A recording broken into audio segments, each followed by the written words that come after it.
Bir, iki, üç, bir.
Kepezden.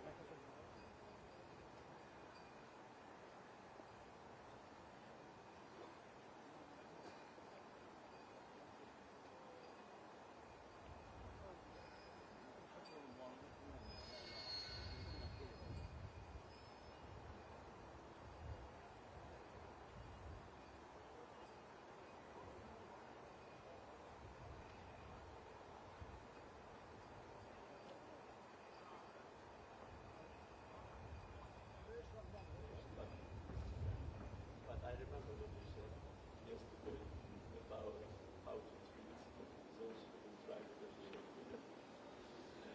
look in the other direction.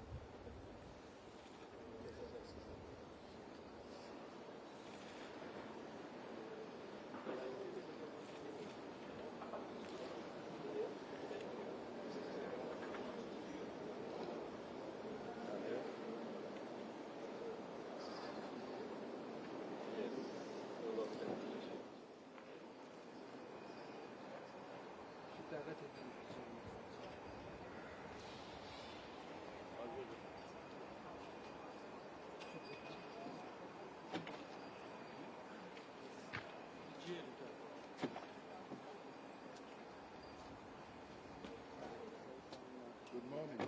How are you doing? Good morning. How are you? Good morning. There will be now handshake.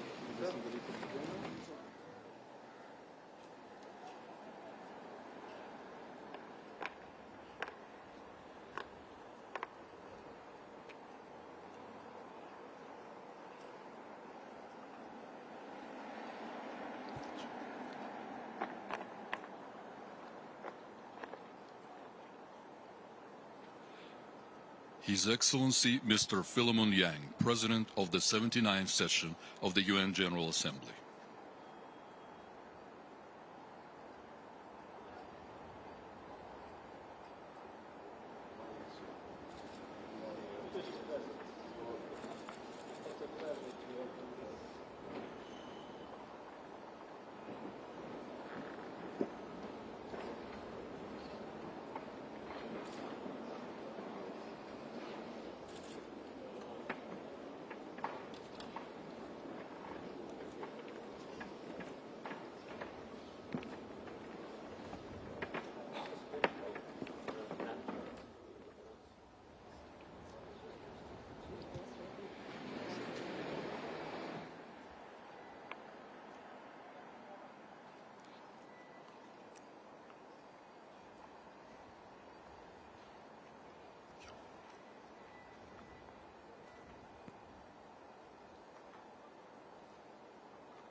Her Excellency Miss Mia Mottley, Prime Minister of Barbados.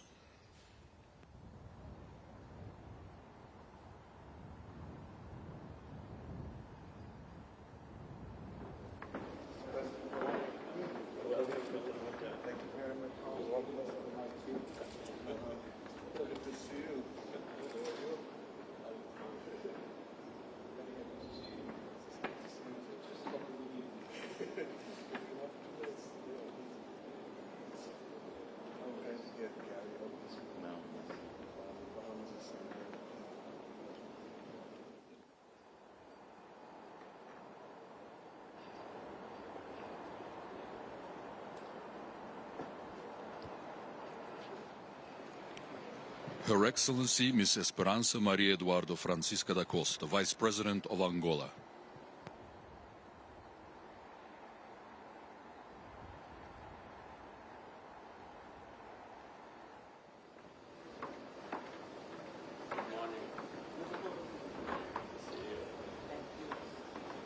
Madam, wonderful to have with us.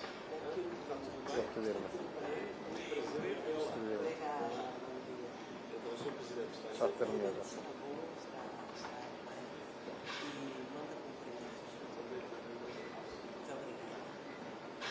Thank you.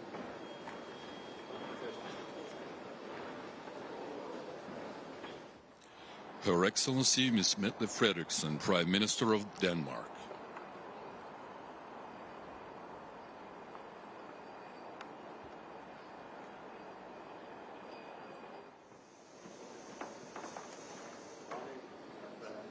welcome. Very nice to have you with us.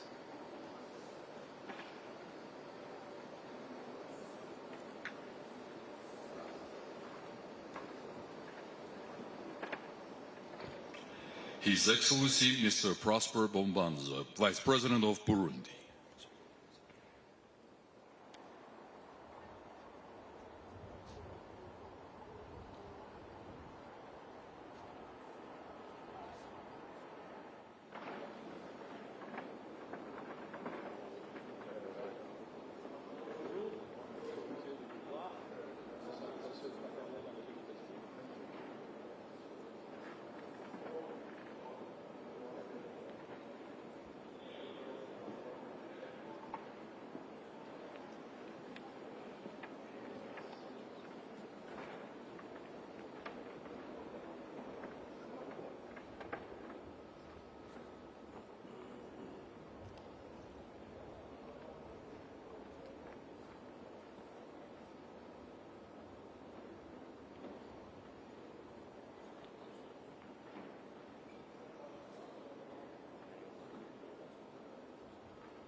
Her Excellency Ms. Shina Ansari, Vice President of the Islamic Republic of Iran.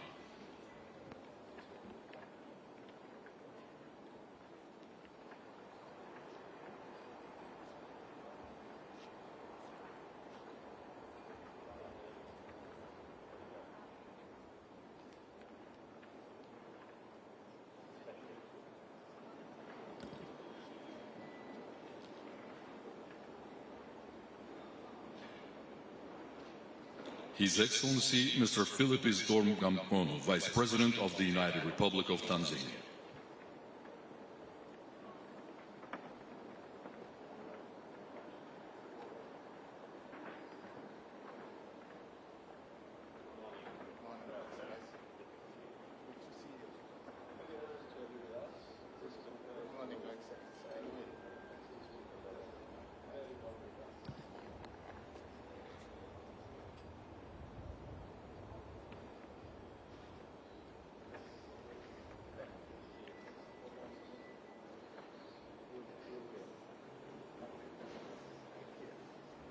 His Excellency Mr. Timoko Melie Kone, Vice President of Côte d'Ivoire.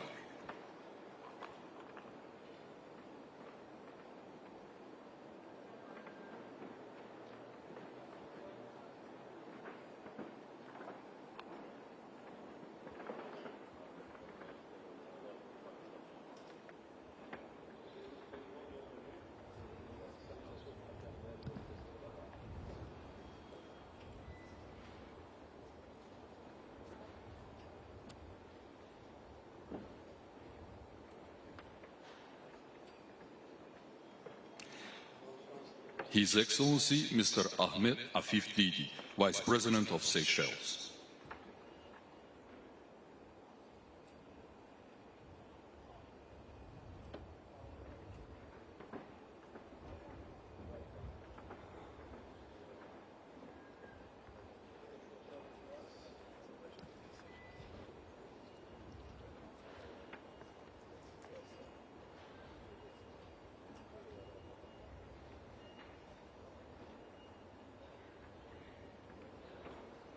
His Excellency Mr. Abdullah Al-Alimi, Vice President of Yemen.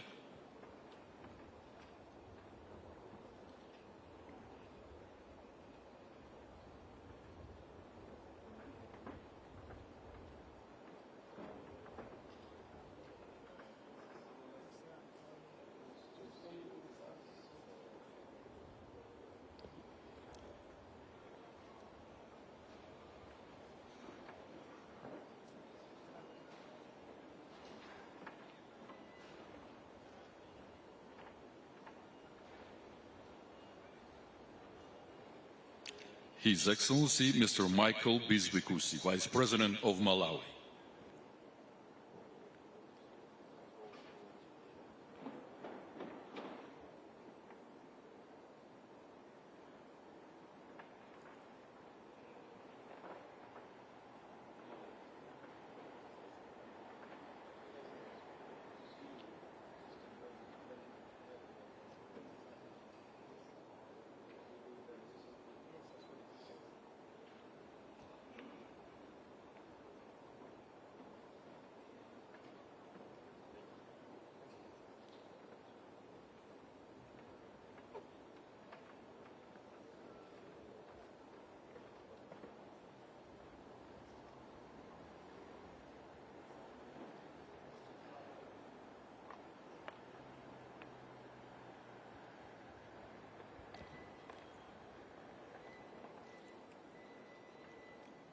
His Excellency Mr. Hashim Jojo Hadikusumo, Special Representative of the President of Indonesia.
His Excellency Mr. Gaston Brown, Prime Minister of Antigua and Barbuda.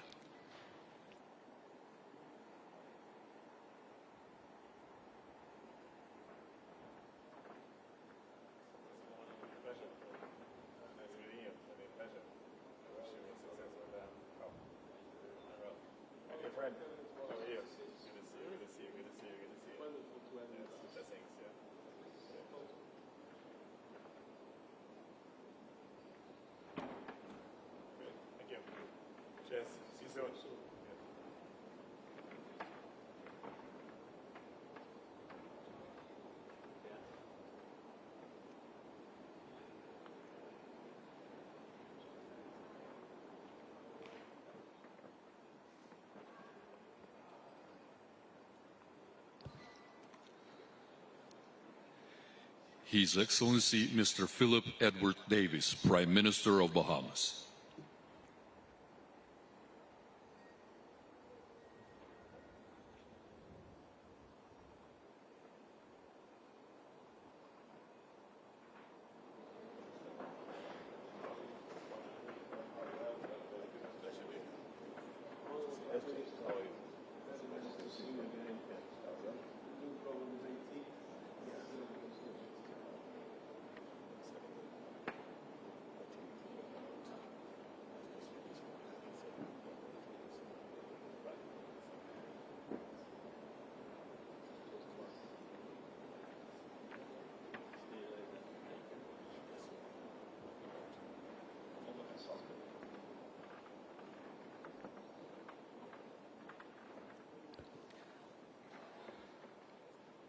Her Excellency Ms. Judith Toluca Suminwa, Prime Minister of the Democratic Republic of the Congo.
His Excellency Mr. Peter Fiala, Prime Minister of Czechia.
His Excellency Mr. Taye Atske Selassie, President of Ethiopia.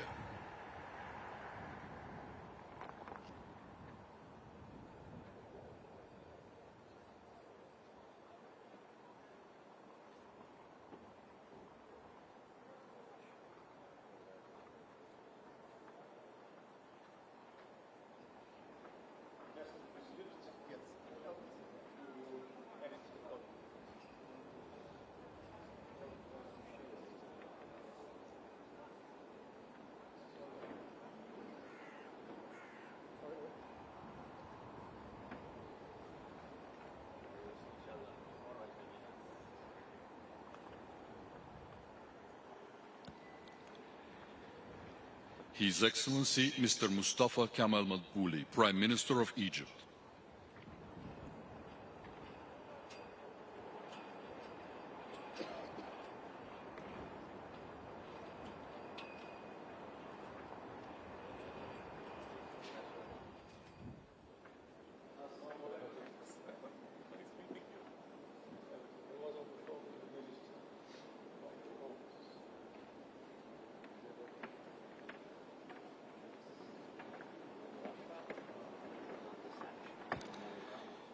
His Excellency Mr. Daniel Risch, Prime Minister of Liechtenstein.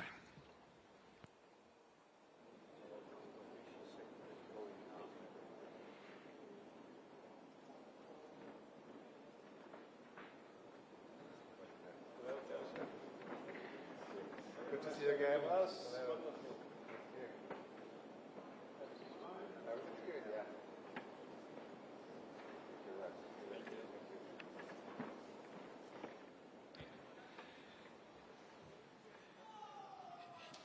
His Excellency Mr. Musalia Mudavadi, Prime Minister of Kenya.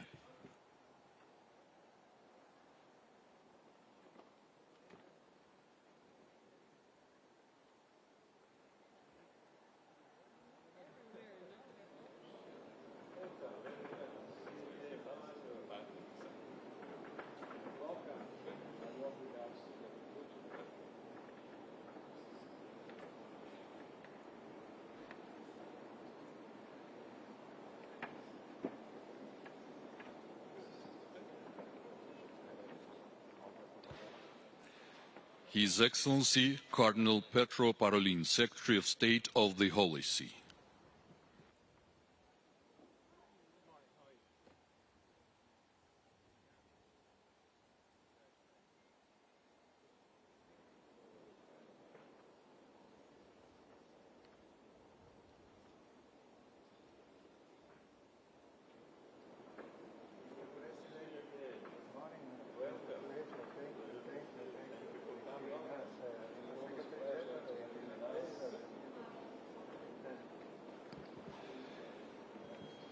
His Excellency Mr. Alexander Stubb, President of Finland.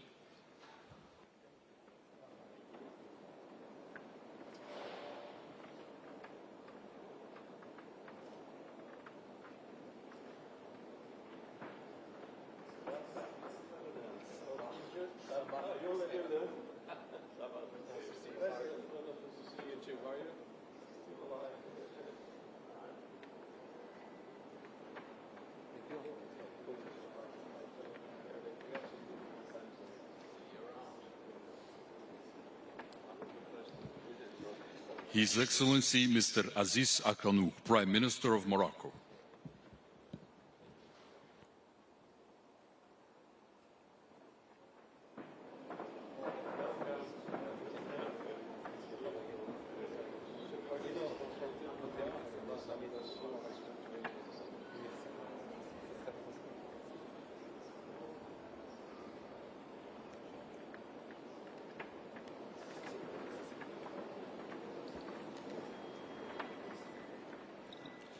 His Excellency Mr. Patrice Emery Trovois, Prime Minister of Sao Tome and Principe.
Bosnia.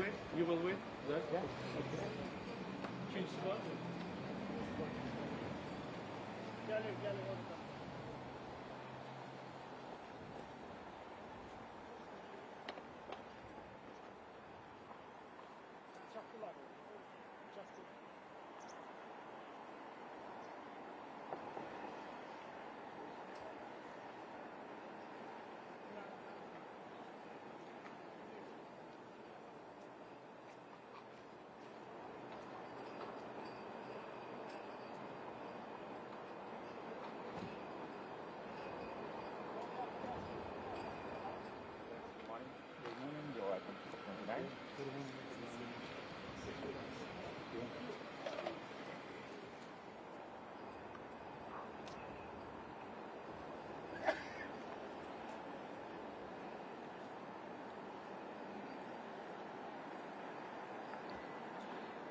His Excellency Mr. Denis Bečirović, Chairman of the Presidium of the Bosnia-Herzegovina, and Her Excellency Ms. Željka Cvijanović, Member of the Presidium of Bosnia and Herzegovina.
His Excellency Mr. Edi Rama, Prime Minister of Albania.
Well, yes.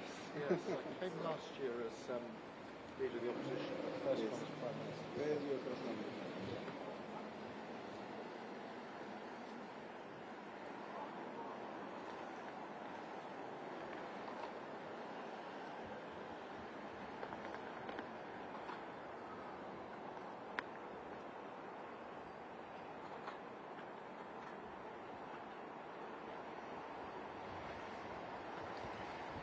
His Excellency Mr. Keir Starmer, Prime Minister of the United Kingdom of Great Britain and Northern Ireland.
His Excellency Mr. Geraldo José Rodrigues Altmin Filho, Vice President of Brazil. From Azerbaijan. Thank you. It's a pleasure.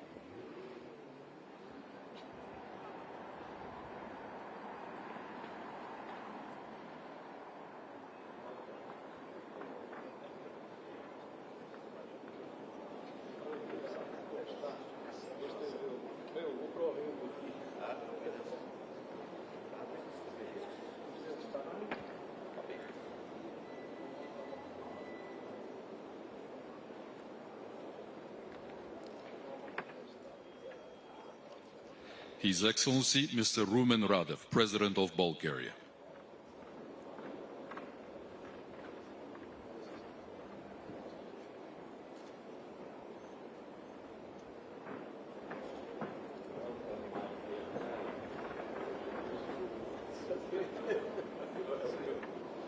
Antonio, it's a pleasure.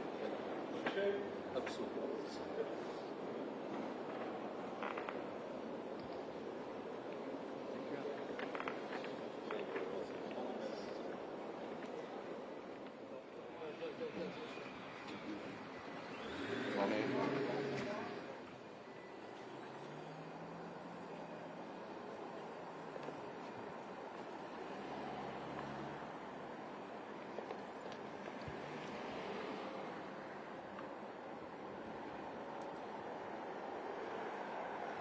His Excellency Mr. Nikos Christodoulidis, President of Cyprus.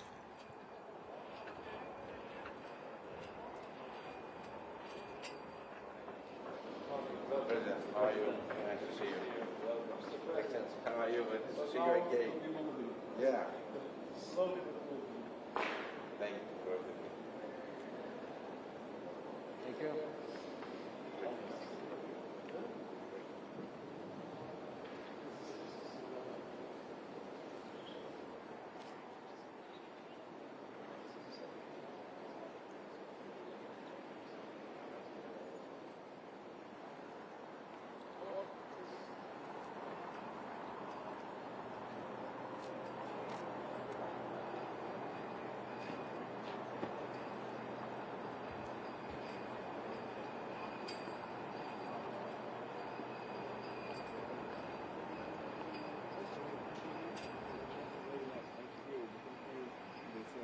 From Protocol of Azerbaijan.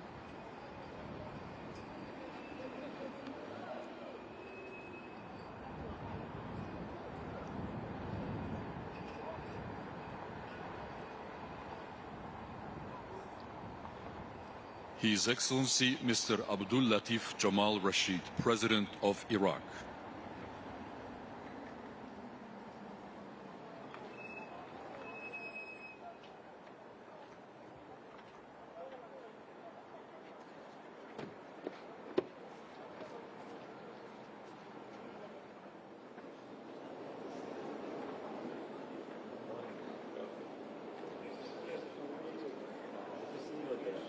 Yeah, I'm in good shape. Thank you.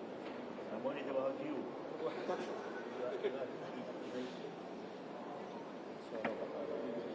Yes. His Excellency Mr. Mohammed Yunis Al-Manfi, Chairman of the Presidential Council of Libya.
agaları geldi karşıladı. Really looking forward to your coming. Thank you for being with us.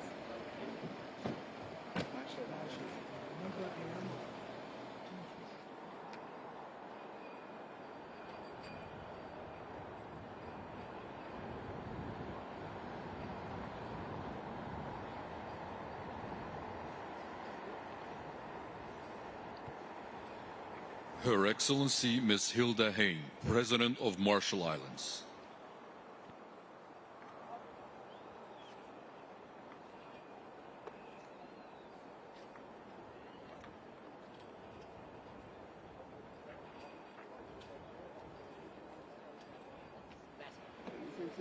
As you wish. Nice. Yes. Yes.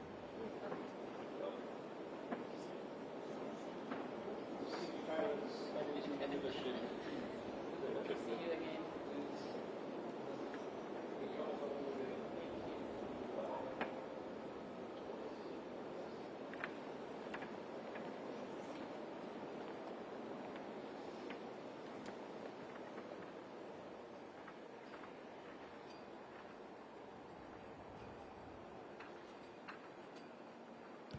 Her Excellency Ms. Gordana Silanovska-Davkova, President of North Macedonia.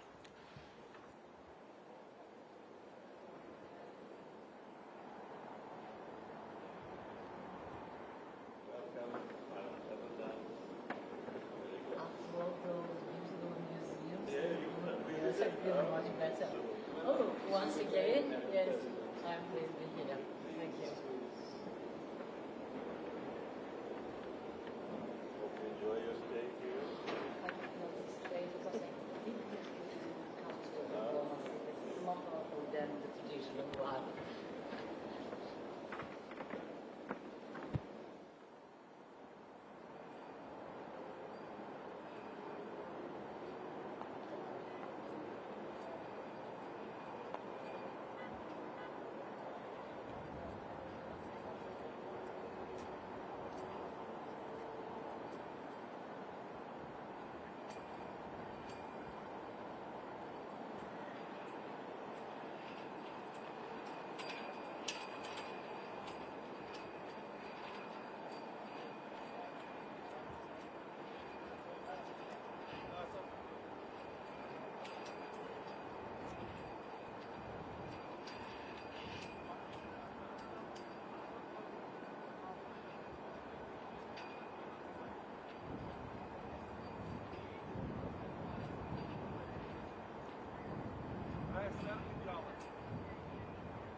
morning.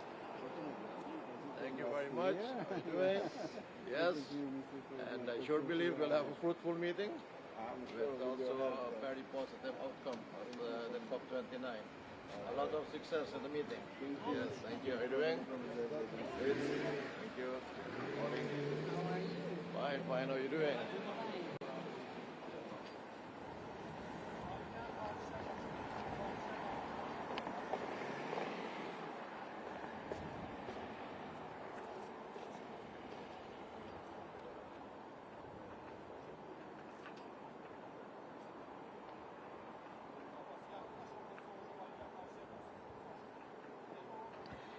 His Excellency Mr. Chandrika Persat Santokhi, President of Suriname.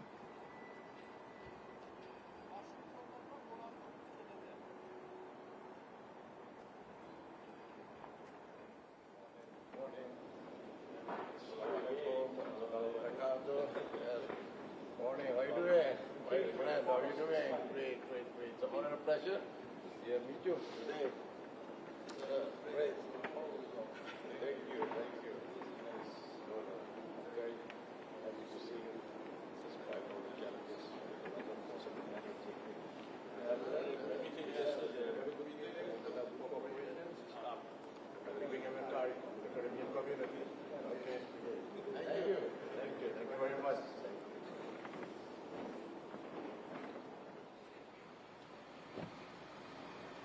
Morning, Your Excellency. Morning. COP29. Excellency.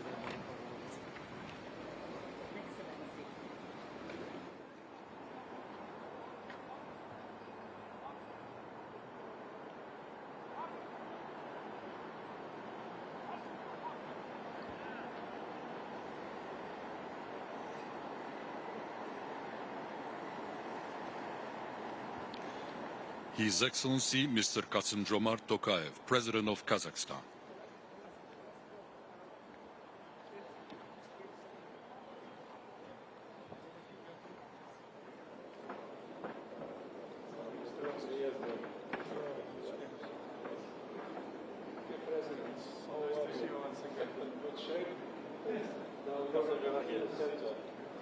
Kazakhstan always in the center. He also represents United Nations. Thank you. Big event.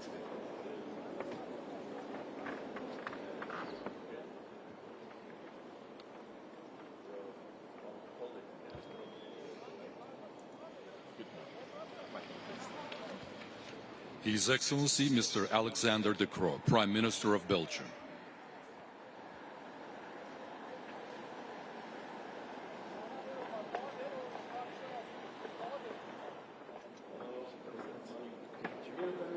Merci beaucoup. Toujours un plaisir. Je vois que Les choses continuent comme c'est souvent le cas en Belgique. Donc, je pense qu'on est là. On essaie de faire de toute façon. Et en fait, moi aussi. Mais c'est un peu à la belge. Enfin, encore quelques mots, j'ai l'impression. Merci. Tout à l'heure. Oui, certainement. Tout à l'heure. His Excellency Mr. Russell Dlamini, Prime Minister of Eswatini.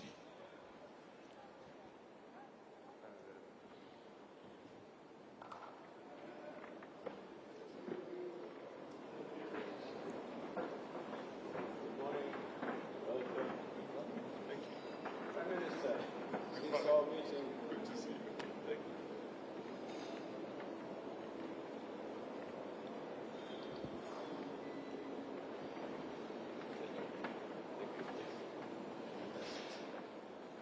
His Excellency Mr. Tserin Tobgay, Prime Minister of Bhutan.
His Excellency Mr. Ford Nassimbe, President of Togo.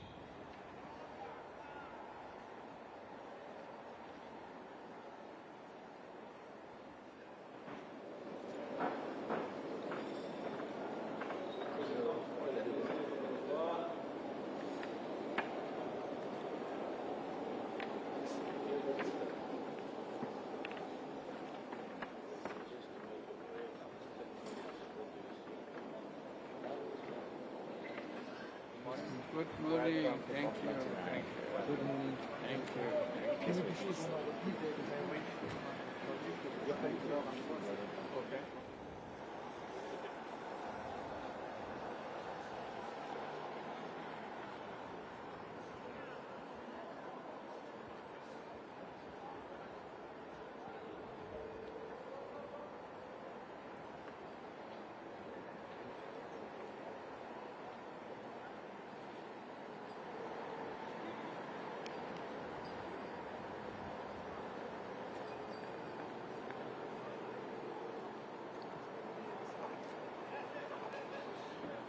His Excellency Mr. Mohammed Yunus, Chief Advisor of Bangladesh.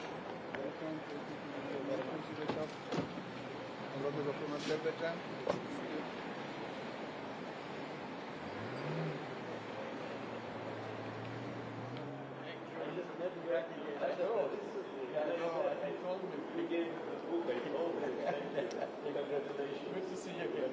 Wonderful. Wonderful. Can I give you a hug? Wow, thank you. It's so good to see you. Yes, please. I need all the support. Thank you so much. So much. Thank you.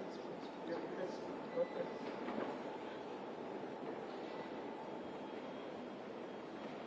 Thank you. Thank you.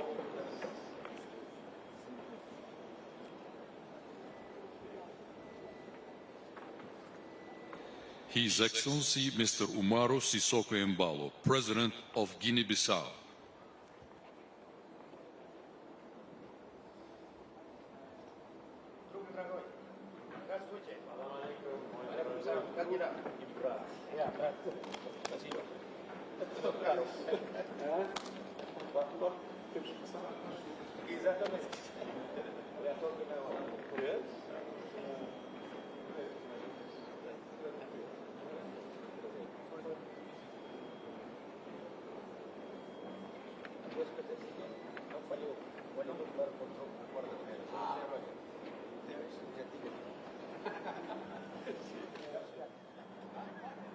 His Excellency Mr. Alexander Vučić, President of Serbia.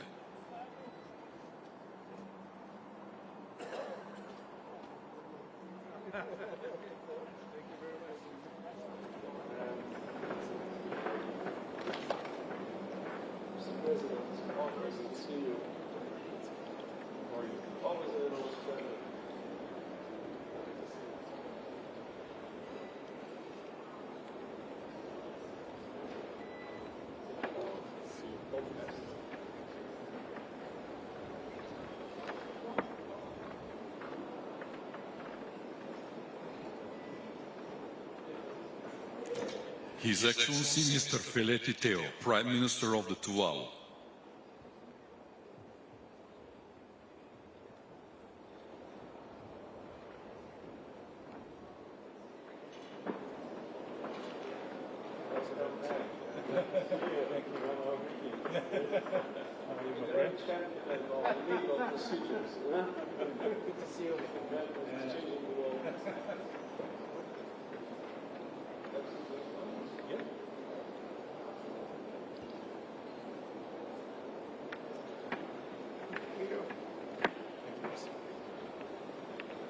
His Excellency Mr. Mark Brown, Prime Minister of the Cook Islands.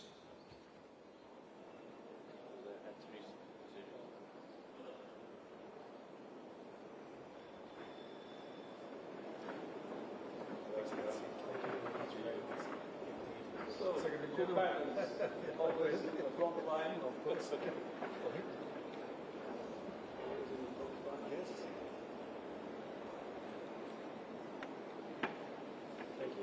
Thank you.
His Highness Sheikh Sabah Al Khalid Al Sabah, the Crown Prince of Kuwait.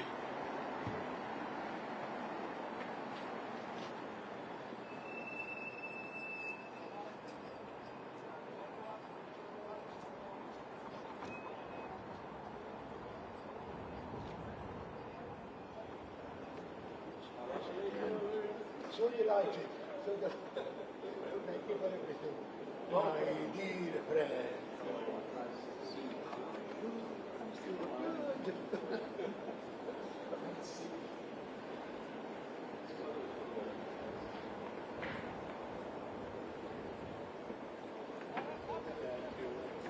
Yes,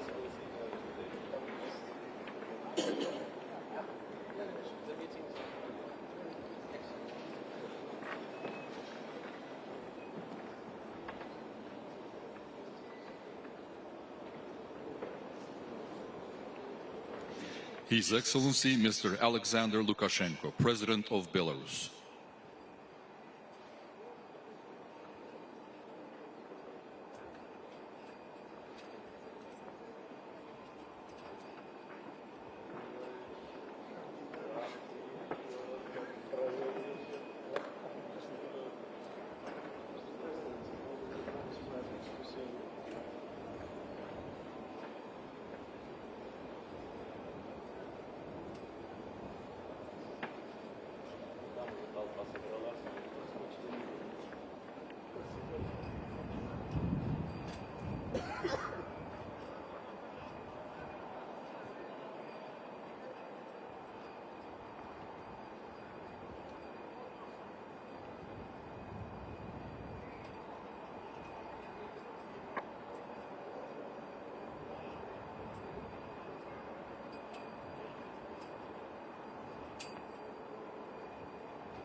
His Excellency Mr. Mohamed Muizu, President of Maldives.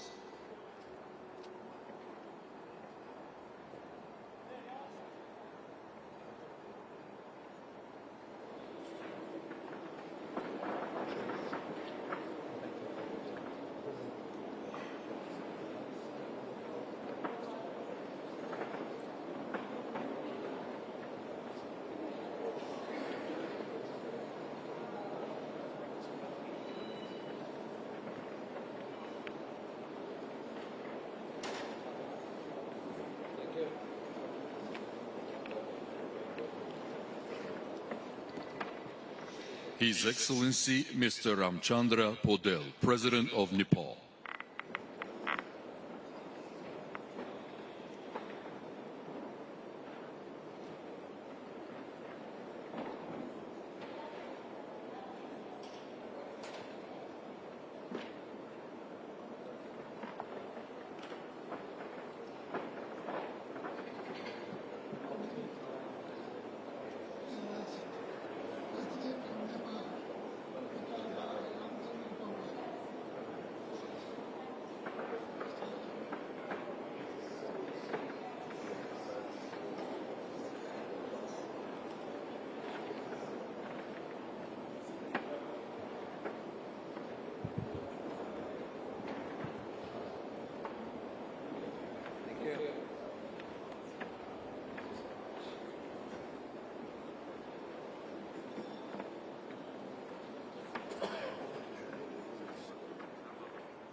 His Excellency Mr. Dalton Tagilagi, Prime Minister of Niue.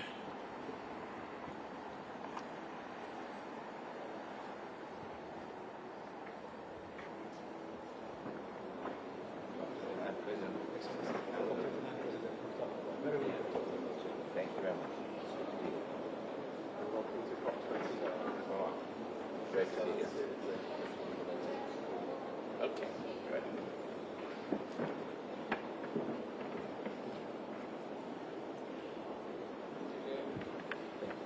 Thank you very much.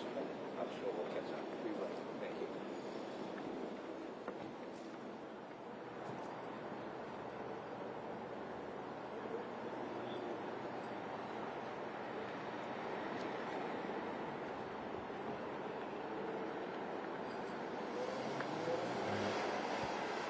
His Excellency Mr. Mohamed Ould Ghazouani, President of Mauritania.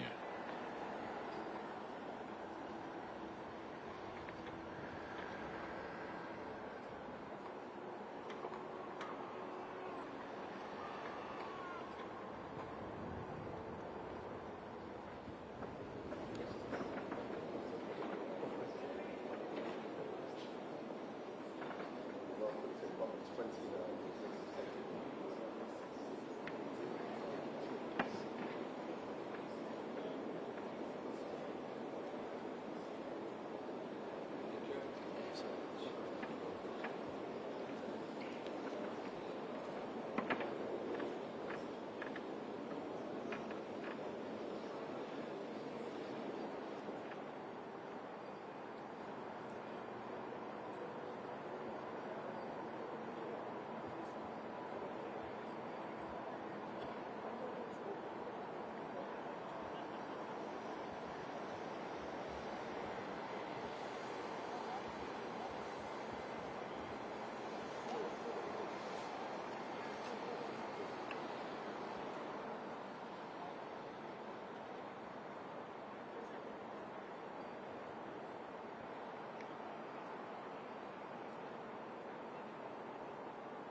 His Excellency Mr. Emerson Dambudzo Mnangagwa, President of Zimbabwe.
Her Excellency Ms. Maya Sandu, President of Moldova.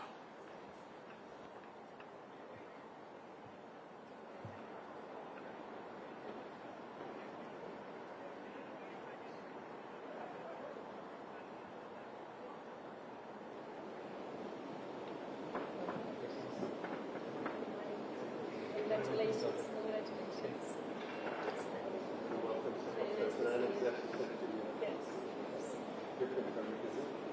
Yes.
His Excellency Mr. Jakov Milatovic, President of Montenegro.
Да.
His Excellency Mr. Nana Addo Dankwa Akufo-Addo, President of Ghana.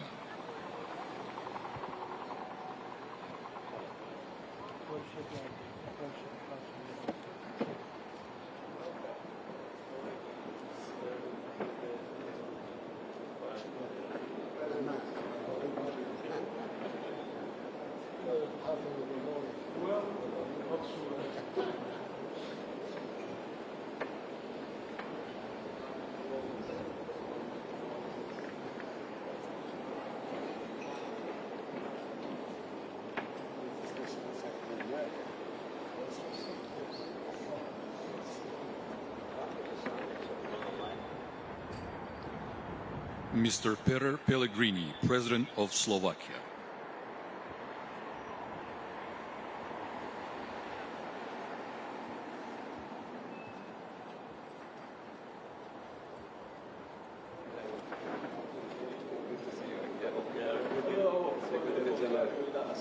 Thank you so much. It's for the first time for me.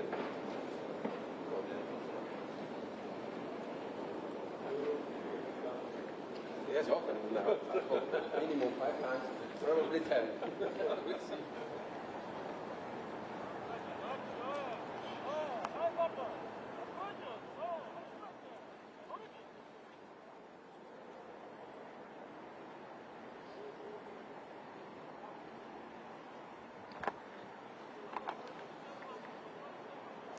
His Excellency Mr. Andrzej Duda, President of Poland.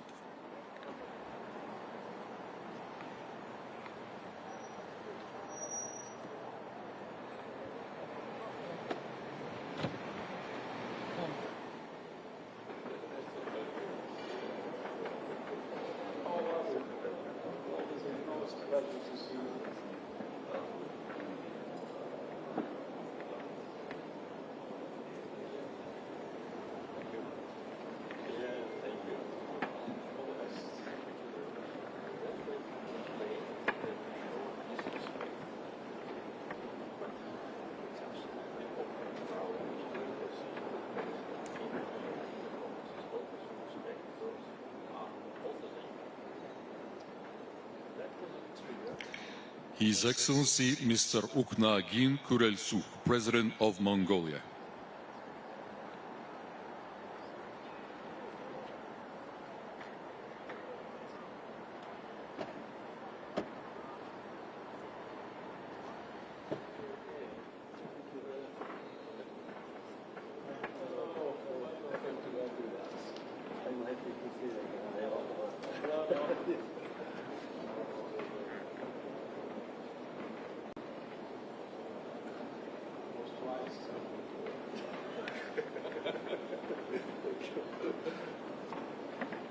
His Excellency Mr. Denis Sassou Nguesso, President of Congo.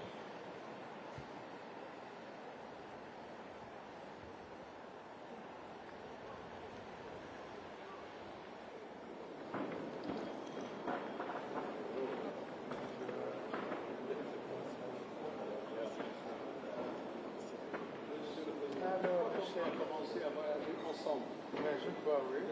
Parce que pas un peu partout. On fait ce qu'on veut.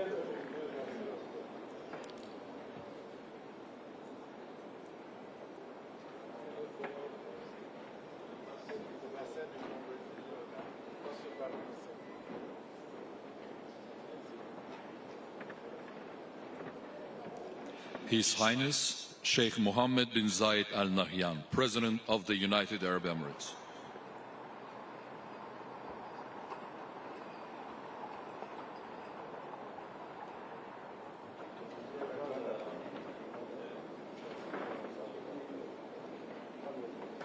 Thank you for all the support you spoke, and I remember your words. Not be warm. It's a pleasure to see you. In our troubled times, you remain the pillar of wisdom. When I saw you also president of the COP, what would that be?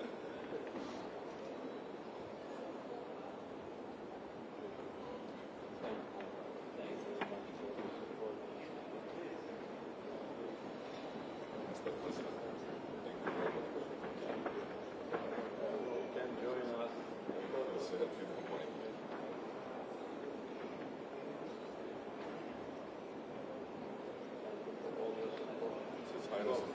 Thank you. If I can.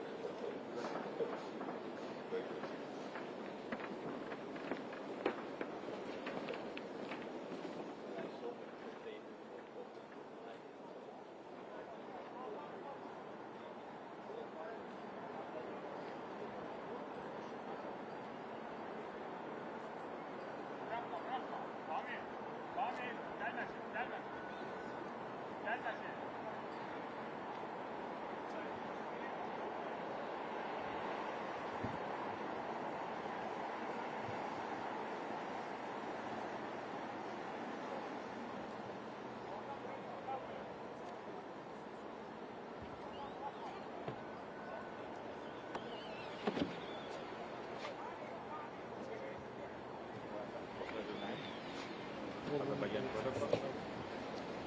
Georgia. Mind your step.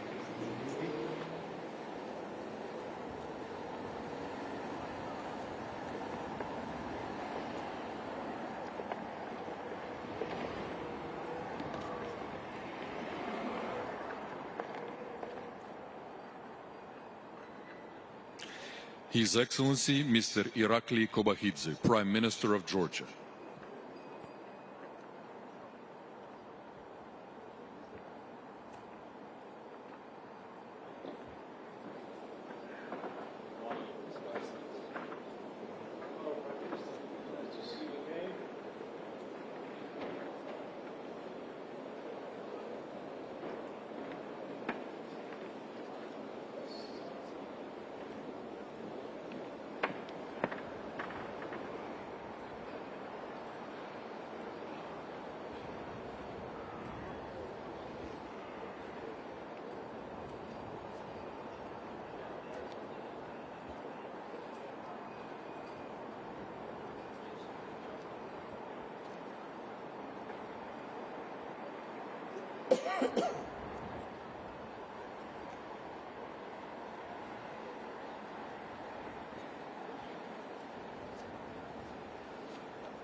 Cold morning this morning, not yet. Yes.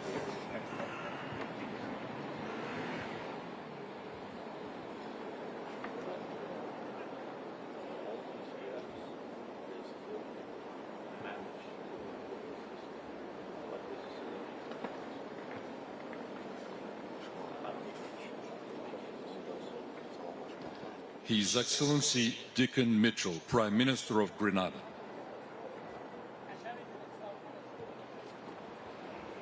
Your Excellency, good morning. Morning. Good morning.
His Excellency Mr. Abdel Fattah al-Burhan, Prime Minister of Sudan.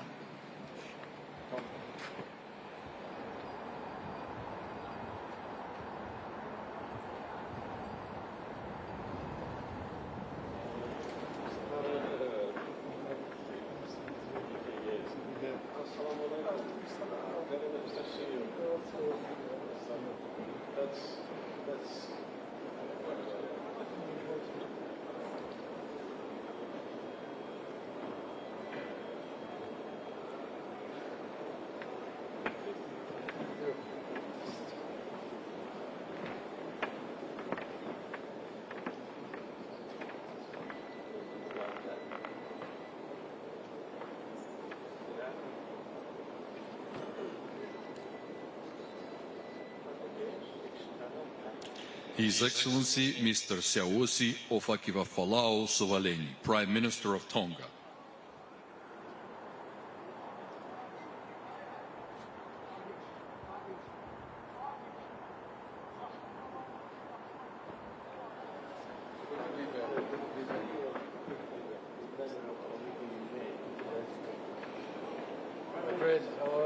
Pacific Forum must be in the front line. We can't collaboration.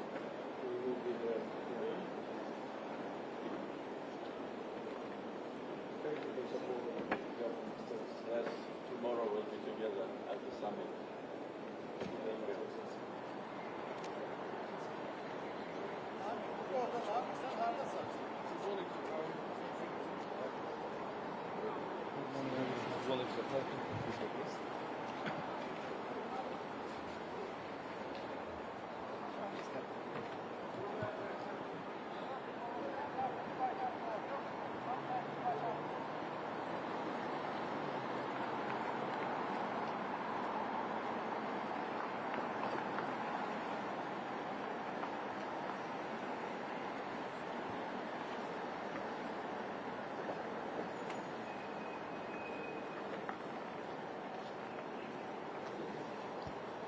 His Excellency Mr. Viktor Orban, Prime Minister of Hungary.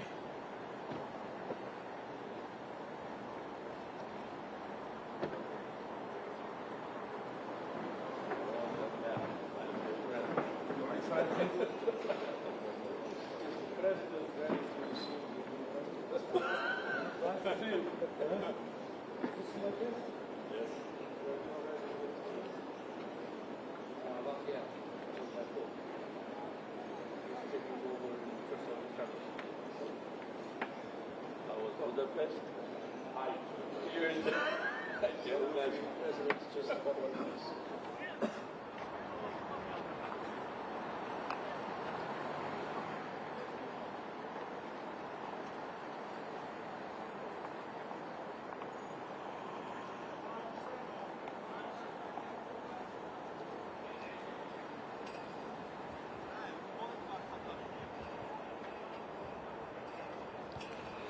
His Excellency Mr. Sadir Japarov, President of Kyrgyzstan.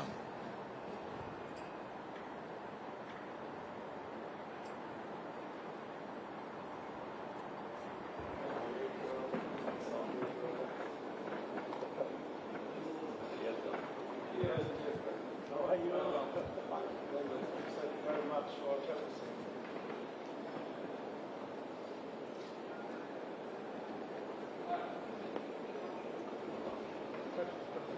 Все, готово.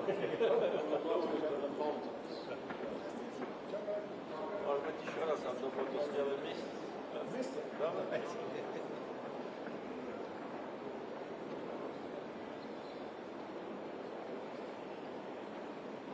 Говоришь, что я про горы не забываю. Не надо забывать. Don't forget the mountains. Come again. Yes. У меня тоже горы есть.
see you again.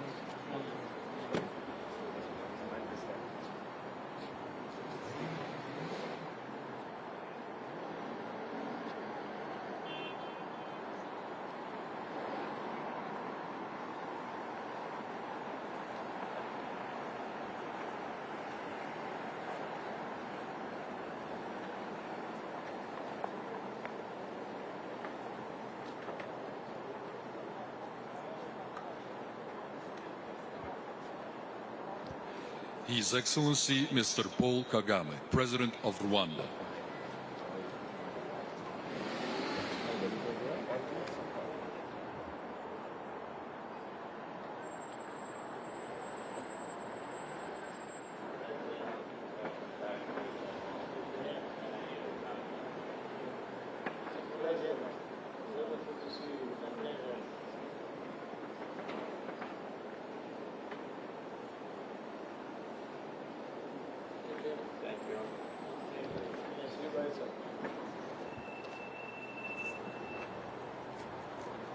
His Highness Al Hussein bin Abdullah II, the Crown Prince of Jordan.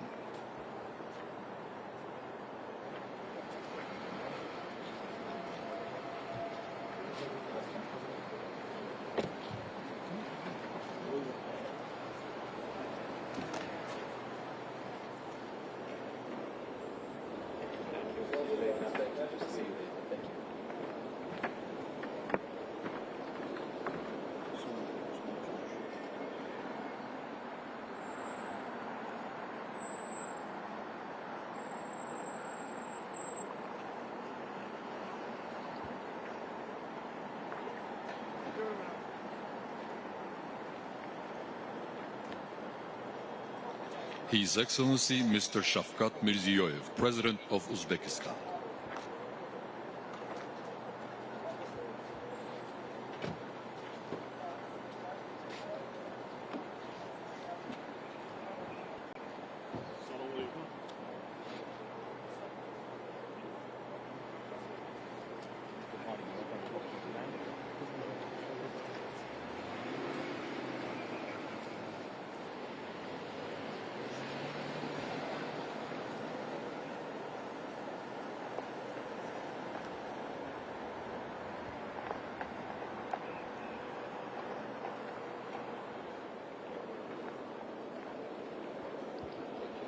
When you did the extra You told him that you accepted me like a shah. I told you that you deserve it. Thank you. And also difficult tasks after the predecessors and build the normal country.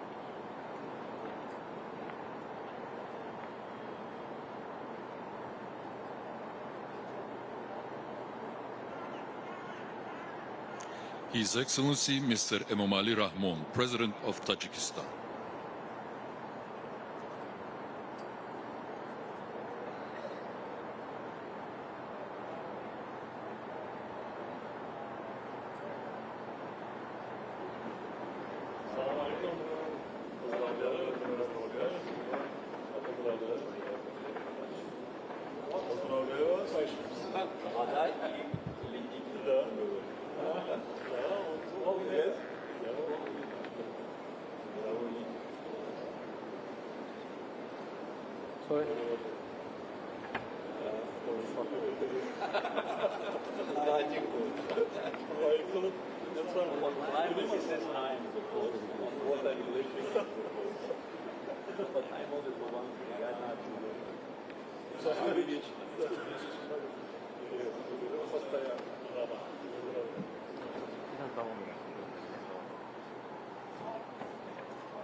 His Excellency Mr. Deng Shui-xiang, Deputy Prime Minister of China.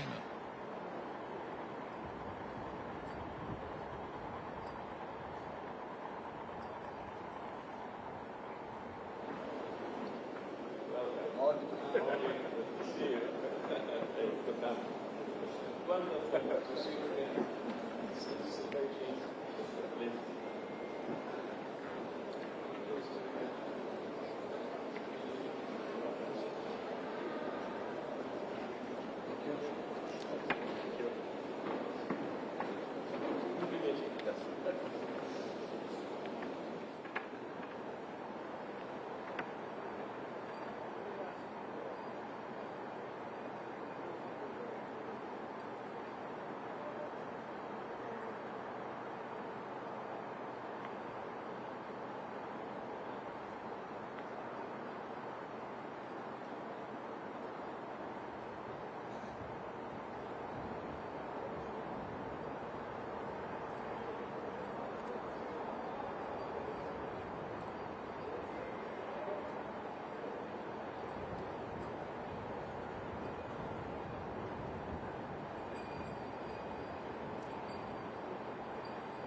His Excellency Mr. Recep Tayyip Erdoğan, President of Turkey.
His Excellency Mr. Muhammad Shahbaz Sharif, Prime Minister of Pakistan.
His Excellency Mr. Pedro Sanchez, Chairman of the Government of Spain.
This should not be done. This is crazy. But this is crazy.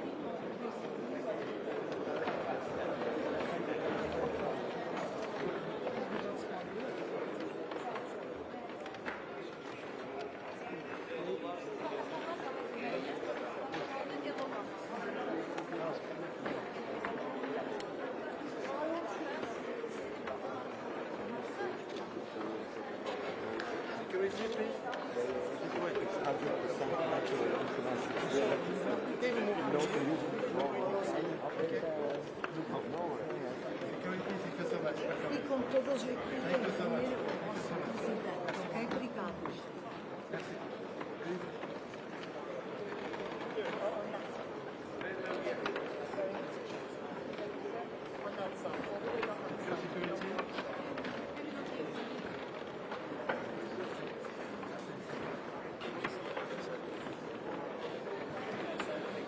Thank you.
All of our photos will be on paper and can be done with high resolution quality.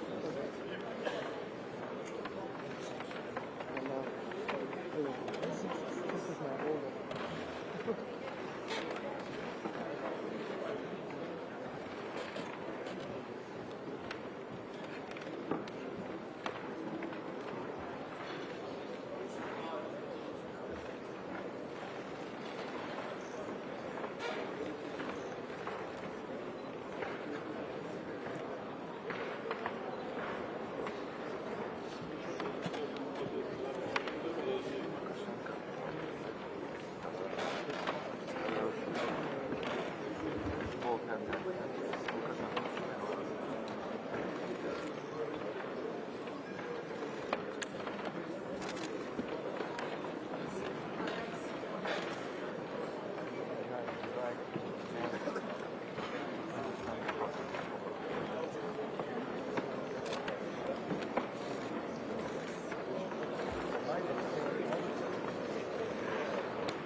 Okay, we're going together. It might be, well, yeah, whichever's quicker. I might just slide under it, but just going.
Even worse.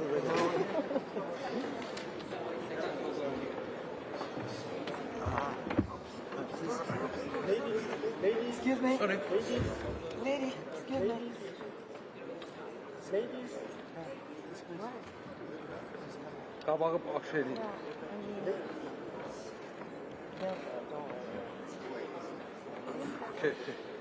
Excuse me. Ma'am, please. Bunları boşaltsaydı. Bunların hamısına bir switch. Çok.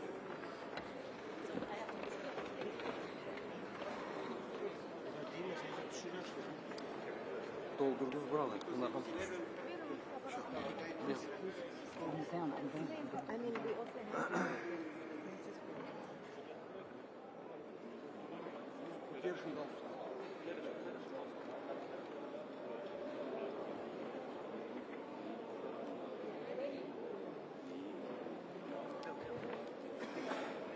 Sorry. Please.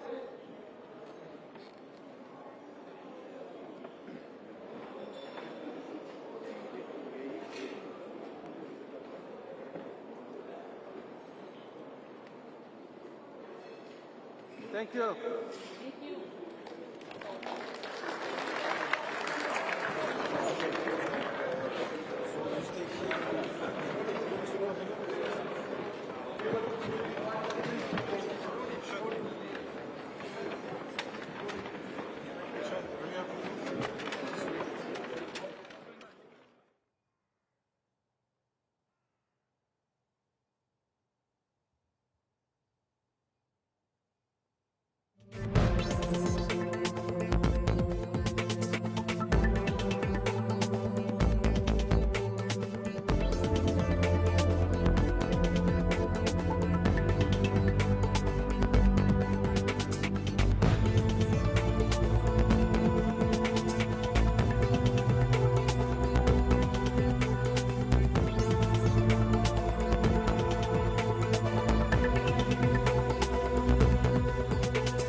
narahat eden en mühim problemler hakkında bəhs olunacaktır. Ladies and gentlemen, we would kindly ask you to take your seats.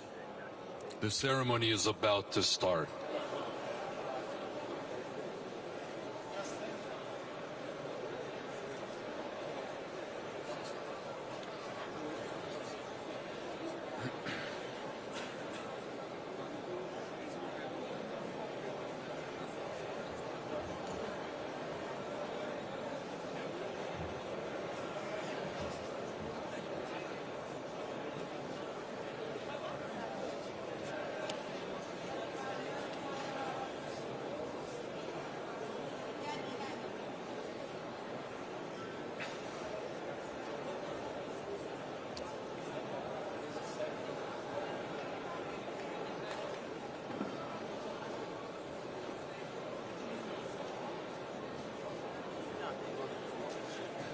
Ladies and gentlemen, please take your seats. The opening session is about to start. Please take your seats.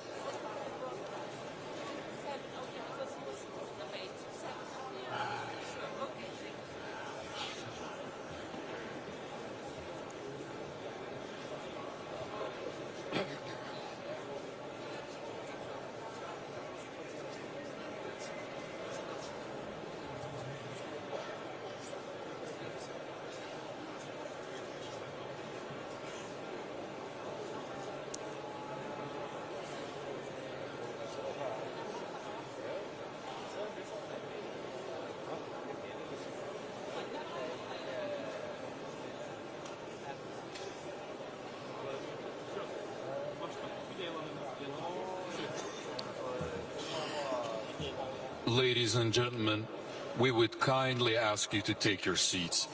We're starting in 2 minutes. Thank you.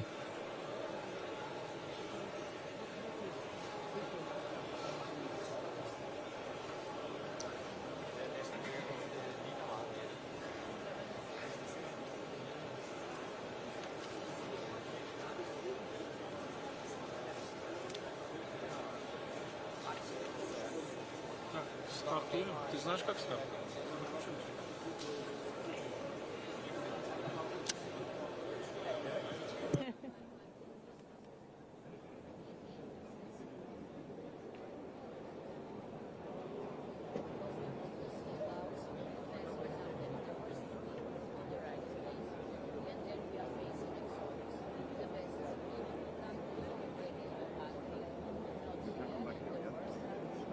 No, you can't be here. No, you can't.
Excellencies, distinguished delegates, esteemed guests, ladies and gentlemen. Welcome to the opening session of the World Leaders Climate Action Summit, convened under the auspices of the 29th session of the Conference of the Parties, the 19th session of the Conference of the Parties serving as the meeting of the parties to the Kyoto Protocol, and the 6th session of the Conference of the Parties serving as the meeting of the parties to the Paris Agreement. It is both an honor and a privilege to invite His Excellency Mr. Ilham Aliyev, President of the Republic of Azerbaijan, to deliver his welcoming remarks.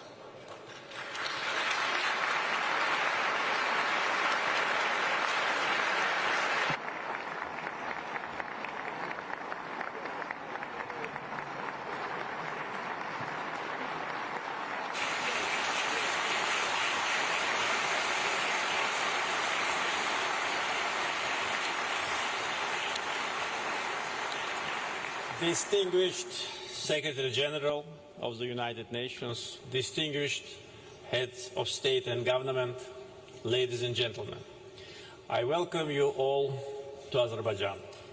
Many of our guests are visiting Azerbaijan for the first time, so I hope that they will have a chance to get acquainted with our country, its history, traditions and culture.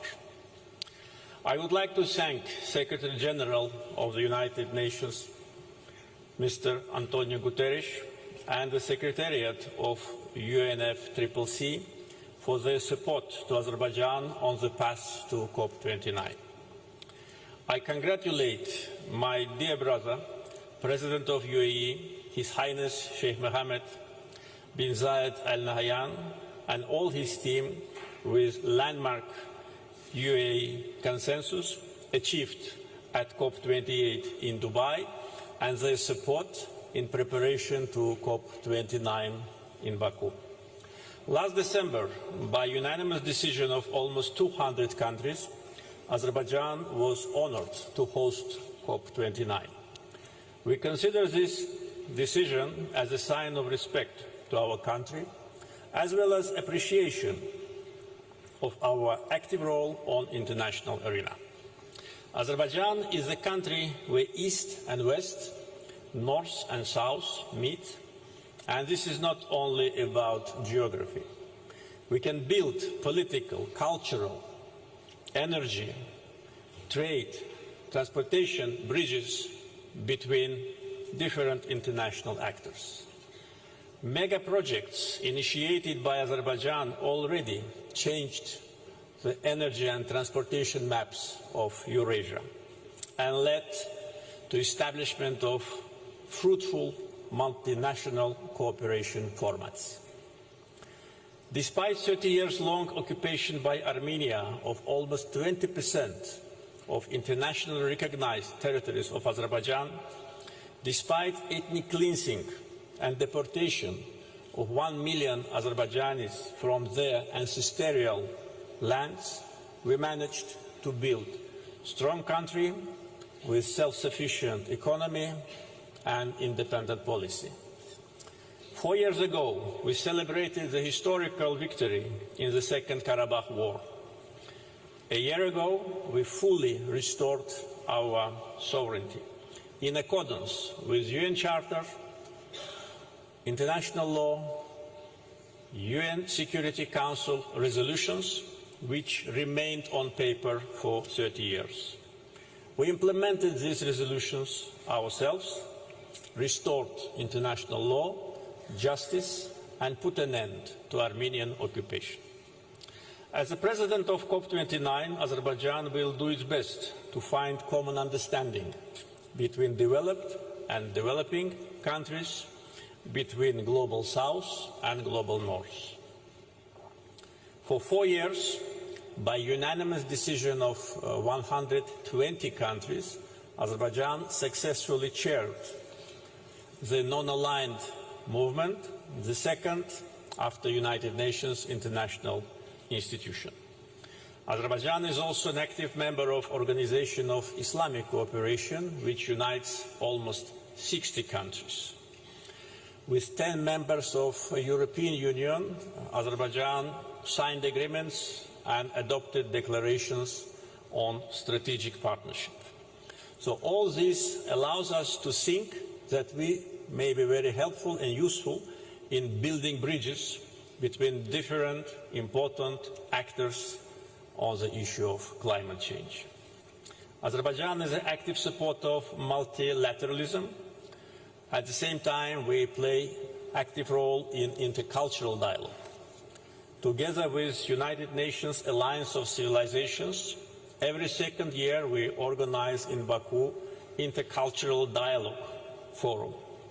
Multiculturalism is our state policy and at the same time is our lifestyle. People of Azerbaijan, regardless of their ethnic or religious identity, live in peace and harmony as one family. Now I would like to say a couple of words about Azerbaijan's green agenda. Our technical potential for renewable energy is estimated at 135 gigawatt onshore and 157 gigawatt offshore. Last year, Masdar from UAE inaugurated the biggest in our region solar power plant of 230 megawatts. Aqua Power from Saudi Arabia is now at the moment constructing a wind power station of potential of 240 megawatts. During COP29, agreement will be signed with BP from UK to build 240 megawatts solar power station in the district of Jabrail, which was liberated from Armenian occupation 4 years ago. And this project will provide decarbonization of one of the biggest oil and gas terminals in the world, the Sangachal terminal. By 2030, we plan to build solar, wind and hydro power stations of approximately 6 gigawatts. But this is not all our plans. 10 gigawatts renewable energy projects, contracts and MOUs have been signed.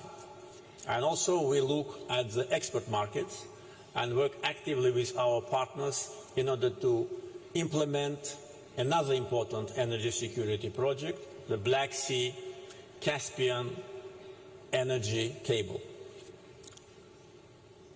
This will allow us to export green energy to Europe, and the technical potential of this cable, and by the way, feasibility study is going to be ready very soon, is close to 4 gigawatts. But again, this is only the beginning.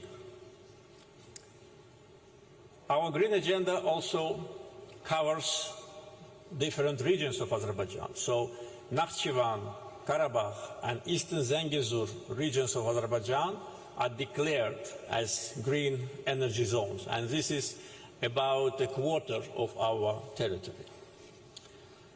Now a couple of words I'd like to say about another segment of energy security, which is oil and gas. I understand that this topic is not very popular at climate change conference, but without that my comments would not be complete. Just to begin with information.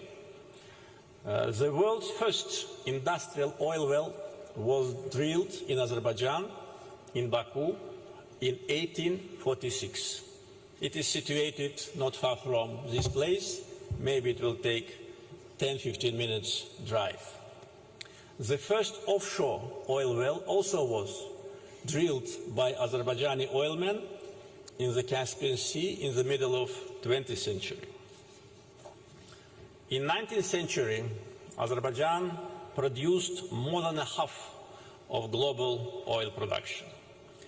And if then some Western politicians and media called us a petrostate, probably that would have been acceptable. But when they call us petrostate now, today, this is not fair, and it only demonstrates lack of political culture and knowledge. Today, Azerbaijan's share in global oil production is 0.7%. In global gas production is 0.9%. But fake news media of the country, which is #1 oil and gas producer in the world and produces 30 times more oil than Azerbaijan, call us petrostate. They'd better look at themselves, or at least at their neighbor, which produces 10 times more oil than Azerbaijan. Azerbaijan's share in global gas emissions is only 0.1%. I have to bring these figures to the attention of our audience because right after Azerbaijan was elected as a host country of COP29, we became a target of coordinated, well-orchestrated campaign of slander and blackmail. Western fake news media and so-called independent NGOs and some politicians, as if we're competing in spreading disinformation and false information about our country. To accuse us that we have oil is the same like to accuse us that we have more than 250 sunny days a year in Baku. Countries should be judged by other criteria. For instance, level of unemployment. In Azerbaijan, it is 5.4%. Level of poverty, it is 5.2%. Our green agenda, I already described our plans. How countries manage their foreign debt. In Azerbaijan, it's only 7.5% of our GDP.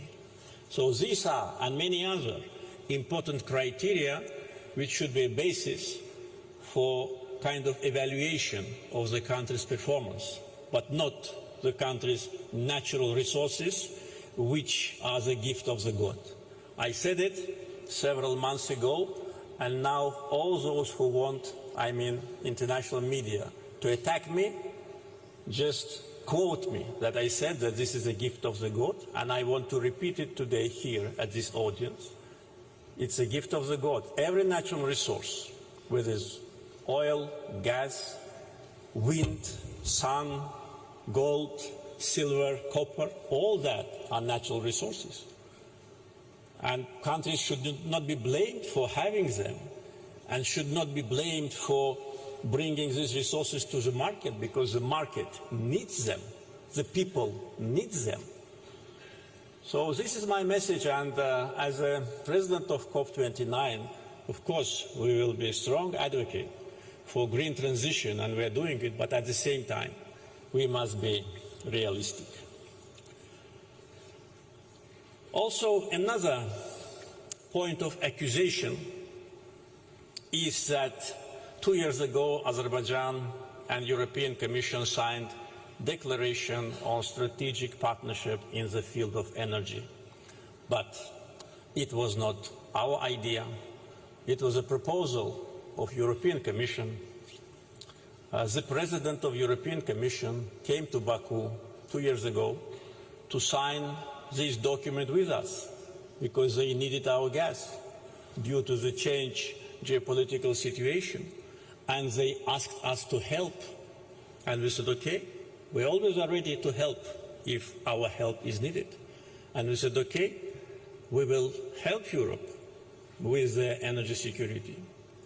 And when we signed this declaration 2 years ago, the number of the countries which were receiving our gas, I mean European countries, was equal to 2. So now it's 8 countries. 8 out of 10 countries which have access to Azerbaijani gas are Europeans. And European Commission also asked us to double gas supply to Europe by 2027, and this is reflected in the declaration which was signed by President of the European Commission and myself 2 years ago in Baku. Unfortunately, double standards, a habit to lecture other countries, and political hypocrisy became kind of modus operandi for some politicians, state-controlled NGOs, and fake news media in some Western countries. And my last message is to those who for almost 1 year were advocating for boycott. They used all the tools in their possession to launch a campaign to boycott COP29 in Baku. And I have bad news for them. We have 72,000 registered participants from 196 countries.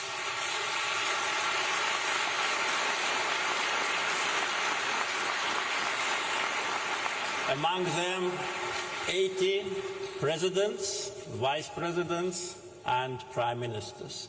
So the world gathered in Baku, and we say to the world, welcome to Azerbaijan. Thank you.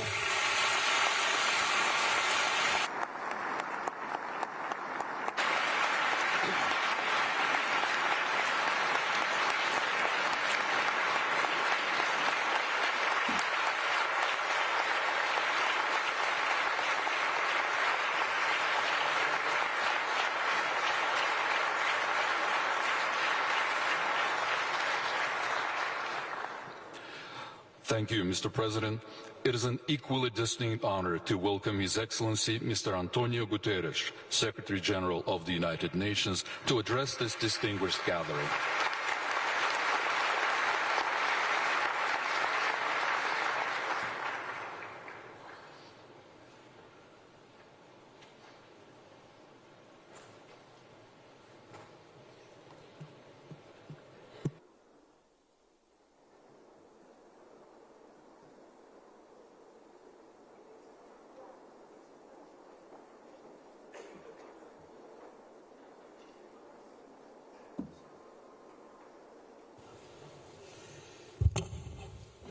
President Aliyev, I thank you, the COP President Mukhtar Babayev, and the government of Azerbaijan for your welcome and hospitality. The Presidents can count on our full cooperation in your efforts to achieve the successful COP we all need. Excellencies and friends, the sound you hear is the ticking clock. We are in the final countdown to limit global temperature rise to 1.5 degrees Celsius, and time is not on our side. Exhibit A 2024, with the hottest day on record and the hottest months on record, this is almost certain to be the hottest year on record. And the masterclass in climate destruction. Families running for their lives before the next hurricane strikes. Biodiversity destroyed in sweltering seas. Workers and pilgrims collapsing in insufferable heat. Floods tearing through communities and tearing down infrastructure.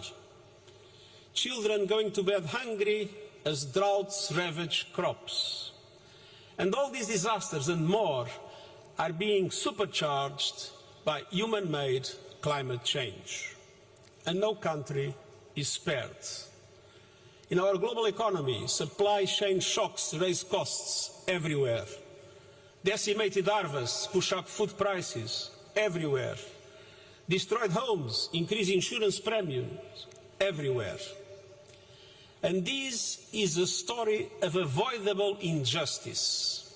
The rich cause the problem, the poor pay the highest price. Oxfam finds the richest billionaires emit more carbon in an hour and a half than the average person does in a lifetime. Now, unless emissions plummet and adaptation soars, every economy will face far greater fury. But there is every reason to hope. Excellencies, at COP29, all you agreed to move away from fossil fuels, to accelerate net zero energy systems, setting milestones to get there, to boost climate adaptation, and to align the next round of economy-wide national climate action plans, or NDCs, with 1.5-degree limit. It's time to deliver. Humanity is behind you. A poll by the University of Oxford and the United Nations Development Programme finds that 80% of people around the world want more climate action. Scientists, activists, and young people are demanding change. They must be heard, not silenced. And the economic imperative is clearer and more compelling. With every renewables rollout, every innovation, and every price drop.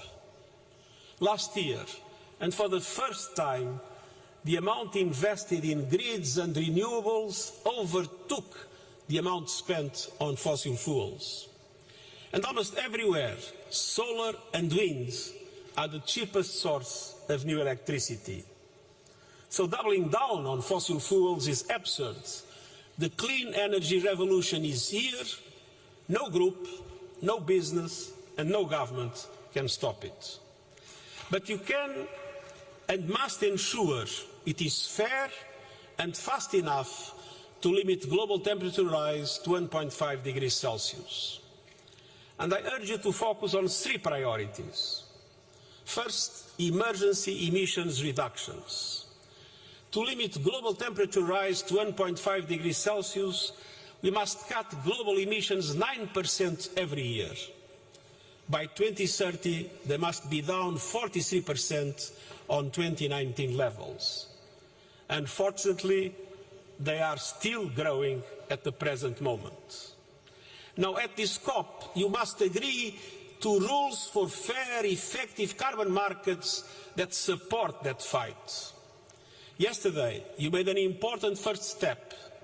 You must build on it by agreeing rules for markets that respect the rights of local communities and leave no space for greenwashing or land grabbing. By next COP, you must deliver new economy-wide national climate action plans. And you have agreed that your new plans will align with 1.5 degrees. That means they must cover all emissions and the whole economy. Advance global goals to triple renewables capacity, double energy efficiency, and halt deforestation by 2030. To slash global fossil fuel production and consumption 30% by the same date. And to align national energy transition strategies and sustainable development priorities with climate action to attract the needed investment. All these must be achieved in line with the principle of common but differentiated responsibilities and respective capabilities in the light of different national circumstances. But all countries must do their part, and the G20 must lead. They are the largest emitters with the greatest capacities and responsibilities. They must bring their technological know-how together with developed countries supporting emerging economies. And every nation must have the tools and resources for climate action. And the United Nations is ready to support that effort every step on the way. We are supporting developing countries with new NDCs through the Climate Promise Initiative, and striving for justice in the renewables revolution through our panel on critical energy transition minerals. But ultimately, only you can deliver on national ambition and action. Only you can beat the clock on 1.5 degrees. Excellencies, second, you must do more to protect your people from the ravages of the climate crisis. The most vulnerable are being abandoned to climate extremes. the gap between adaptation needs and finance could reach up to $359 billion a year by 2030. And these missing dollars are not abstractions on a balance sheet. They are lives taken, harvests lost, and development denied. Now more than ever, finance promises must be kept, and developed countries must race the clock to double adaptation finance to at least $40 billion a year by 2025. Adaptation investments can transform economies, driving progress across the Sustainable Development Goals. We need countries' new climate action plans to set out adaptation financing needs. And we need every person on Earth to be protected by an alert system by 2027, in line with our early warnings for all initiatives. And we need climate justice, particularly a surge in pledges to the new loss and damage funds and commitments turning into cash, with finance pouring into the fund's coffers. But we also need a fundamental step change across the board. And so, Excellencies, the third priority is finance. Developing countries eager to act are facing many obstacles: scant public finance, raging cost of capital, crashing climate disasters, and debt servicing that soaks up funds. The result? Adaptation denied and a tale of two transitions. Last year, developing and emerging markets outside China received just 15 cents per every dollar invested in clean energy globally. COP29 must tear down the walls of climate finance. Developing countries must not leave Baku empty-handed. A deal is a must, and I'm confident it will be reached. We need a new finance goal that meets the moment. And 5 elements are critical to success. First, a significant increase in concessional public finance. Second, a clear indication of how public finance will mobilize the trillions of dollars developing countries need. Third, tapping innovative sources, particularly levies on shipping, aviation and fossil fuel extraction, based on the principle that polluters must pay. And force a framework for greater accessibility, transparency and accountability, giving developing countries confidence that the money will materialize. First, boosting lending capacity for bigger and bolder multilateral development banks, and I hope some good news will come. That requires a major recapitalization and requires reforms of their business models, including so that they can leverage far more private finance. The resources available may seem insufficient, but they can be multiplied with a meaningful change in how the multilateral system works. Big sums require big change. The COP29 outcome must build on the Pact for the Future, agreed by consensus in New York in September, and drive progress. And I urge the major MDB shareholders to use their position to push for change. There is no time to lose. On climate finance, the world must pay up, or humanity will pay the price. Excellencies, in this crucial period, you and your governments must be guided by a clear truth. Climate finance is not charity, it's an investment. Climate action is not optional, it's an imperative. Both are indispensable to a livable world for all humanity and a prosperous future for every nation on Earth. The clock is ticking. I count on you, and I thank you.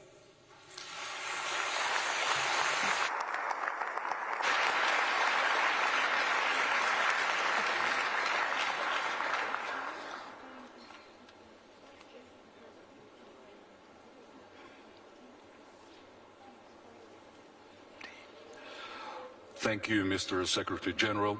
It is a pleasure to invite Ms. Maimouna Mohd Sharif, Mayor of Kuala Lumpur and former Executive Director of the United Nations Human Settlements Program, to the podium to share her remarks.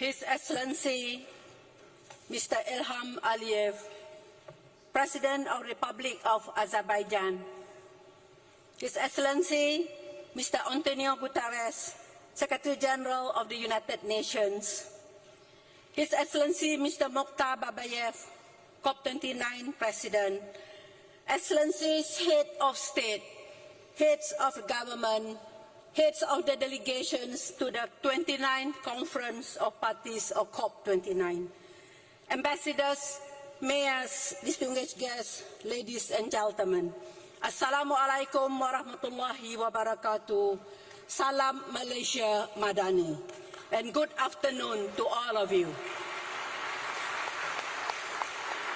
It is a great honor for me to address all of you from the front lines of the climate crisis, speaking for all the major local governments network, the 4 mayors and community leaders, and as a woman leaders from the grassroots community, and also as a grandmother myself, I'm very grateful for the opportunity given by COP and given by the President to convey the voices of the common people. Due to the climate change and the extreme weather events, all our life, especially those of us from the vulnerable communities, have now become a daily struggle. Yet I can say that with absolute confidence that the people we serve are looking to all of you to continue to deliver on their hopes for a better future. As a former Under-Secretary General and Executive Director of UN Habitat, I welcome and congratulate the COP29 presidency for the collaborative and far-sighted manner, forming a partnership with Dubai and Belgium that ensures continuity in the deliberation and decision taken as each COP. I also thank the COP29 presidency for the continued commitment to the ministerial meeting on urbanization and climate change that was introduced at Sharm el-Sheikh during COP27 and was expanded to strengthen multi-level climate action in Dubai at COP28. Distinguished delegates, having returned to my country in February this year and having been appointed as the First Lady Mayor of Kuala Lumpur, the capital city of Malaysia, I can testify to the reality that the challenges of the climate change is very real. From the longest heat wave ever recorded in my region to the biggest storm in living memory, Kuala Lumpur, like many cities all over the world, is facing ever greater challenges on a daily basis. The only way cities like Kuala Lumpur and developing world can continue to contribute to the climate goals is to have a consistent annual funding to enable us to preserve urban green spaces and conserve our forested areas as carbon sinks. If we keep innovating to ensure our cities are walkable and invest more in public transport, we can further reduce carbon emission and over-reliance on motor vehicles. To adapt to extreme climate events, I also advocate for more nature-based solutions, including expanding the Smart City concept and making urban centers into biodiversity hubs and create biodiverse cities. Different spelling, S-I-T-I-E-S instead of S-I-T-Y. By 2040, there will be an estimated 1.3 billion tons of plastic polluting the air, water, and food we eat. In fact, each of us now have microplastics in our bloodstream, vital organs, and as for this year, even in babies, in pregnant women. Despite these challenges, I consider ourselves among the luckiest cities and communities living in the region of the world that is relatively peaceful. Mr. President, I thank you for the courage that you have demonstrated in hosting COP29 in Baku, which can only happen because you have managed to convince your fellow leaders to give peace a chance. For without peace, there can be no sustainable development. Just as without sustainable development, we cannot win the peace. I thank you for Azerbaijan's contribution to the sustainable urbanization as you rebuild your cities, guided by the new urban agenda and the sustainable development goals. As you know, the Azeri poet Nizami Ganjavi, in his wisdom and his poetic expression, said that, quote unquote, in the hour of adversity, be not without hope, for crystal rain falls from the black clouds. In adversity, we can find opportunities. Let us dig deep in ourselves to find the will to give peace a chance, to make peace with nature, and to make peace with ourselves. I humbly call upon all member states to strengthen multilateralism and strengthen the hand of multilateral organizations like the United Nations to ensure that we leave COP29 with more concrete actions, timelines, funding to save the planets of today's and future generations. Without collaboration and cooperation, without a whole of society approach, we cannot hope to survive into the next century. The Loss and Damage Fund and this COP29 is finance COP and enabling COP. Let us make sure that the available funds reaches the most needed. Excellencies, ladies and gentlemen, I also would like to thank the Nazami Ganjavi International Center for giving me a platform to continue flipping the script on urbanization. I'm very pleased to belong to the COP29 International Advisory Committee organized by the NGIC as a platform for the like-minded eminent leaders and scholars to share their experiences and innovative ideas with the COP29 presidency. I'm glad to say that it is also a gender parity platform, and we will continue to share our recommendation to ensure there is follow-up action during the 12th NGIC Global Baku Forum next year. As we begin our 2-week celebration, let me also urge all member states and all key stakeholders present here today, particularly the business sector, to work collaboratively and find ways to make immediate serious action so that we can have this planet a better place than when we inherited it. More importantly, we need to do it now. And as the Malaysian Minister of Environment said at COP16, planet, profit, and then planet, people, and then profit. Mr. President, distinguished delegates, once again, I thank you for this opportunity to sound the clarion call for stronger multi-level climate action. I have always said, enough declaration. We want declared action with implementation. Let us take heed of the word Nizami Ganjavi again, speaking to us from the century past, that in our darkest hour, let solution rain down on us to allow us to find the will to live up to the commitments we have made to heal the planet for future generations. Together, let us give planet, people, peace and peace a chance. Together, we should and can fulfill the pact of the future.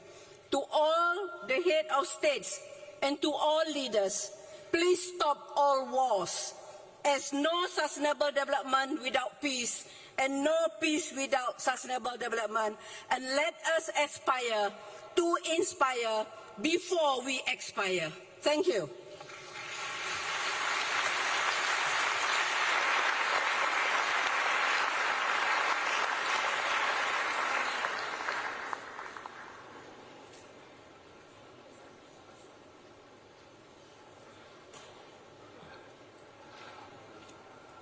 Thank you, Ms. Sharif.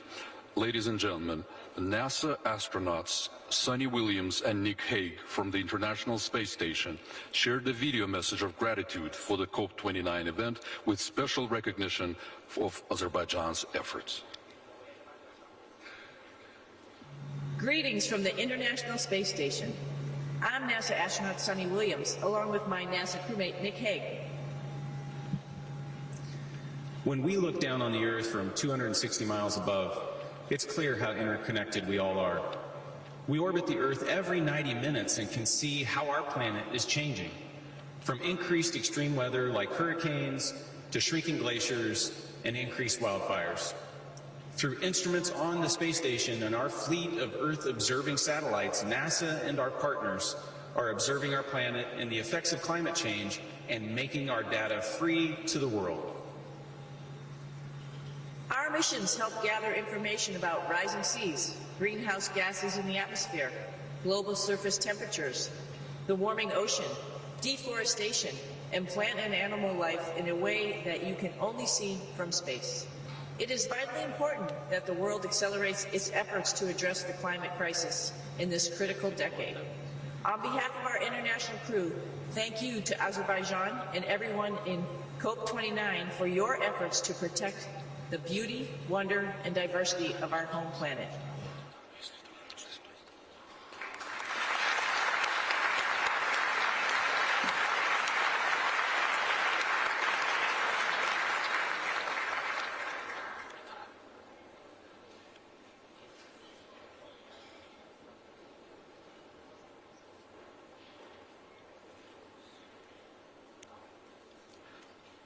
Esteemed guests, we are now delighted to begin the cultural program.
bütün alemde senin şenine şayan. Gel eyle nevaziş, gel eyle nevaziş, mene ver bu selebinden. Çünkü güzelin bu sesidir aşık esen. Çünkü güzelin bu sesidir aşık esen.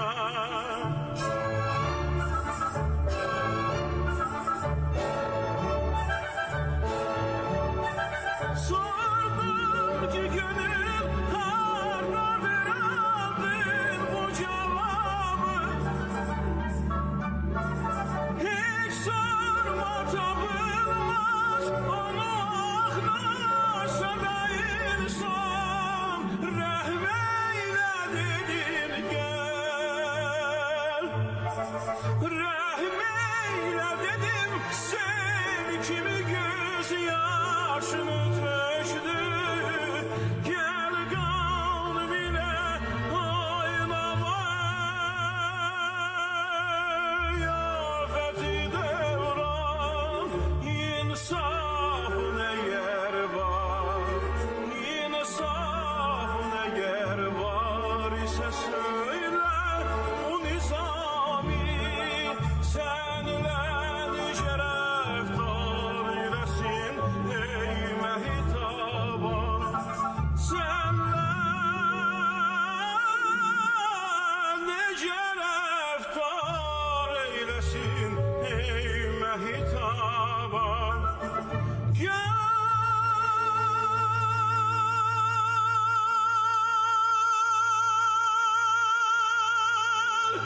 Sevgili canan,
Gece gündüz sarayıp olmadı rahat sensiz.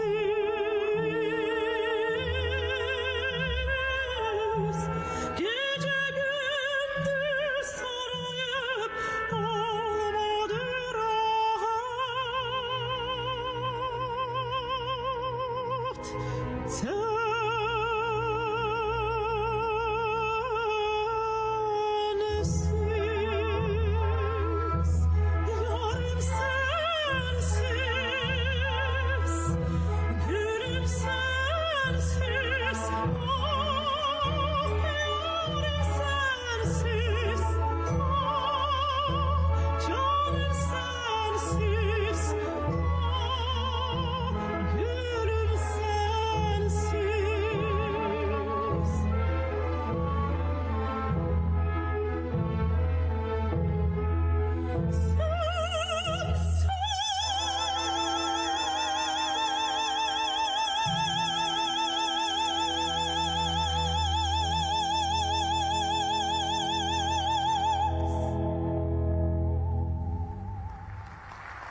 vətənimdir vətən ey. Vətən sevməyən insan olmaz ey. Vətəni sevməyən insan olmaz. Olsa ol şəxsdə vicdan olmayaz. Ay dadı be da yaman ey.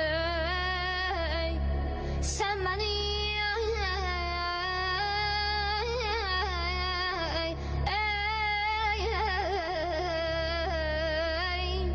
sen benim köksümdə çarpan ürəksən. Mən sənin köksündə kiçik bir zərrə. Mənə qanad verəyən,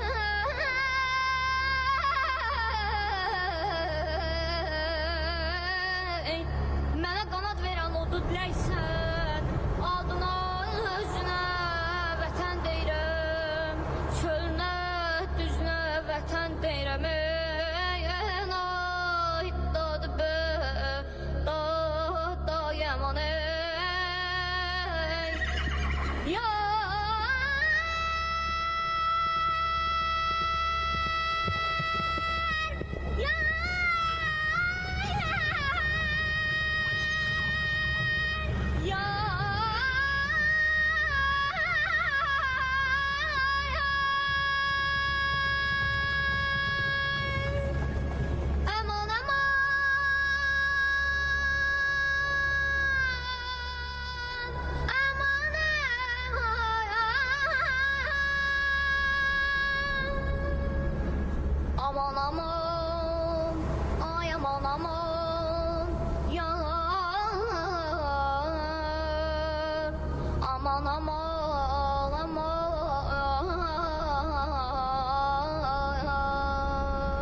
Saçın uzun hörmezler, gülü gönşe vermezler sargeli.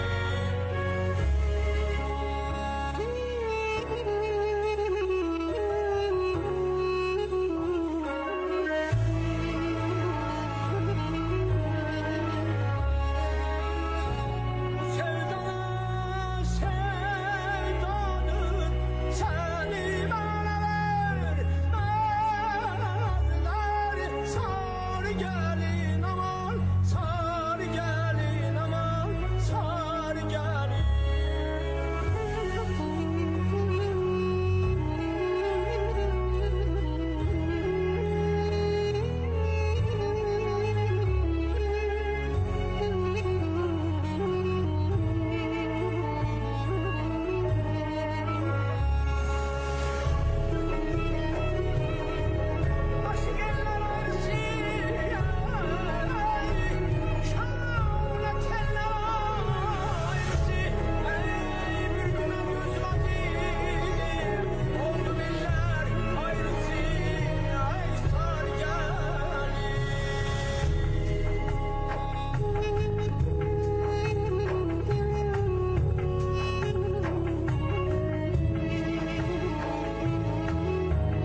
Ladies and gentlemen, this concludes the opening session. We would like to thank each of you for your presence and ask you to remain seated as we invite the heads of state and government to the VVIP lounge. Thank you.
Sorry, we need to make a sound check. Testing 1 2 3 4. Testing 1 2 3 4. Testing. No. Sound check, check. Sound, check. Sound check. 1 2 3. 1 2 2. Okay.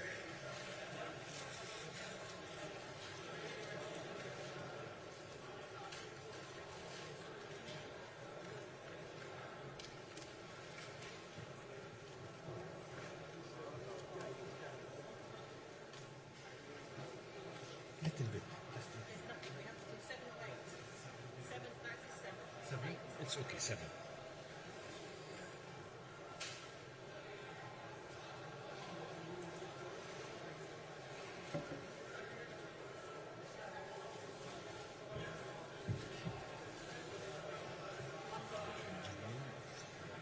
Sorry.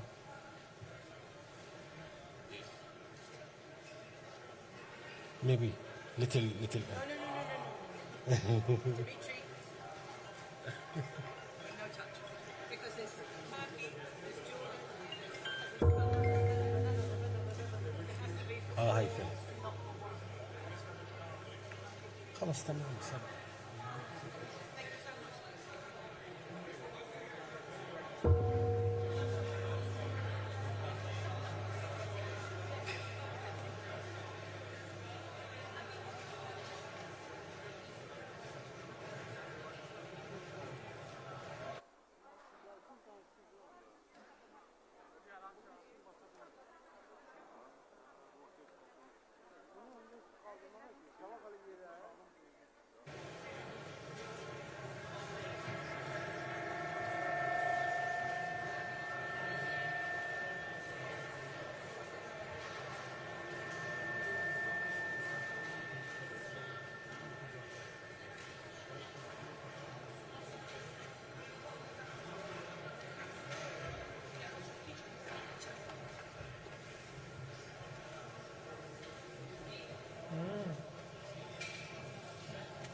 Sound.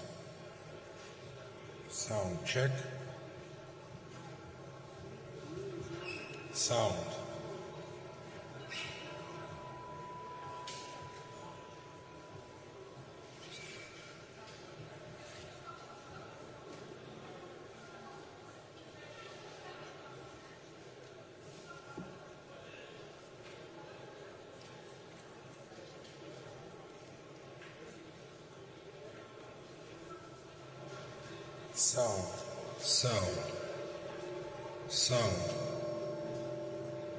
Sound.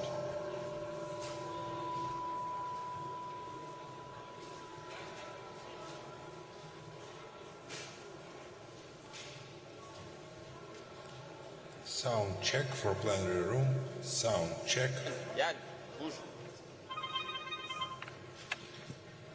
This is sound check for the plenary rooms.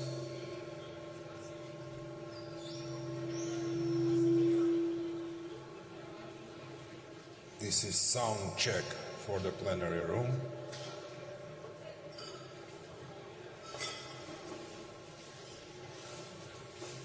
Sound check.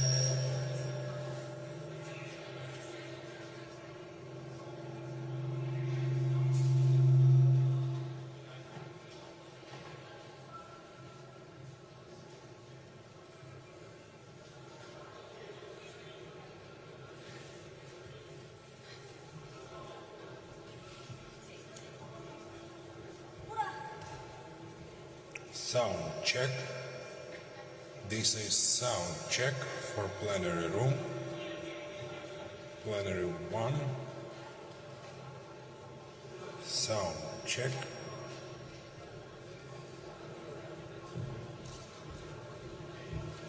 This is sound check.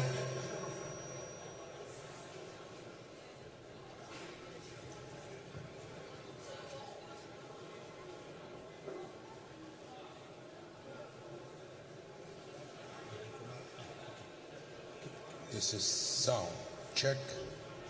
Sound. Yes? Of course. Guys, we have 5 minutes to be ready. So all the people that are finished their job, I need to vacate the room. We have 5 minutes.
Sound check.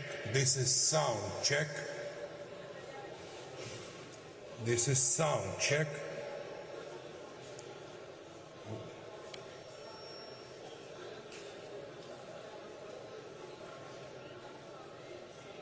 Sound check.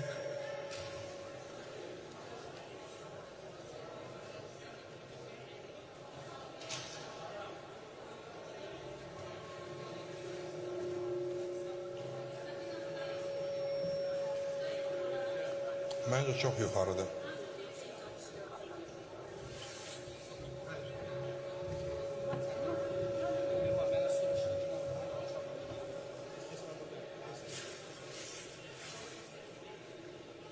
Okay.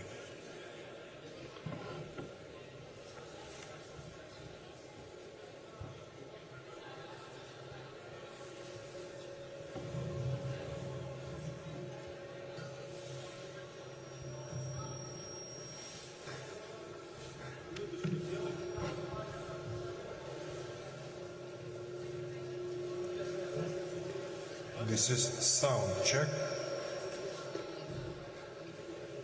Sound.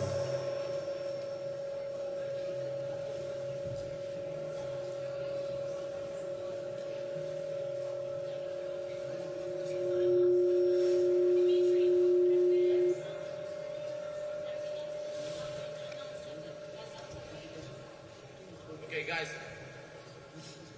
Guys, we have 2 minutes. We have 2 minutes. We're going to make an announcement, the VIP, and people will start walking in, so.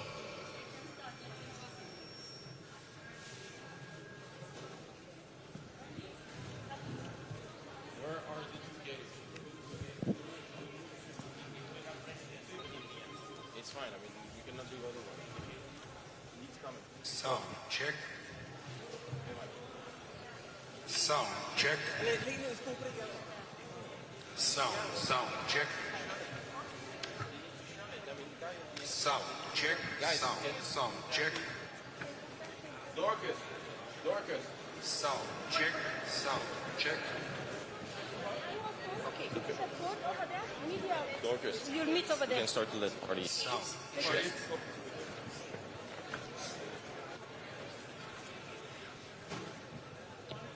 Sound check. Thank you, mate. Sound check.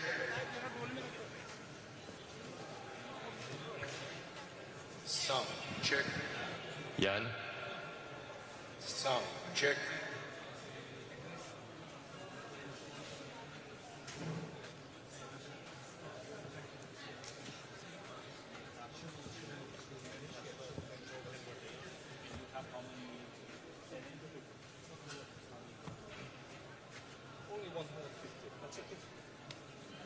can take one.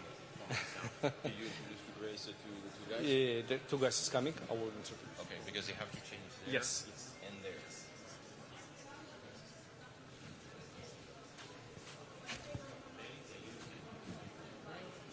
Guys, can we put the clock at 0? And it doesn't start until the first one, the clock at 3.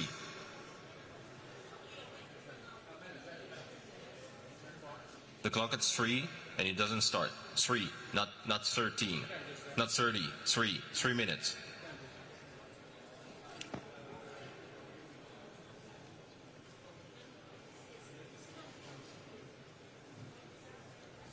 Tell me now. Okay, here I need the program.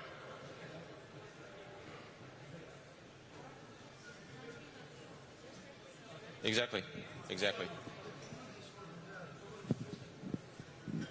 I need the HB camera here.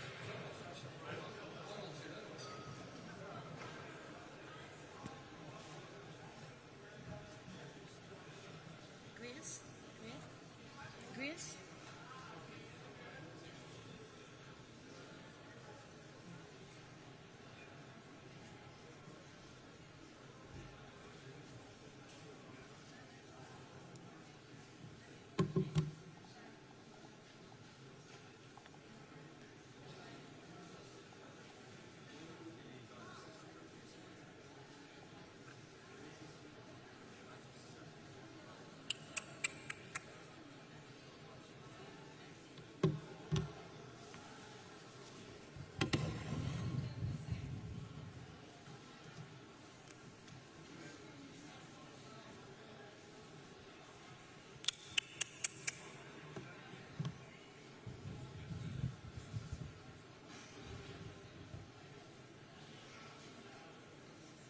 T'es où?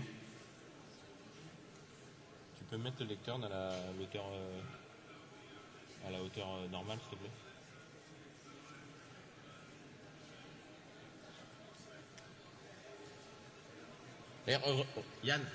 Yann, regarde si ça marche de là-bas.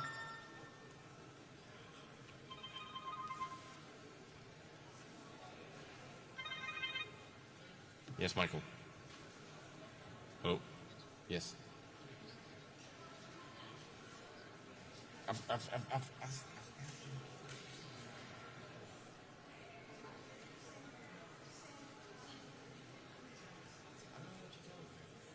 mean, this goes to the MCR. I've talked to them.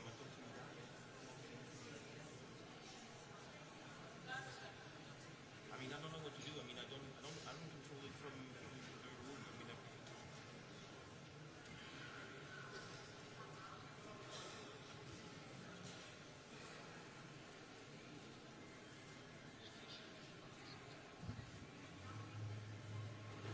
yeah. Okay.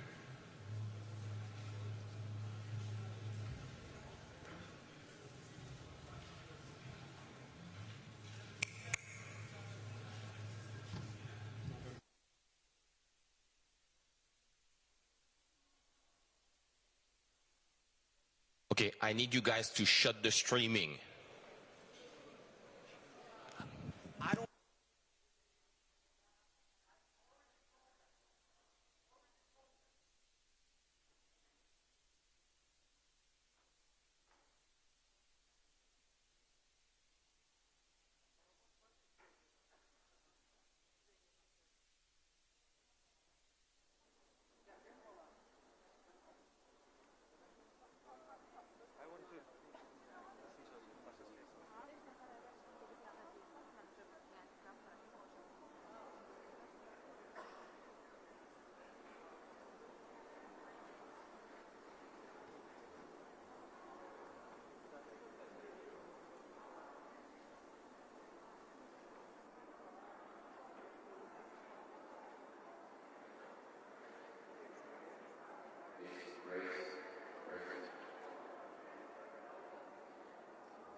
just open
знакомить информацию и скажите, хорошо, что понимаете.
Danışa bilir.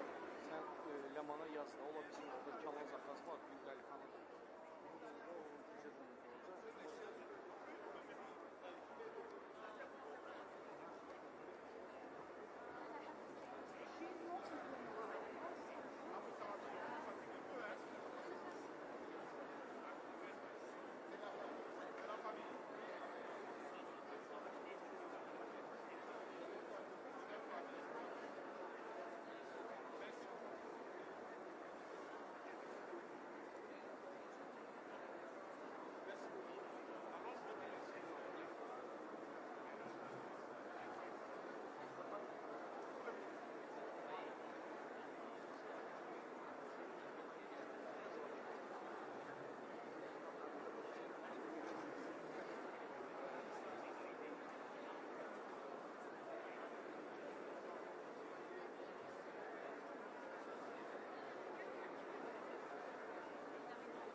Ekselansları Sayın Delegasyonlar. Efendim yerlerimizle yerleşmenizi rica edebilir miyiz başlayabilmemiz için?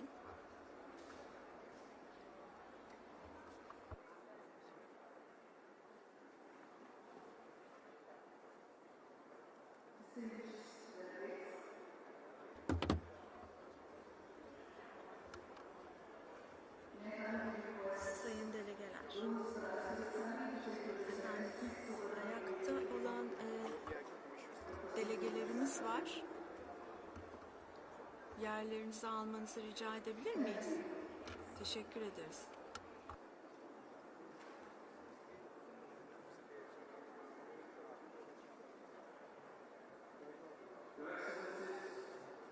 Delegates, honored guests, welcome to the ceremonial opening of the high-level segment for heads of state and government on the occasion of the 29th session of the Conference of the Parties, the 19th session of the Conference of the Parties serving as the meeting of the parties to the Kyoto Protocol, and the 6th session of the Conference of the Parties serving as a meeting of the party to the Paris Agreement. Ve Paris Anlaşması'nın paydaşları ve tarafları toplantılarına hepiniz hoş geldiniz.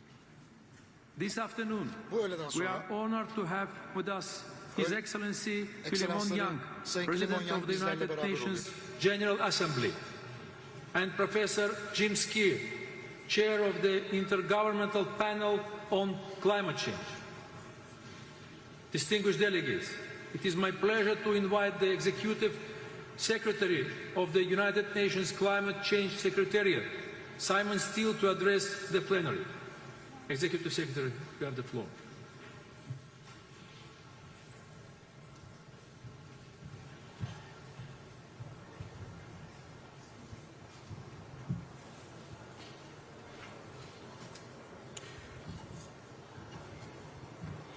Excellencies, we used to talk about climate action as being mostly about saving future generations. But there's been a seismic shift in the global climate crisis.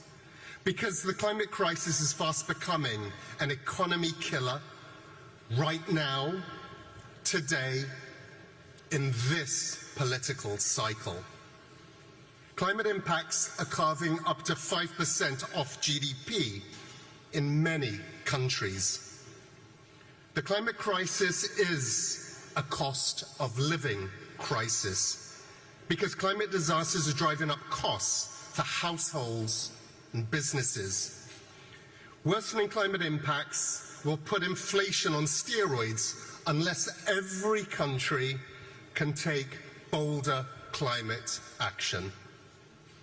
Let's learn the lessons from the pandemic, when billions suffered because we didn't take the collective action fast enough, when supply chains were smashed.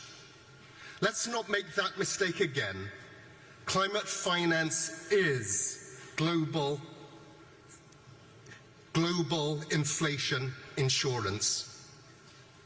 Rampant climate costs should be public enemy number one. Letting this issue languish halfway down cabinet agendas is a recipe for disaster. But this isn't just about saving your economies and your people. Bolder climate action can drive economic opportunity and abundance everywhere. Cheap, clean energy can be the bedrock of your economies. It means more jobs, more growth, less pollution choking cities, healthier citizens, and stronger citizens, stronger businesses. Billions of people simply cannot afford for their government to leave COP29 without a global climate finance goal. So for leaders here and back in capitals, make it clear that you expect a strong set of outcomes. Tell your negotiators, skip the posturing and move directly to finding common ground. Bring those positions together. We also need your direct engagement on new national climate targets and plans, NDCs. So all of you can benefit from the boom in clean energy and climate resilience. These are not easy times, but despair is no strategy, and it's not warranted. Our process is strong, and it will endure. After all, international cooperation is the only way humanity survives global heating. The time for hand-wringing is over, so let's get on with the job. I thank you.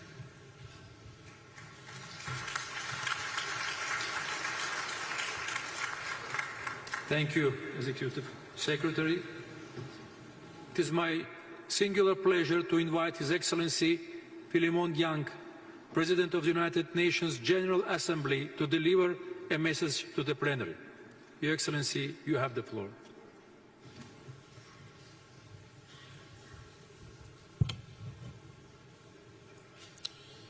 Excellencies, distinguished delegates, we meet at a moment of great need.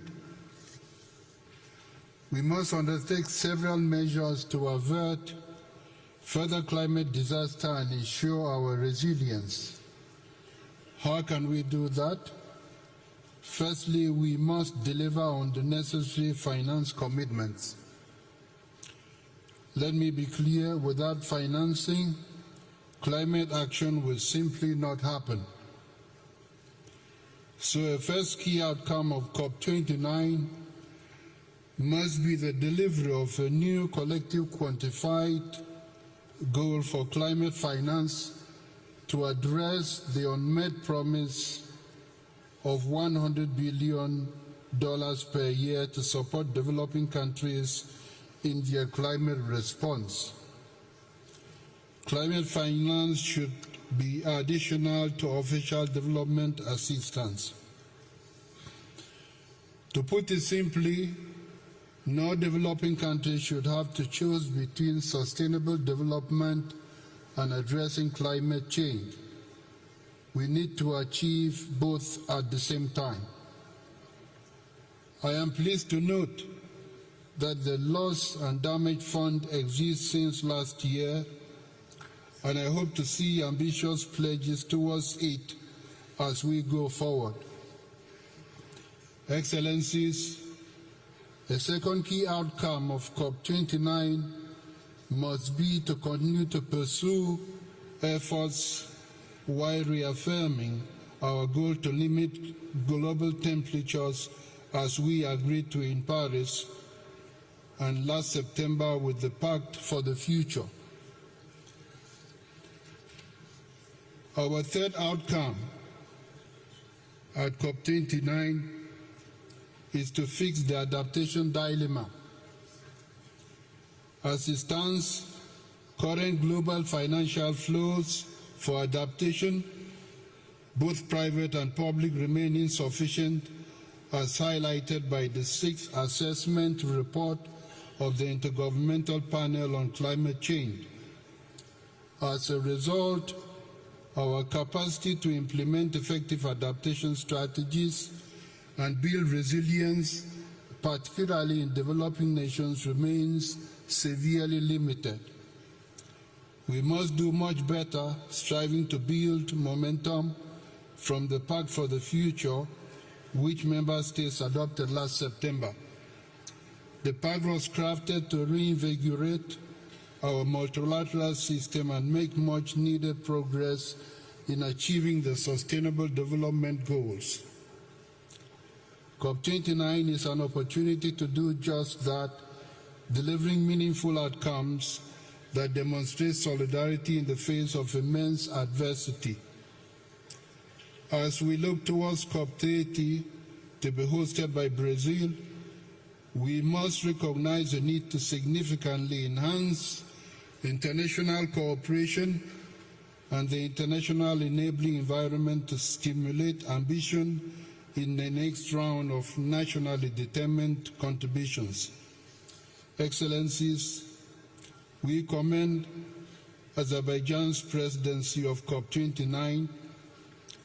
The COP29 presidency's initiatives, such as the Climate Action Finance Fund, demonstrate that Azerbaijan is leading correctly and should be an example for all of us. Excellencies, the urgency of the climate crisis requires decisive action. To do that, we must commend the establishment of a COP Troika. This initiative will be crucial in maintaining continuity and coherence in our efforts, ensuring that each conference builds on the progress of the last with greater focus and ambition. The lives and livelihoods of future generations depend on our decisions here today. Let's seize the moment. Thank you.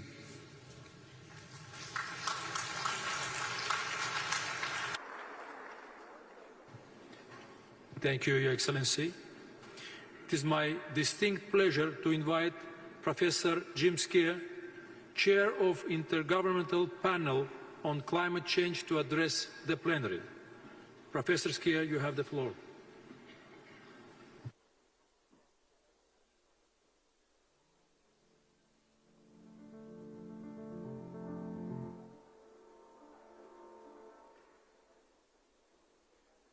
Ladies and gentlemen, as the chair of the Intergovernmental Panel on Climate Change, the IPCC, it's an honour to address the high-level segment of COP29. Climate change is no longer an abstract threat for a distant future. It's been unfolding in front of our eyes. In the 12 months since the last COP in the UAE, people across Asia and in the Sahel have endured extreme temperatures.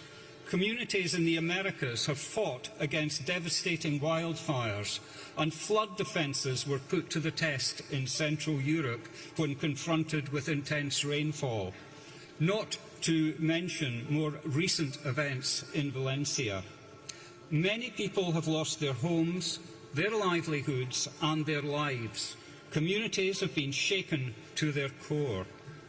And global warming is unequivocally caused by human activities through emissions of greenhouse gases that arise from unsustainable energy use, land use and land use change, and lifestyle patterns. The extremes we are witnessing have been aggravated by human-induced climate change. This is the new normal. Imagine what is in store in the coming decades if we don't act swiftly and decisively. With every fraction of a degree of warming, we face greater threats. Children born today will not know a world without climate change. The IPCC has shown that we, and furthermore they, will live in a world marked by more intense storms, exceptional heat waves, devastating floods and droughts, a world where food chains are disrupted and where diseases reach new countries. Today, our chances of limiting warming to 1.5 degrees Celsius are hanging on a very slender thread. The recent UNEP GAP report concluded that global emissions would need to fall by 7.5% per year through to 2035 to return us to a 1.5 degree pathway. If we delay more ambitious action to 2030, this becomes an unprecedented 15% per year. Even limiting warming to 2 degrees is at risk. But this does not have to be the case. As the IPCC Sixth Assessment Report demonstrated, we have the know-how, the tools and the financial resources to avoid the worst impacts of climate change. A world where transport is no longer polluting, our cities are green, and where we have transitioned away from fossil fuels. We've shown that carbon pricing, regulations and other interventions have already resulted in gigatons of avoided emissions, and more can be achieved if policies and measures are scaled up and deployed more widely. Furthermore, we've shown that climate action can contribute to other development goals, such as improving air quality and human health. With climate change already on us, we must address adaptation.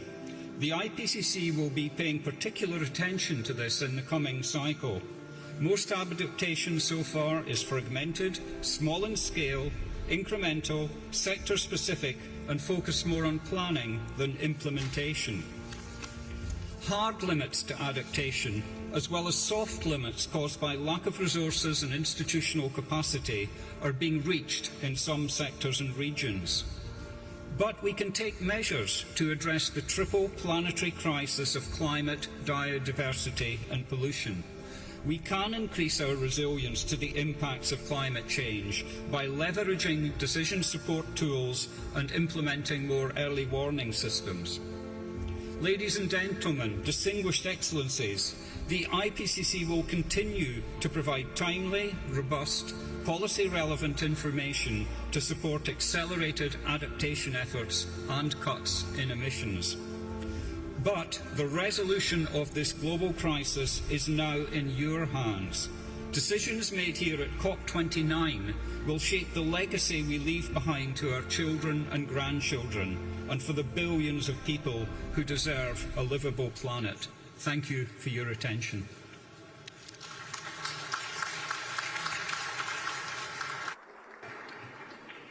Thank you, Professor Ski. Your Excellencies, distinguished delegates, this brings us to the end of the ceremonial opening of the first part of the high-level segment.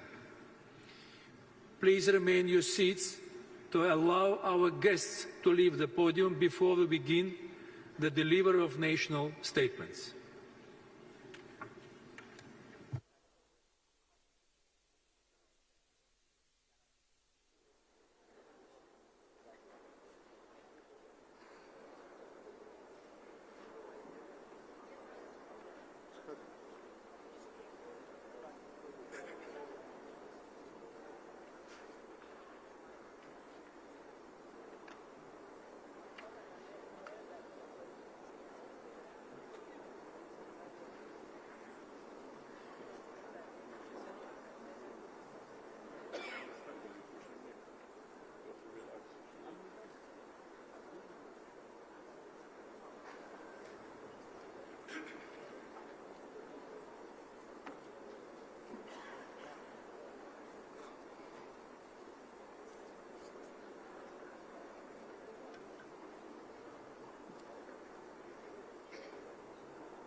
Your Excellencies, distinguished delegates, honorable guests, today heads of state and government will deliver their national statements.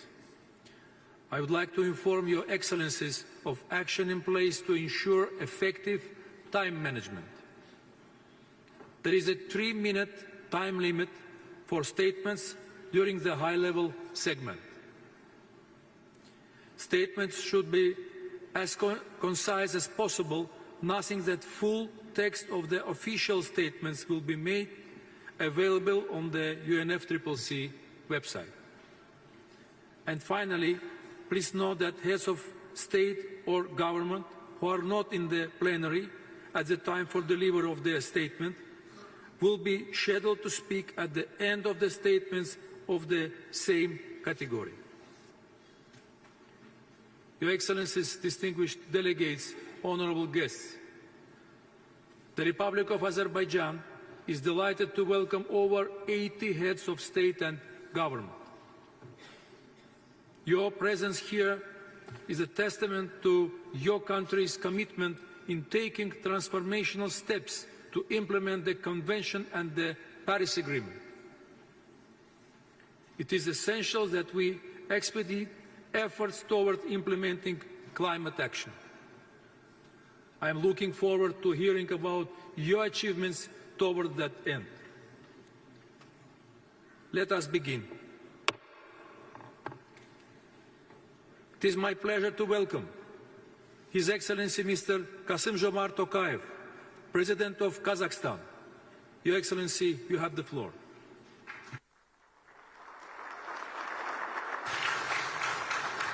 Your Excellencies, Kazakhstan is firmly committed to the global climate agenda under the Paris Agreement, pursuing an ambitious target towards carbon neutrality by 2060.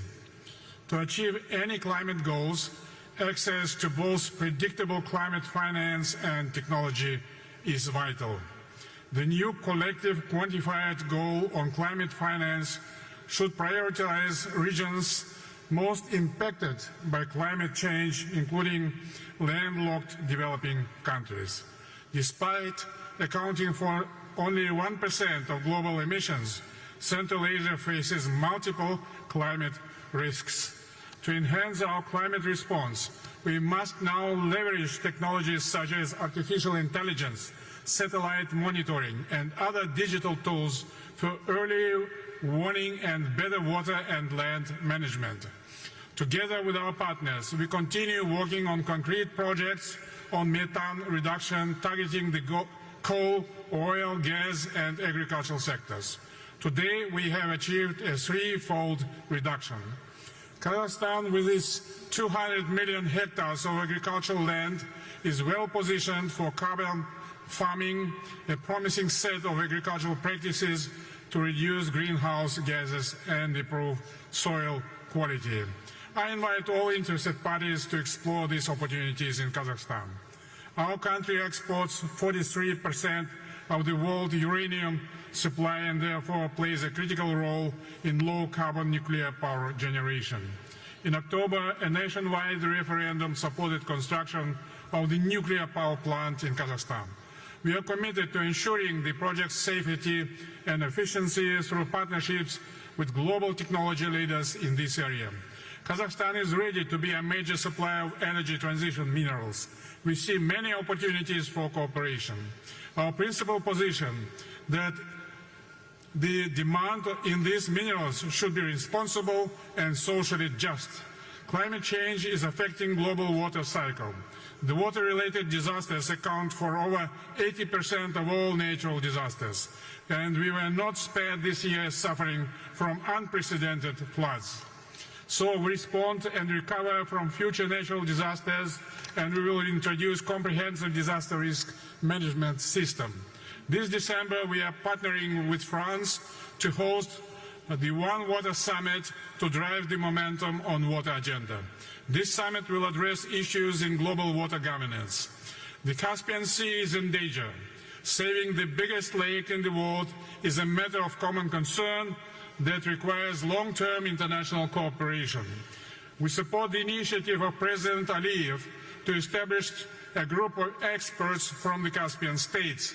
Kazakhstan is intensifying its activities to preserve the Aral Sea. In conclusion, I express my sincere appreciation to the Azeri government for organizing this global gathering, and I believe that together we will be able to meet the defining challenge of this generation. Kazakhstan is strongly committed to multilateral pathways to a just, inclusive, transparent climate agenda. Thank you very much.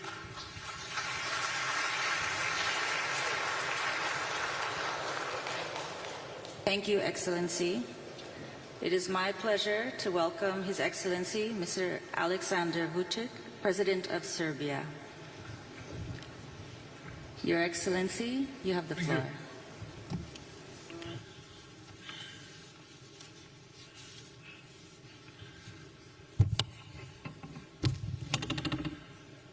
Your Excellencies, esteemed delegates, since I have 3 minutes, will say that it's a special honor and responsibility for me to be here today and to participate at a meeting that brings together the high state officials to discuss the pressing topic of today, the challenges of climate change and the future of our planet. But in the meantime, as I was saying last time in Dubai, we have several prerequisites to start tackling the issue of fighting climate changes. Number one is we need to restore peace in the world. Nobody likes today the word peace because everybody wants to win against the other. Everybody wants to see the defeat of the other side. On the other hand, we need to invest much more in the peace. Otherwise, we'll have to put more money for armament, ordnance, weaponry, as we did and as we do today, instead of investing hugely into all necessary instruments in fighting climate changes. Yes, we need to tackle floods, droughts, wildfires, air and water pollution and everything else. But before that, we need to establish peace. And that's why I'm urging all big powers to settle the problems, to settle the issues in Ukraine, the Middle East, all over the world, then we'll be able to start resolving all these issues. Number two, as you know, it's always the case, big and rich, they cause problems, and the poor countries and small countries are paying the price. And that's why I believe that it's very important for us to find new financial instruments. How we're going to be helpful to non-developed and developing countries, where we can find money to invest into new technologies. Are we able to foster IMF and World Bank to be much more helpful than they used to be? How are we going to tackle the issue of public debt to GDP ratio, because we are getting closer to 100% worldwide speaking, and that will mean a lot regarding climate change fightings. And once again, I'm urging those big and rich to be helpful for poorer countries. At the end, our legacy, first and foremost to the youth, is to create a fair and sustainable society and to shape a livable, thriving world for all. Our legacy must be one of decisive action, rooted in hope.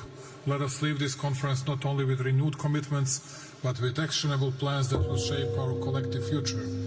When I say this, once again going back to prerequisites, pre-terms for fighting climate changes, which is peace, peace, peace, and more of financial instruments that will be available for poorer countries.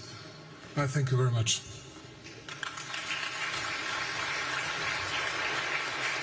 Thank you, Your Excellency. It is my pleasure to welcome His Excellency, Mr. Emerson Dambudzo Mnangagwa, President of Zimbabwe.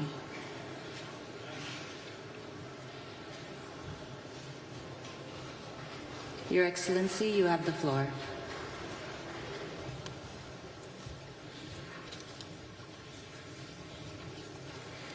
Your Excellency, President of the Republic of Azerbaijan, President Aliyev, Excellencies, distinguished ladies and gentlemen, I extend my profound gratitude to you, Your Excellency, President Aliyev, the government people of Azerbaijan, for the warm hospitality and superb facilities put at our disposal. The COP29 theme is both timely and urgent, given the escalating global climate crisis. Science warns of the need to drastically reduce greenhouse gas emissions. Regrettably, pollution continues to degrade the environment, threatening the quality of our air and water, while biodiversity loss threatens food security, pushing millions into poverty and hunger. The time for half measures is over, and we all have a duty to fully implement our agreements. Zimbabwe bears the scars of climate change and is currently experiencing one of the most devastating El Nino-induced droughts in history. The drought has negatively impacted nearly every aspect of life in Zimbabwe. My government, in April this year, declared a national state of disaster. The crisis extends beyond Zimbabwe and is affecting the entire Southern Africa region. Our reliance on hydroelectric power has also made our clean energy supply precarious. These cost-getting efforts underscore the vulnerability of developing countries like Zimbabwe to climate change while contributing minimally to global emissions. The transition to renewable energy is non-negotiable, while a just transition combined with robust financial technological support for developing countries are critically important to drive the climate action agenda. As such, my country is implementing the Nationally Determined Contribution Implementation Plan and Investment Framework to aid in our resource mobilization. Additionally, Zimbabwe recently developed a national carbon market framework which puts Article 6 compliance framework at the heart of Zimbabwe's climate change strategy. Zimbabwe welcomes the formal registration of the group of landlocked developing countries as a negotiating group in global climate processes. As we reflect on the commitments made at the recent Summit of the Future, I urge us all to align our climate actions with our broader vision for more just, peaceful, and inclusive order. Let us act decisively to build a legacy of hope, resilience, and shared prosperity on a healthy earth. I thank you.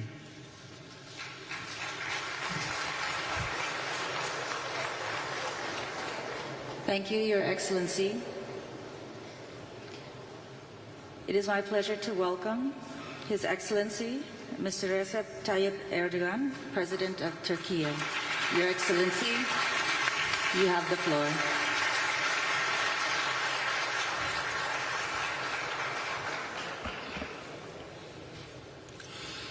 Saygıdeğer devlet ve hükümet başkanları, Sayın Genel Sekreter, sizleri şahsım ve milletim adına en kalbi duygularımla selamlıyorum.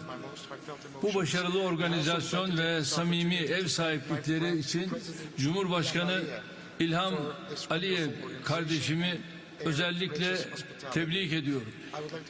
Ve böyle anlamlı bir buluşmada gerçekten iklim krizinin menfi etkilerinin en yoğun hissedildiği ülkeler arasındayız.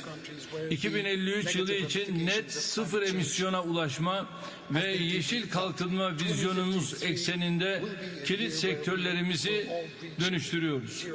Yeşil finans stratejisini uygulama ve ulusal yeşil taksonomi oluşturma gayretlerimiz devam ediyor. Emisyon ticaret sistemini de ihtiva eden iklim kanunumuzu çok yakında meclisimize sunacağız. COP29 öncesinde 2 yıllık şeffaflık raporumuzu ve uzun dönemli iklim stratejimizi yazmanlığa ilettik. 2024-2030 yıllarını kapsayan iklim değişikliği azaltım ve uyum strateji eylem planlarımızı uygulamaya aldık. Toplam kurulu güç içerisinde yenilenebilir enerjinin payını %59'a yükselttik. Bu oranla Avrupa'da 5. dünyada 11. sıradayız. 2053 net sıfır emisyon hedeflerimiz için temel önceliklerimiz yenilenebilir enerji, enerji verimliliği ve nükleer enerjidir. Bugün 31 bin megawatt olan rüzgar ve güneş enerjisi kurulu gücümüzü 2035 yılında 120 bin megawatt'a çıkaracağız. Nükleer enerjide ise 2050 senesinde 20 bin megawattlık bir kapasiteye ulaşmayı hedefliyoruz. 2024-2030 yıllarını kapsayan ulusal enerji verimliliği eylem planımızla 100 milyon ton karbondioksit eş değeri emisyon azaltımı öngörüyoruz. Elektrikli milli otomobilimiz TOG'u yaygınlaştırmaya devam ediyoruz. Eşim Emine Erdoğan'ın himayesinde başlatılan ve küresel düzeye taşınan sıfır atık projesi iklim değişikliğiyle mücadelemize ilave güç katıyor. Bu sayede projenin başlangıcından bu yana 5,9 milyon ton sera gazı emisyonunun önüne geçtik. Su kaynaklarımızın etkin kullanımı için su verimliliği seferberliği ilan ettik. Milli Ağaçlandırma Günü olarak belirlediğimiz her 11 Kasım'da milyonlarca fidanı toprakla buluşturuyoruz. Tabii tüm bu gayretlerin ekonomik maliyeti çok yüksektir. Küresel mücadelemizi daha güçlü ve etkili kılmak bakımından bilhassa gelişmekte olan ülkelerin ihtiyaçlarına cevap verecek bir iklim finansmanı hedefinin bu zirvede belirleneceğine inanıyorum. Kıymetli katılımcılar, gelecek nesiller için adil, sürdürülebilir ve doğaya saygılı bir dünyayı inşa etmek için Birleşmiş Milletler 79. Genel Kurulu'nda Gelecek Paktı'nı kabul ettik. Bugün burada gelecek nesillere daha adil bir dünya bırakmayı konuşurken İsrail'in Filistin ve Lübnan'ı hedef alan hukuk, ahlak ve vicdan dışı saldırıları devam ediyor. Mevcut hükümet maalesef çocuk, kadın ve yaşlı demeden insanları katletmeyi, büyük bir çevre kıyımına yol açmayı sürdürüyor. İsrail saldırıları nedeniyle toprağa ve yeraltı sularına sızan kimyasallar Gazze'li çocukların geleceğini şimdiden karanlığa bürümüştür. Bu ağır insani ve çevre felaketine sebep olanların uluslararası mahkemelerde bunun hesabını vermeleri gerektiğini düşünüyoruz. Kıymetli dostlarım, 2026 Birleşmiş Milletler İklim Değişikliği 31. Taraflar Konferansı'na ev sahipliği yapmak için adaylığımızı açıkladık. Adaylığımıza destek veren ülkelere teşekkür ediyor, değerlendirmeleri sürenlerin desteğini bekliyoruz. Bu düşüncelerle sizleri bir kez daha saygıyla selamlıyor. Aziz kardeşim İlham Aliyev'i bu önemli zirve için canı gönülden tebrik ediyorum.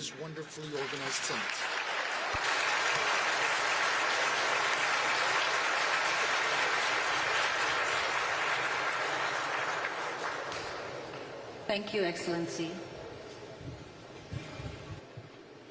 It It is my pleasure to welcome His Excellency Mr. Mohammed Ould Sheikh El Ghazouani, President of Mauritania. Your Excellency, you have the floor.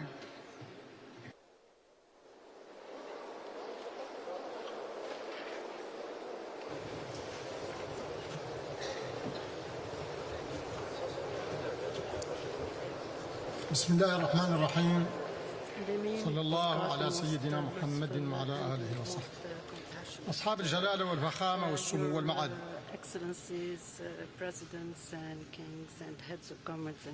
سعادة السيد رئيس المؤتمر التاسع والعشرين للأطراف باتفاقية الأمم المتحدة الإطارية بشأن التغير المناخي، معالي السيد الأمين العام للأمم المتحدة، السيدات والسادة ممثلي المنظمات، إلهام علييف رئيس جمهورية أذربيجان ومن خلاله إلى الشعب الأذربيجاني على حفاوة الاستقبال والتنظيم المحكم لهذه الدورة التاسعة والعشرين لمؤتمر الأطراف باتفاقية الأمم المتحدة الإطارية بشأن تغير المناخ COP 29.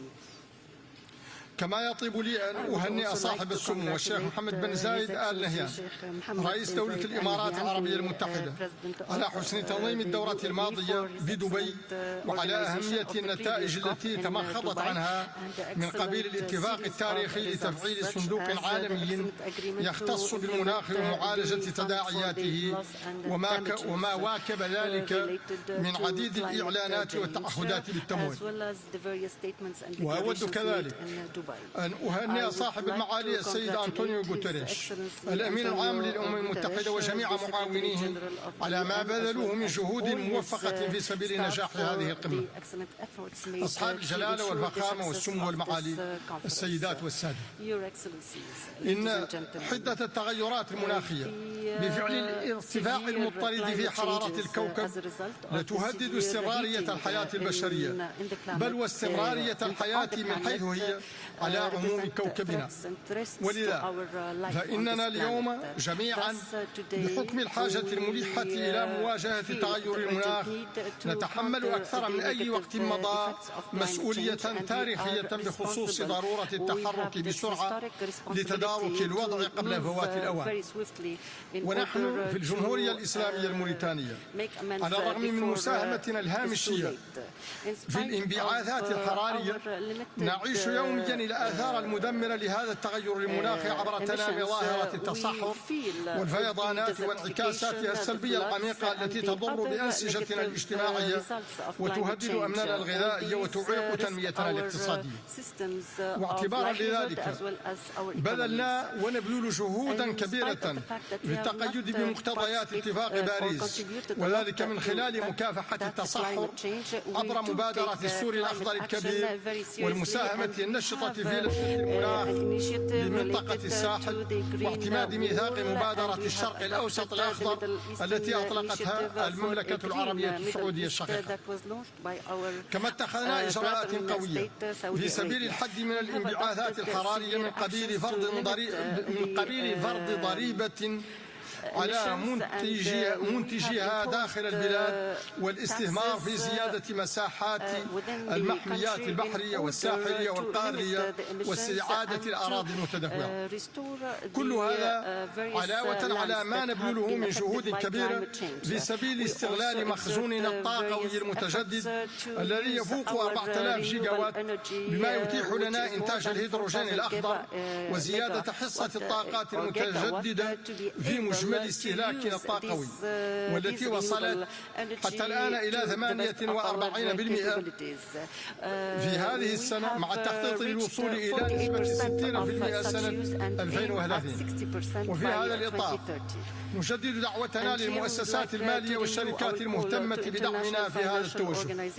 ولا يسعني في هذا المقام إلا أن أؤكد على أن القارة الإفريقية كاتحاد وكدول تبذل جهودا كبيرة في سبيل الحد التدريجي من الاحتباس الحراري على الرغم من ضآلة إسهامها فيه، كما تتوسع في استخدام الطاقات المتجددة، وهو ما يستوجب دعمها بقوة في مجال تعزيز القدرة على التكيف والصمود في وجه الانعكاسات السلبية للتغيرات المناخية.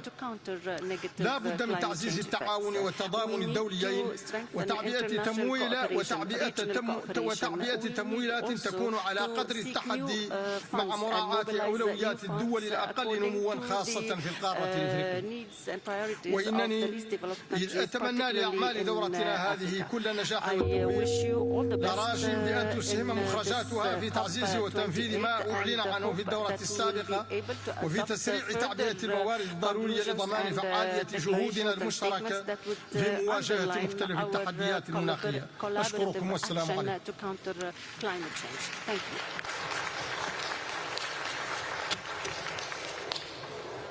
Thank you, Your Excellency.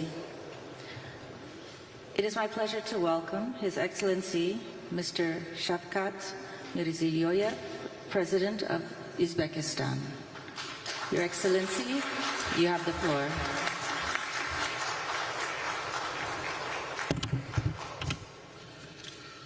Hurmatli delegatsiya rahbarlari, avvalambor Azerbaijan Respublikasi Prezidenti İlham Aliyev janob olilarining bugungi tarixiy konferensiyani go'zal Baku shahrida yuksak darajada tashkil etgani bilan samimiy tabriklayman. Biz Ozarbayjonning zamonaviy iqlim tahdidlariga qarshi kurashish yo'lida xalqaro hamkorlikni kengaytirish bo'yicha faol sa'y-harakatlarni to'liq qo'llab-quvvatlaymiz. Hurmatli sammit ishtirokchilari, iqlim o'zgarishlari bugungi kunda asosiy global tahdidga aylanib bormoqda. Geosiyosiy ziddiyatlar kuchayishiga bevosita ta'sir ko'rsatmoqda. Ayniqsa kambag'allikka qarshi kurash, oziq-ovqat va energetika xavfsizligi, suv va resurslardan foydalanish muammolarini kuchaytirmoqda. Bularning asoratlarini Markaziy Osiyoda o'tkir his qilmoqdamiz. Iqlim muammolari aholimizning turmush sifatini oshirish va milliy taraqqiyot strategiyalarini ro'yobga chiqarishda yangi to'siqqa aylanmoqda. Parij bitimi doirasidagi bosh maqsadimiz mintaqada havo haroratining jadal o'sishiga yo'l qo'ymaslik va joriy 100 yillikda 1,5-2 gradus atrofida saqlab qolishdir. Bu borada biz O'zbekistonda uglerod neytralligiga erishish bo'yicha keng miqyosdagi islohotlarni qat'iy olib boryapmiz. 2030-yilgacha havoga is gazi chiqarishni 35% ga kamaytirishni reja qilganmiz. Bu majburiyatni 2050-yilga qadar yanada kengaytirishga tayyormiz. Yashil energetika ulushi 40% gacha oshiramiz. Elektromobil va yashil vodorod klasterlari, quyosh va shamol generatsiya hublarini yaratyapmiz. Yashil makon dasturimiz doirasida ko'kalamzorlashtirish hududlarini keskin ko'paytirmoqdamiz. Qo'shni mamlakatlar bilan mintaqaviy iqlim strategiyasini hayotga tatbiq qilmoqdamiz. Shu kunlarda Yevropaga yashil energiya yetkazish bo'yicha ko'p tomonlama bitimni imzolaymiz. Hurmatli xonimlar va janoblar, O'zbekiston global iqlim o'zgarishlari oqibatlarini birgalikda bartaraf etishda o'zining amaliy hissasini kengaytirish niyatida. Birinchidan, rivojlanayotgan mamlakatlarga iqlim xatarlarini aniqlash uchun yetakchi davlatlar va xalqaro institutlarning texnik ko'magini kengaytirish dolzarbdir. Bu borada iqlim tufayli yo'qotish va zararlarni baholash bo'yicha xalqaro markaz ta'sis etishni taklif qilaman. Ikkinchidan, transchegaraviy suv resurslari ifloslanishining oldini olish va barqaror bioxilma-xillikning saqlashda yagona yondashuv zarur. Mintaqamiz misolida aytib o'tmoqchimanki, bir avlod ko'z o'ngida Orol dengizining butunlay yo'qolishi sayyoramiz miqyosida fojiaga aylandi. Shu o'rinda biz Birlashgan Millatlar Tashkiloti shafeligida daryo ekotizimlarining butunligi va ekologik xavfsizligini ta'minlash bo'yicha majburiyatlar to'g'risida deklaratsiyani ishlab chiqish tarafdorimiz. Uchinchidan, ko'p tomonlama yetakchi tizimlar ishtirokida o'simliklarning iqlim o'zgarishlariga chidamligini oshirish uchun genetik resurslarning mintaqaviy bankini ishga tushirishni reja qilganmiz. dengizga chiqish imkon bo'lmagan davlatlar uchun yurtimizda Birlashgan Millatlar Tashkilotining innovatsion agrosanoat hubini yaratish tashabbusini ilgari suramiz. 4-dan iqlim o'zgarishlaridan zarar ko'rayotgan megapolis va shaharlarning barqaror rivojlanishi bo'yicha ilg'or bilim va amaliyotni transfer uchun Jahon iqlim poytaxtlari alyansini tashkil etishni va uning birinchi forumini Toshkentda o'tkazishni taklif qilamiz. 5-dan kelgusi yil 15-mayda Xalqaro iqlim kunini Orol bo'yi mintaqasida o'tkaziladigan raqamli yashil tashabbus global yoshlar festivaliga davlatlar vakillarini kutib qolamiz. Hurmatli sammit ishtirokchilari, O'zbekiston umumiy farovonlik va yashil taraqqiyot yo'lida ochiq muloqot va sheriklikka doim tayyor ekanini yana bir bor ta'kidlayman. E'tiboringiz uchun rahmat.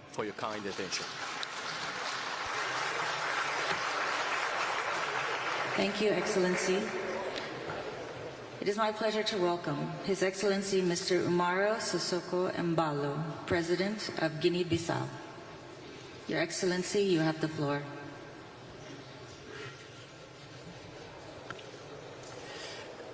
Senhor Ilhan Aliyev, Presidente da República de Azerbaijão, a 29ª Conferência das Partes da Convenção de Quadro das Nações Unidas sobre Alterações Climáticas acontece num momento de crise climática global que implica medidas urgentes e concertadas. Devemos ter a vontade política de assumir as nossas responsabilidades e de coletivamente encarar os desafios atuais com o necessário espírito de cooperação e de solidariedade. Na Guiné-Bissau temos implementado uma série de ações estratégicas para mitigar os impactos climáticos e reforçar a resiliência das nossas comunidades. Iniciamos projetos de reflorestação e proteção dos mangás fundamentais para a preservação da biodiversidade e para a absorção de carbono. Estamos também a promover iniciativas de conservação da água e fortalecimento da agricultura sustentável, que consideramos setores críticos para garantir a segurança alimentar. Tais medidas reforçam as capacidades adaptáveis das nossas comunidades e dos nossos ecossistemas. Intensificaremos esses esforços com a realização de novos projetos previstos na nossa estratégia nacional.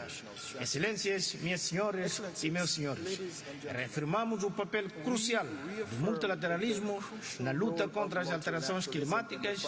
Precisamos de cooperação para implementar as políticas adequadas e garantir o financiamento climático de que necessitamos. O compromisso dos nossos parceiros e o apoio da comunidade internacional serão essenciais para garantir uma transição energética justa e acessível, respeitando princípios de responsabilidades comuns, mas diferenciadas. No que respeita aos compromissos desta COP29, a Guiné-Bissau reitera a sua determinação em levar a cabo várias ações, nomeadamente nas seguintes áreas prioritárias. 1. Adaptação e resiliência para o efeito. É necessário um acompanhamento internacional para continuarmos a investir em programas que fortalecerão as resiliências dos nossos ecossistemas e das nossas comunidades, principalmente através de estratégias de conservação da biodiversidade e de mitigação de riscos climáticos. Ponto 2. Perdas e danos em razão das consequências climáticas já sentidas no nosso país. Defendemos a plena perda e danos de Varsóvia e precisamos de recursos financeiros que permitam compensar os prejuízos causados por fenómenos climáticos. Terceiro, financiamento climático.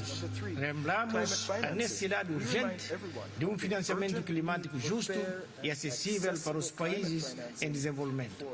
A afetação de recursos adequados para os países vulneráveis, tal como a Guiné-Bissau, é uma prioridade, é uma condição necessária para permitir uma maior resiliência e capacidade de adaptação.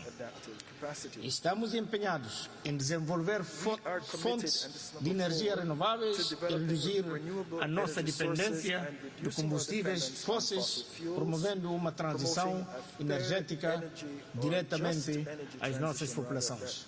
Excelências e distintos delegados, as alterações climáticas não conhecem fronteiras. Precisamos de agir de maneira global e avançarmos com decisões corajosas e medidas propícias. A Guiné-Bissau reafirma o seu compromisso em contribuir para uma resposta coletiva adequada em prol de um futuro resiliente e sustentável. Confiamos que as decisões que serão tomadas aqui em Baku irão demonstrar a nossa tomada de consciência coletiva dos graves perigos que ameaçam o globo, bem como a nossa determinação comum de adotar compromissos dinâmicos a favor da justiça climática, da solidariedade internacional e do desenvolvimento sustentável. Temos a obrigação de manifestar as nossas vontades de unir as nossas forças, bem como os nossos meios, com vista a permitir a preservação do nosso planeta e a construção de um mundo mais seguro e equitativo. Muito obrigado. Thank you, Your Excellency. It is my pleasure to welcome His Excellency Mr. Andrzej Duda, President of Poland. Your Excellency, you have the floor.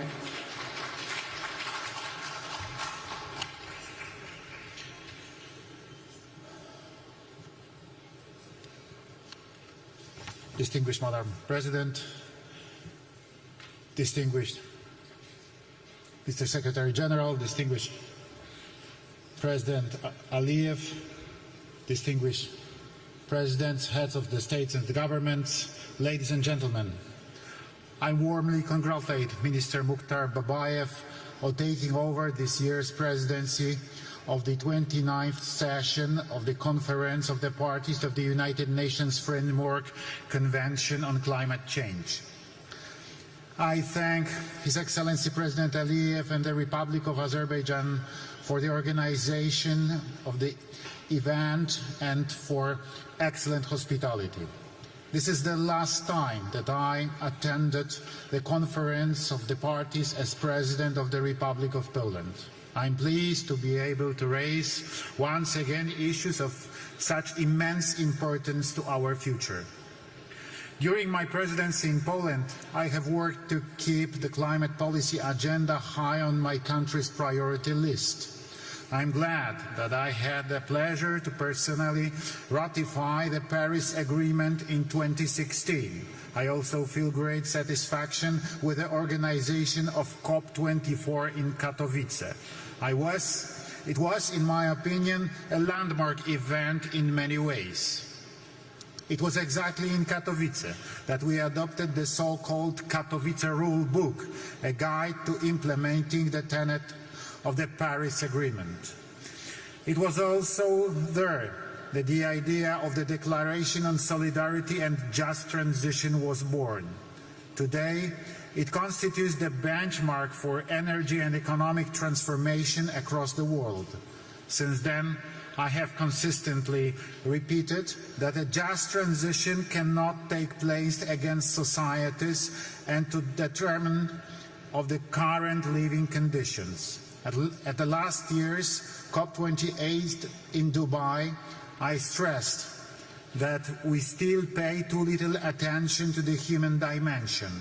And yet, a just transition must be carried out in a sensible way so that it benefits people in the first place. COP24 in Katowice also adopted a ministerial declaration, Forests for Climate, which highlighted the need to use forests in climate policy as natural sinks and reservoirs for greenhouse gases. Poland values this role of the woodland and cares for them because they are also provide a home and habitat for many species of plants, animals and fungi living in Poland. Preserving biodiversity is a precondition for the existence of the life on Earth. I touched upon this issue in my speech at the UN preliminary session on biodiversity in 2020. Ladies and gentlemen, at a time of so many climate changes and threats, a key conclusion for us should be to strengthen synergies between the following conventions: the UNFCCC on climate, the UNCBD on biological diversity, and the UNCCD to combat desertification. It is also important to take joint action on mitigation, adaptation, combating soil degradation, and achieving climate neutrality. Let us also remember that our environmental efforts are being undermined by the wars going on in the world. Russian aggression against Ukraine has shown us that armed conflicts also result in serious environmental damage and pollution. Therefore, our actions must be comprehensive, because environmental protection is also conflict prevention. Excellencies, despite challenges, Poland fulfills all its obligations and is consistent in following the path of sustainable development and just transition. A year ago in Dubai, I mentioned Poland's plans and efforts to create a balanced energy mix that will ensure our energy security, along with the development of renewable energy sources. In Poland, the wind power sector continues to grow, and we have a surge in home and large-scale photovoltaic installations. At the same time, we are drilling more wells for the development of geothermal energy. A year ago, I also presented Poland's ambitions to build a stable nuclear power industry. I am glad that in Dubai, I was able to take part in the event accompanying the adoption of the Declaration of Tripling Nuclear Power Capacity. I signed it with full conviction because I believe that nuclear is the future. And it is only nuclear that will help us to achieve our climate goals and guarantee clean, safe and stable energy. We are an example of a country which for years has been able to ensure both a steady GDP growth and a decrease in the carbon intensity in our economy. This is the best confirmation that our actions are correct and that Poland is following the path of sustainable development set by the UN. Listening to the current and previously held speeches by other heads of state, I know that Polish solutions are appreciated in the world. I am glad that many Polish ideas, including mine, are being implemented by other countries. Let's cooperate and inspire each other in order to jointly bring about new pro-climate solutions that are beneficial to humans, the environment and the climate. Thank you.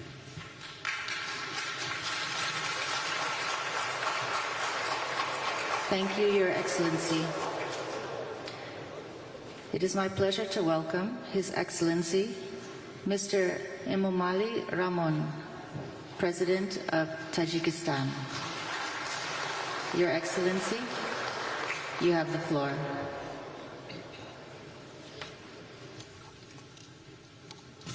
Muhtaram Janobi Rais, Xonimo va Janobon, با حکومت جمهوری آذربایجان و سازمان ملل متحد برای مهمان نوازی و در سطح بلند برگزار نمایشگاه چهارمین امروزه سپاسگزارم. در 5 سال آخر ما پیوسته شاهد سالماهای گرمترین در تمام دوره‌های مشاهده ها گشته ایستاده‌ایم. طبق گزارش کارشناسان سال 2024 نیز همچون سال گرمترین ثبت شد. وابسته به این ما را ضرور است که تلاش و عملهای خود را جهت حل مشکلات اقلیمی به مراتب زیاد کنیم. حاضرین گرامی، ما در اساس استراتژی رشد اقتصادی سبز خود نیت داریم که تا سال 2032 استحصال از انرژی را در کشور پورا از حساب منبع‌های تجدید شونده برآمده تا سال 2037 تاجیکستان را به کشوری سبز تبدیل کنیم.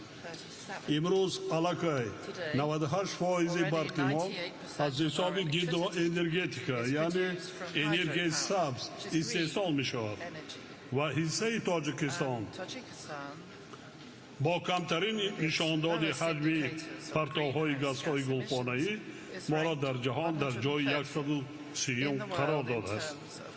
نقطه مهم دیگری میخوام که توجه شما را به آن جلب نمایم مسئله پیوستگی زیچ آب و اقلیم می باشد. باعث خوشنودی است که در کاپ 29 اعلامیه آب برای عمل در ساحه اقلیم قبول می گردد. وابسته به این ما را ضرور است که به مسئله آبشوی با صورت پیریک‌ها که در نتیجه پیامدهای تغییر اقلیم صورت می گیرد توجه مخصوص ظاهر نماییم. در این راستا با تشبث تاجیکستان مجمع عمومی سازمان ملل سال 2025 را سال حفظ پیریک‌ها اعلام کرد. مطابق این قطعنامه روز جهانی پیریک‌ها معین گردیده در نزد سازمان ملل بنیاد اعتماد حفظ پیریک‌ها تأسیس داده شد. تاجیکستان حصه خود را در این بنیاد گذاشته از همه شریکان نیز دعوت به عمل می‌آورد که این اقدام را دستگیری کنند.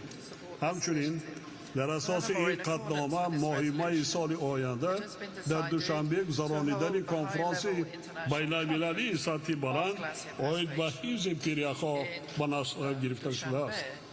در ادامه این موضوع با تشبث تاجیکستان و فرانسه از جانب مجمع عمومی سازمان ملل سالهای 2025 2034 همچون در ساله عمل برای دستگیری علم‌های یخشناسی اعلام گردید. با در نظر داشته اهمیت مسائل مذکور پیشنهاد می‌نمایم که با سرپرستی سازمان جهانی آب و هواشناسی و در همکاری با دیگر شریکان رشد در شهر دوشنبه مرکز هم آهنگسازی منطقوی عاید به یخشناسی تأسیس داده شود. از توجهتان سپاسگزارم.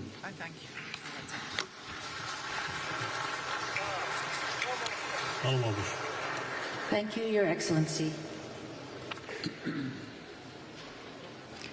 It is my pleasure to welcome His Excellency Mr. Abdul Latif Jamal Rashid, President of Iraq. Your Excellency, you have the floor.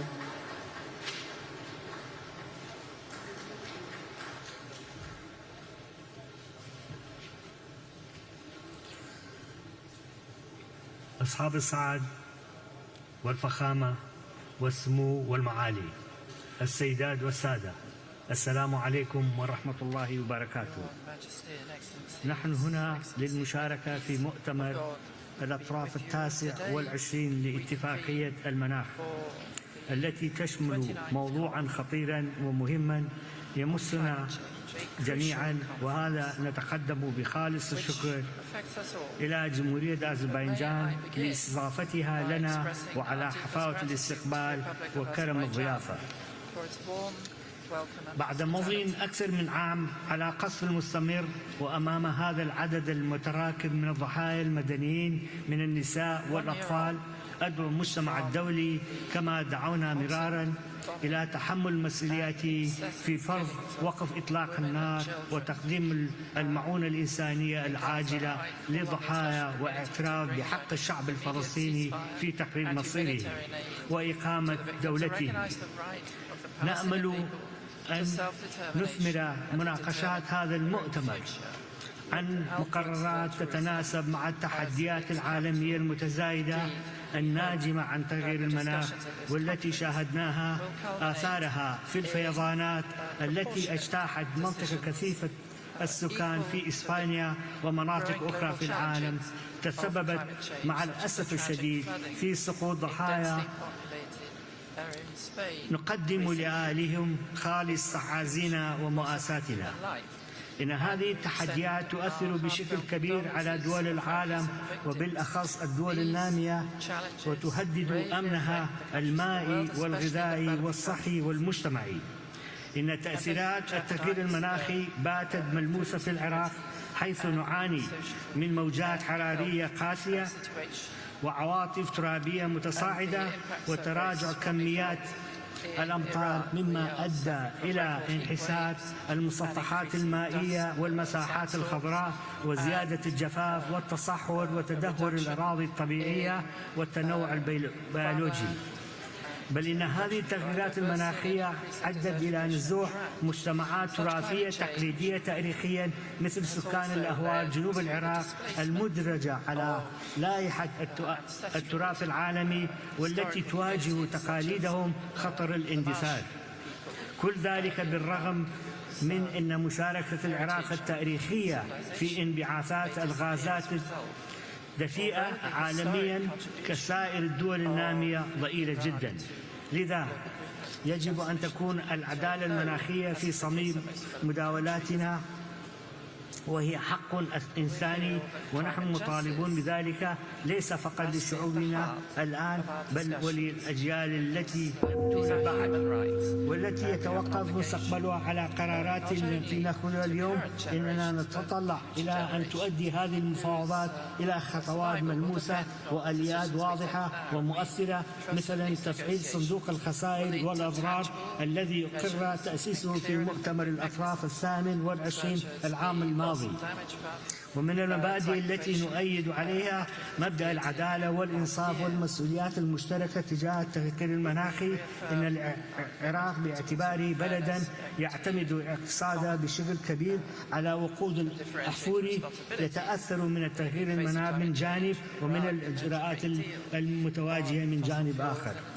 لذا ندعو الدول المنطقة التي ستتأثر مثلنا بتغيير المناخ وكذلك بالجهود المبذولة لمواجهة إلى تشكيل مجموعة تفاوضية ضمن هذه العملية للتنسيق فيما بينهما وللعمل سوية حتى يتجاوز تأثير مساهماتنا الجماعية مجموع مساهمات الفردية. وبناء على نفس المبدأ نوجه نداءنا إلى الاقتصاديات الكبرى في العالم لتعزيز التزاماتها تجاه العمل المناخي، وفي حال قررت أي من الاقتصاديات الانسحاب من هذه العملية فإننا ندعو الجهات الفاعلة داخل تلك الدول سواء الكيانات السياسية المحلية أم القطاع الخاص إلى الاستمرار في التزامها، فالعالم لا يمكن أن يمضي قدما دون جهود الجميع من أجل تحقيق المستقبل.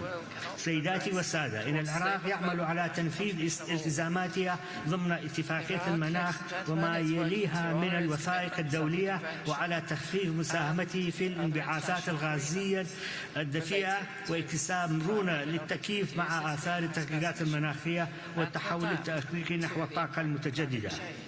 لقد عملت الحكومة العراقية على إعداد مجموعة من الوثائق والاستراتيجيات الوطنية للمساهمة في الوفاء بالتزامات العراق الطوعية تجاه اتفاق باريس. كما أكملنا أعداد وثيقة تقديم الاحتياجات التكنولوجية ووثيقة تخفيف الملائمة وطنيا التي تهدف إلى تحديد احتياجات العراق من التكنولوجيات المناخية في قطاعات ذات الأولية.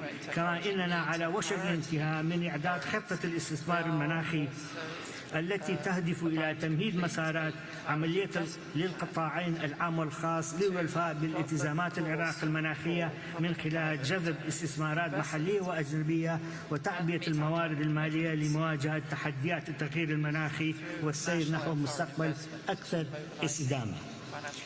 لقد اتخذ العراق خطوات جادية لحد من انبعاثات غاز الميثان، حيث كان أول من انضم إلى العهد العالمي بشأن ميثاق من بين أعضاء أوبك. يشارك العراق في أعمال تحالف المناخ والهواء النظيف والمرصد الدولي لانبعاثات الميثان، ونعمل على تحقيق هدف تصفير حق الغاز المصاحب بحلول عام 2028. ختاما أود أن أذكر المجتمع الدولي بأهمية دوره في تعزيز الأمن والاستقرار الإقليمي في منطقة الشرق الأوسط والعمل على تجنب المنطقة من التوترات والصراعات الدولية التي عانينا من تبعاتها الاقتصادية والاجتماعية لسنوات طويلة. شكرا لكم والسلام عليكم ورحمة الله وبركاته. Thank you very much.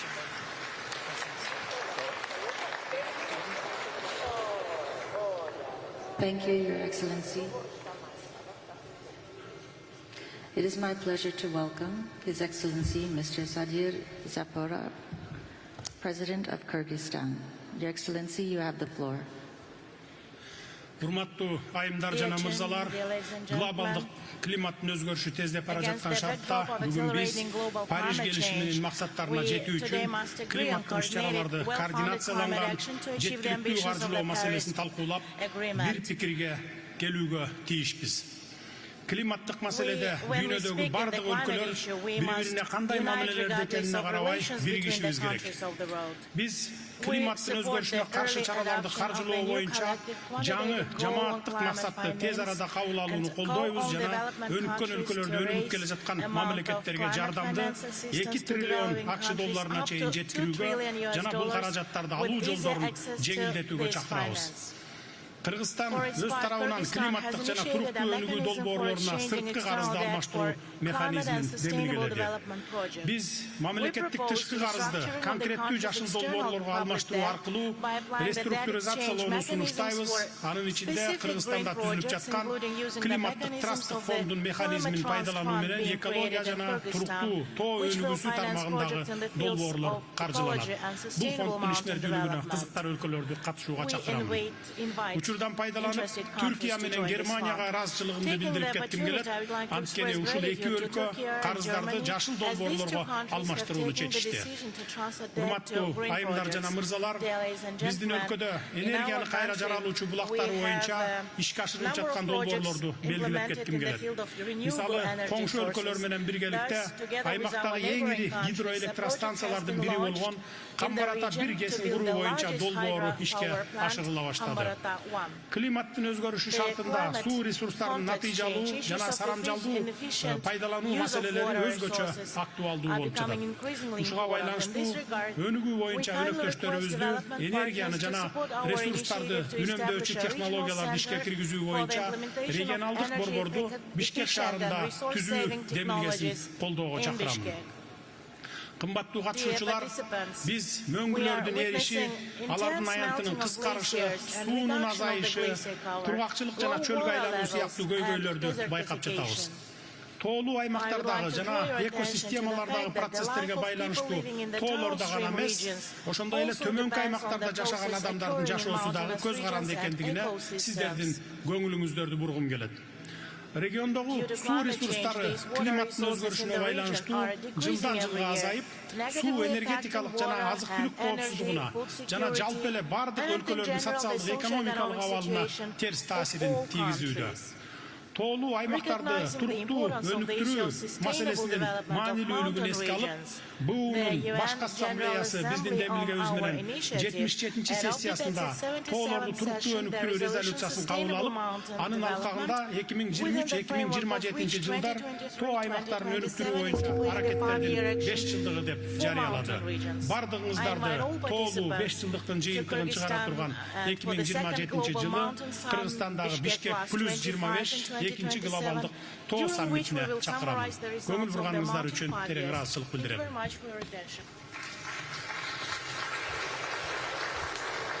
Thank you, Your Excellency.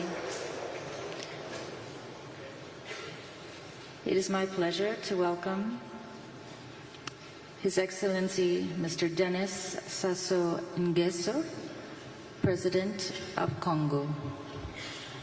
Your Excellency, you have the floor.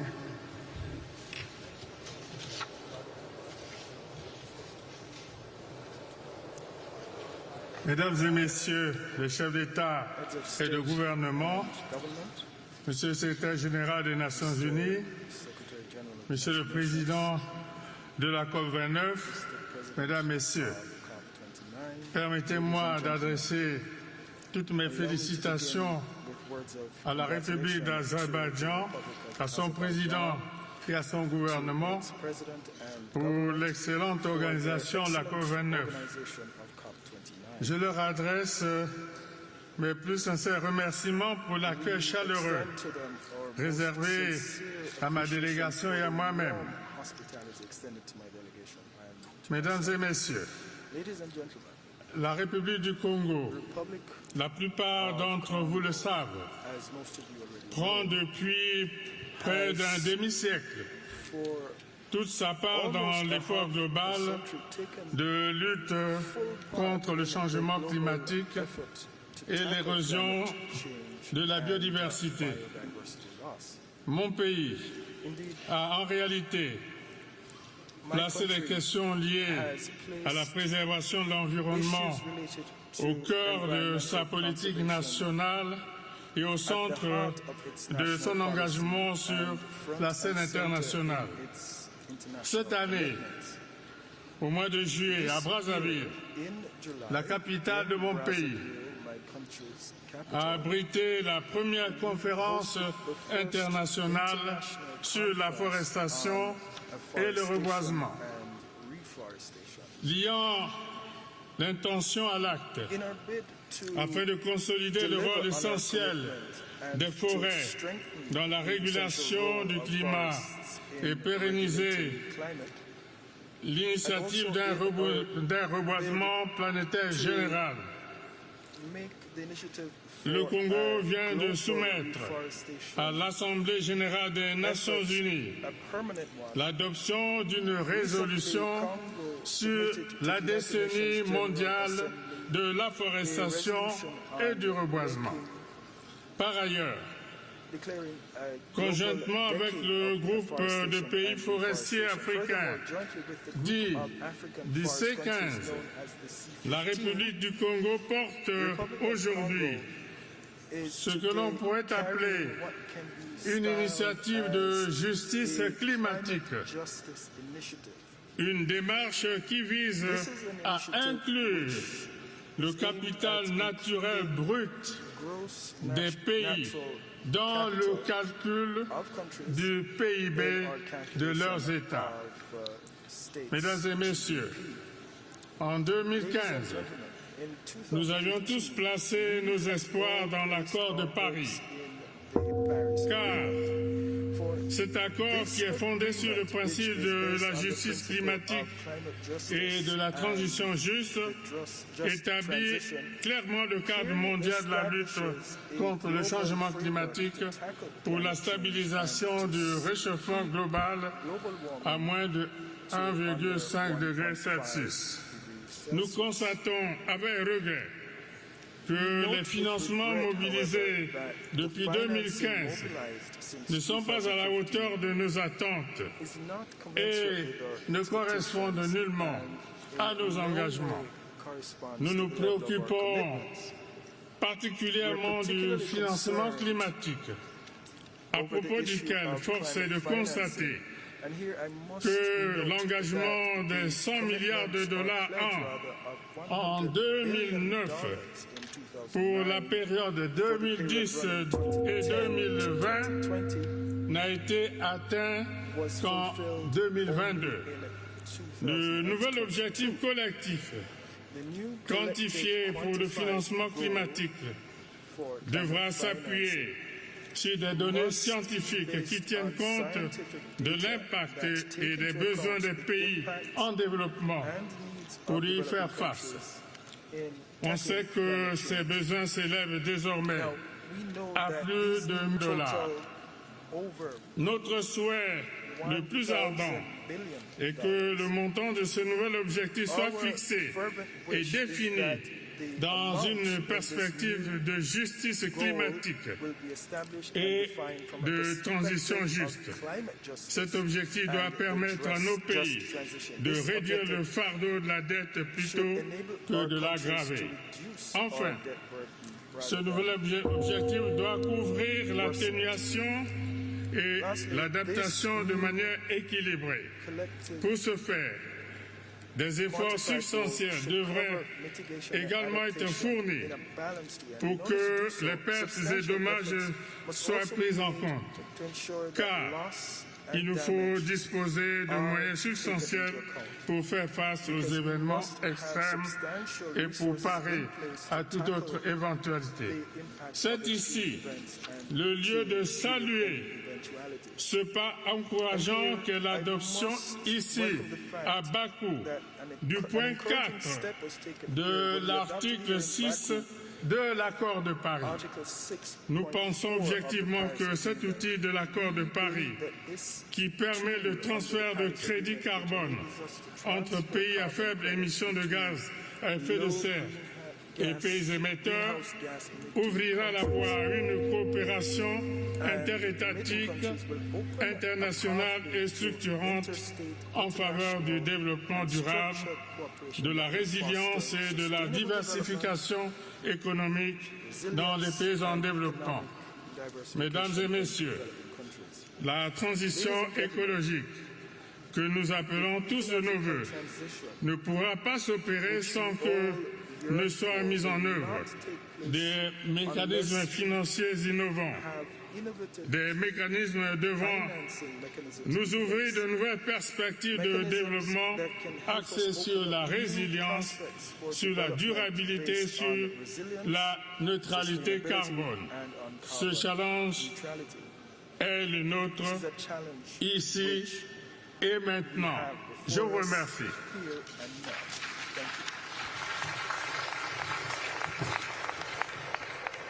Thank you, Your Excellency.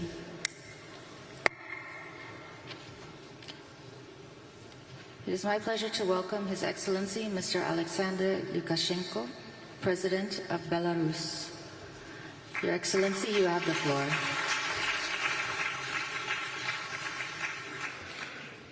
Уважаемые друзья, здесь очень много говорили о том, кто сколько сделал по улучшению климата, но я сравниваю последний период после предыдущего нашего саммита. Стало только хуже. Война на Ближнем Востоке, война в Украине, война в Южном Йемене. Всего более 50 конфликтов в мире, которые жестоко влияют на климат, на нашей планете. Так что стало лучше? Кто стал платить за выбросы? Достаточно сказать, что сегодня, которые так озаботились прежде улучшением климата, отсутствуют на этой конференции. Более того, саботируют. То ли еще будет после президентских выборов в Соединенных Штатах Америки. Встает вопрос, так какова же эффективность нашей деятельности на подобных саммитах? Когда-то президент Франции чуть ли не великим себя считал за Парижское соглашение. И где этот президент сегодня? Неужели это не актуально? Вот наша эффективность нашей работы. Так что рапортовать пока не о чем. Единственное, хотел бы поздравить своего коллегу с прекрасной организацией этого сложного саммита. Но те, кто сегодня думают, что принесет отсутствие на этом саммите, не принесет. Шторм в Соединенных Штатах Америки, недавно в Валенсии погибли люди. Это говорит о том, как мы улучшаем наш климат. Я это откровенно говорю, потому что мою страну упрекнуть в этом плане не за что. Мы жестко выполняем все обязательства, которые взяли на себя. Но поскольку из-за вот такого махрового бюрократизма секретариата ООН за 3 минуты практически сказать невозможно что-то, я ограничусь буквально несколькими предложениями. Первое. Климат изменился, это данность, поэтому первостепенная задача перенастроить национальные экономики, прежде всего сельское хозяйство с учетом изменившихся условий, адаптировать его к новым условиям. Беларусь активно этой темой занимается и готова делиться опытом. Второе. Необходимо помочь развивающимся странам получить равный доступ к зеленым технологиям без ущерба для их национальных интересов. Сделать так, чтобы они в результате этой помощи не попали в кабалу. Нужно отменить все, что мешает международной торговле технологиями, обмену инновациями и наилучшими практиками. Третье.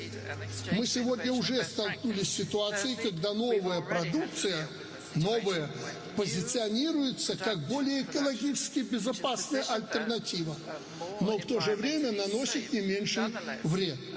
Объективно нужны новые подходы к комплексной оценке потенциального воздействия инноваций на окружающую среду на протяжении всего жизненного цикла данной продукции. Эти и другие направления требуют консолидации международных усилий не на словах, а на деле. Поэтому пора от слов перейти к делу. И тот, кто должен платить, а не отсиживаться у себя в кабинетах. Благодарю вас за внимание.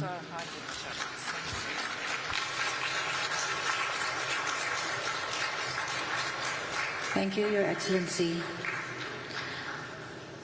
It is my pleasure to welcome His Excellency Mr. Mohammed Yunus A. Menfi, President of Libya. Your Excellency, you have the floor.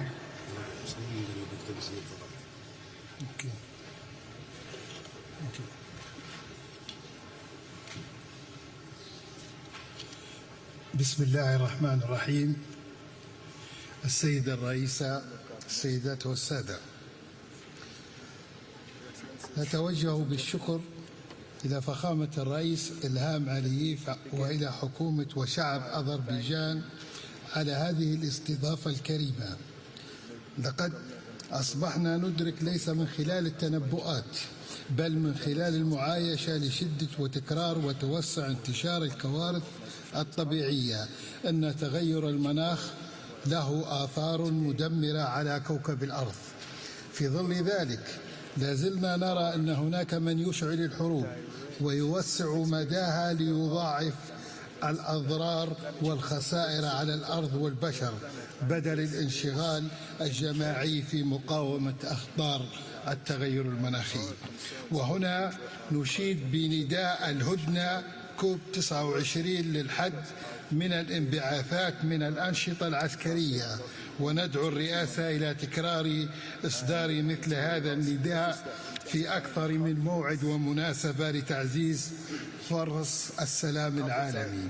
السيدات والسادة، أذكركم بالكارثة البيئية التي تعرض لها جزء غال من بلادي قبل 14 شهرا في مدينة درنا ومناطق الجبل الأخضر، وبما حصل ويحصل من كوارث مشابهة في مناطق أخرى من العالم. لنصل إلى حقيقة أننا لن نستطيع منفردين التعاطي مع هذه المخاطر المباغتة لأعلى أسس مشروط إلا على أسس مشروطة بتوفير التمويل الميسر والموجه وفق ظروف كل دولة وتقديم الدعم المعرفي ونقل التقنية وبناء القدرات الوطنية وتوسيع المشاركة المجتمعية للقطاع الخاص ومنظمات المجتمع المدني والتركيز على تحسين مستويات المعيشة وتعزيز الوصول إلى الطاقة النظيفة والأمن الغذائي والمائي لجعل البلاد أكثر مرونة بمواجهة تأثيرات تغير المناخ. نؤكد الحاجة إلى مراجعة وسائل التنفيذ التي التزمت بها الدول المتقدمة الأطراف في اتفاقية الأمم المتحدة الإطارية في شأن تغيير المناخ مثل التمويل وتطوير التكنولوجيا. ولقد أعلنت المؤسسة الوطنية للنفط في بلادنا عن مبادرة نفكر بالغد في قمة كوب 28 بإطلاق حملة للتوسع في الغطاء النباتي في مختلف مناطق ليبيا، وذلك لتقليل الانبعاثات الكربونية، كما نسعى في مستهدف لتخفيف والتكثيف مع التغير المناخي للوصول إلى ما يقارب صفر حرق غاز عام 2030 وإلى تنظيف البحيرات التي تحتوي على تسريبات نفطية وتأسيس مصرف للرصيد الكربوني. وبما أن السؤال الرئيسي في هذه الدورة هو التمويل، فإننا هدفنا انسجاما مع الموقف الأفريقي هو سد الفجوة الهائلة في تمويل، وذلك بالتحرك لحشد التمويل من مصادر متنوعة من خلال إصلاح الهيكل المالي العالمي متمثلا في المؤسسات المالية الدولية، البنك الدولي وصندوق النقد الدولي، واستبدال الإقراض التمويلي بالشراكة في مشروعات التخفيف والتكيف وتحويل تلك المشروعات إلى فرص استثمارية. نجدد استعدادنا للمشاركة الفاعلة في المبادرات العالمية وتبادل الخبرات والتعليم من أفضل الممارسات في البلدان الأخرى، ومصممون على الانخراط في الجهود العالمية للتخفيف من انبعاثات الغاز الدفينة والتكيف مع التغيرات المناخية ولتعزيز حماية التنوع البيئي. وشكرا لكم.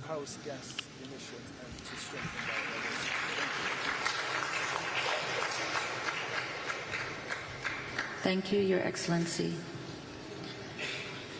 It is my pleasure to welcome His Excellency, Mr. Rumen Radev, President of Bulgaria. Your Excellency, you have the floor.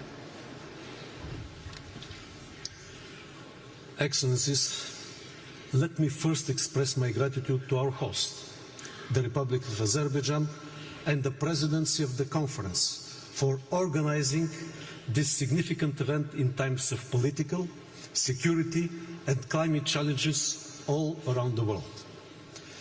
The continuity of our actions is crucial to deliver ambitious and balanced approach to achieve the climate goals in the complex geopolitical context. Agreeing on the achievable new collective quantitative goal on finance will be the main expected outcome of this conference. The new goal must provide financing from all possible sources, both public and private, to address the financing needs for mitigation and adaptation measures, focusing on the most vulnerable countries. At the same time, we must significantly strengthen the mitigation ambition and remain on the course of decarbonizing global energy systems.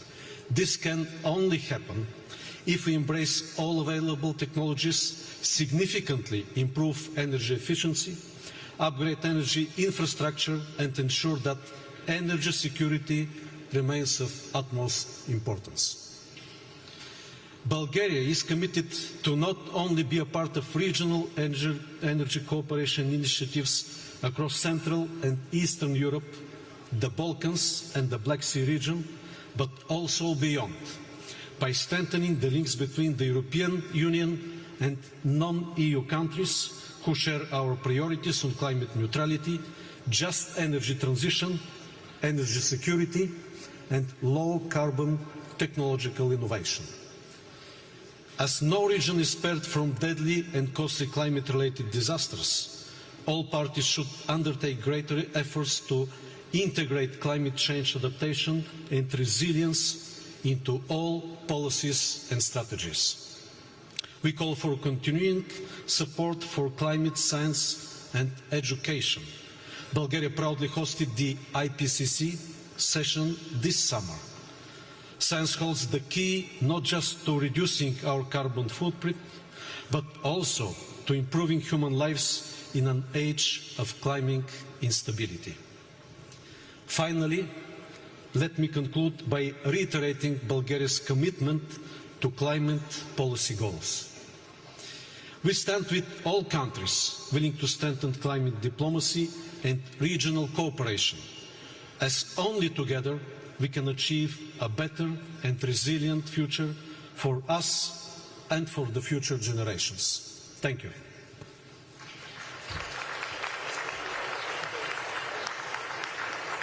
Thank you, Your Excellency. It is my pleasure to welcome His Excellency, Mr. Mohamed Muizu, President of Maldives. Your Excellency, you have the floor.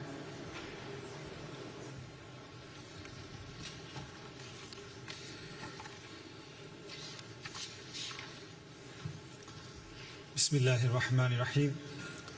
Excellencies, ladies and gentlemen, I extend our gratitude to the government and people of Azerbaijan for the exceptional hospitality and leadership. We pledge our full support to ensure the success of this COP. We also congratulate the UAE for its successful COP28 presidency. Vulnerable, this is how the Maldives is often portrayed. But we are a nation of extraordinary fortitude. We speak not from desperation, but from a belief in the power of collective action. Our story is not of fragility, it is a testament to resilience, leadership, and international cooperation. Since hosting the first Small States Conference 35 years ago, we have called for stronger climate action. Our call has not changed, our course has not strayed.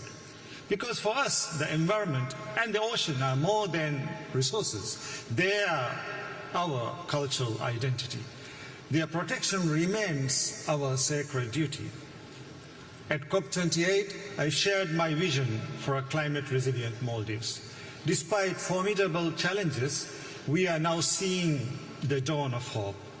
We recently launched our energy policy and roadmap, green initiatives to strengthen food security and affordable housing, and economic diversification through expanding port services, special economic zones, in addition to new development banking, unlocking new investment opportunities. We will soon unveil our 20-year vision, the blueprint for a sustainable, climate-resilient, developed nation by 2040. Mr. President, it is the lack of finance that inhibits our ambitions, which is why this COP, the finance COP, we need to deliver. The new climate finance goal must reflect the true scale of the climate crisis. The need is in trillions, not billions. It must consider the special circumstances of small island developing states. It must include adaptation, mitigation, and loss and damage, and increase contributions to it. As we approach the next round of nationally determined contributions, developed nations must increase their ambition to close the emissions and finance gap and align with the 1.5-degree goal. Mr. President, as we look around the globe, we see funds flowing freely to wage war, but scrutinized when it's for climate adaptation. We need to reprioritize, revise the international financial system. We must choose the path that changes lives, not the climate. My delegation here is determined that the finance goal should be scored right here in Azerbaijan. Mr. President, 28 COPs later, emissions still rise, finance falls still short, and our hopes fades. Let us prove this time it will be different. I thank you.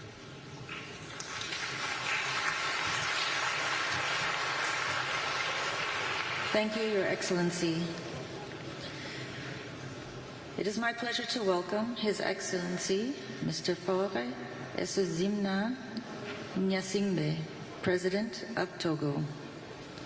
Your Excellency, you have the floor. Excellences, Mesdames et Messieurs les chefs d'État et de gouvernement, Mesdames et Messieurs les chefs de délégation, distingués délégués, Mesdames et Messieurs, nous sommes ici pour rappeler une vérité simple.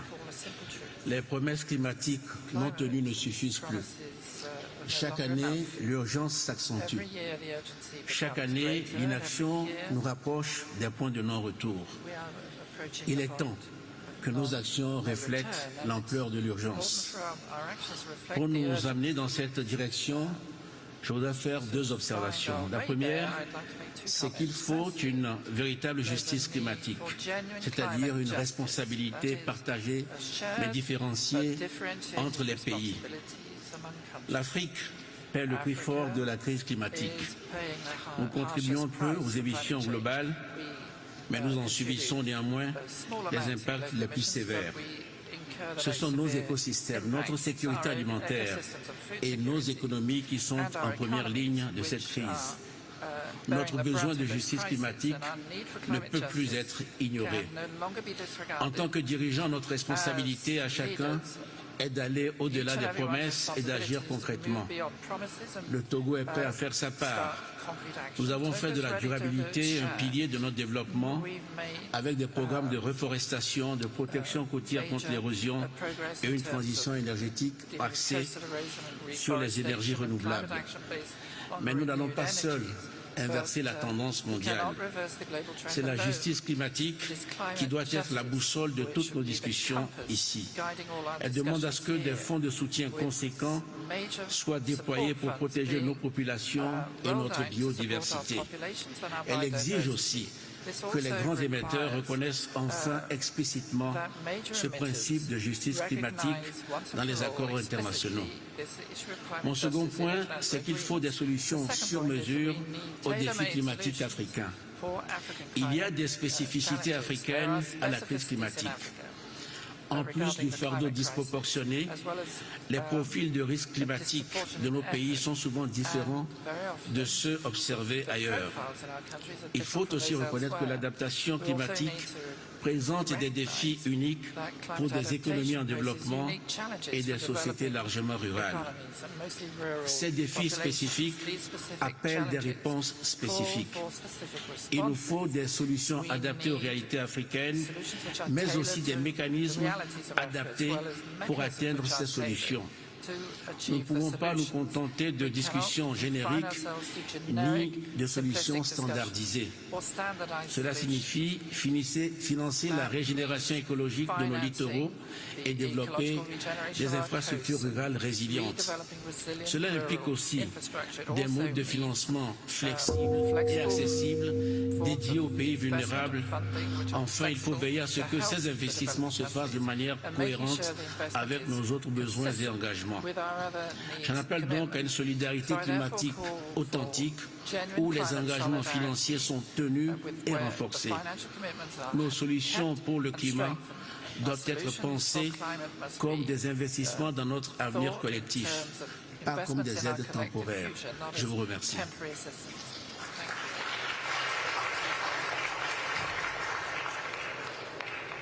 Thank you, Excellency. It is my pleasure to welcome Her Excellency Dr. Hilda Heine, President of Marshall Islands.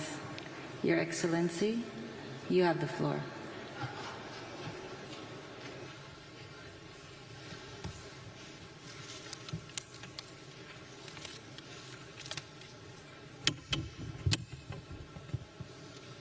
His Excellency Ilhan Aliyev, President of Azerbaijan, His Excellency Antonio Guterres, UN Secretary General, COP29 President Mukhtar Babayev, distinguished heads of states and governments, heads of delegations, ladies and gentlemen. Yahweh, on behalf of the Republic of the Marshall Islands, it is an honor to once again participate in this critical summit. The Marshallese people are navigators. We are the descendants of those that found tiny strings of islands, atolls that just glance above the waves of the wide Pacific Ocean and made them our homes. Our forebears mapped the tides with sticks, coconut fronds, and shells. So it is in our blood to know when a tide is turning. And on climate, the tide is turning today. It is no longer a question of whether the energy transition will occur, but how. Will it be fair and inclusive? Will it be fast enough? Will those that defy our agreements to transition away from fossil fuels and go home to pump more oil, extract more gas, and mine more coal be held to account? Time will judge those that fail to make the transition. Some may fail because of denial and delusions. The misplaced idea that their country somehow will be immune.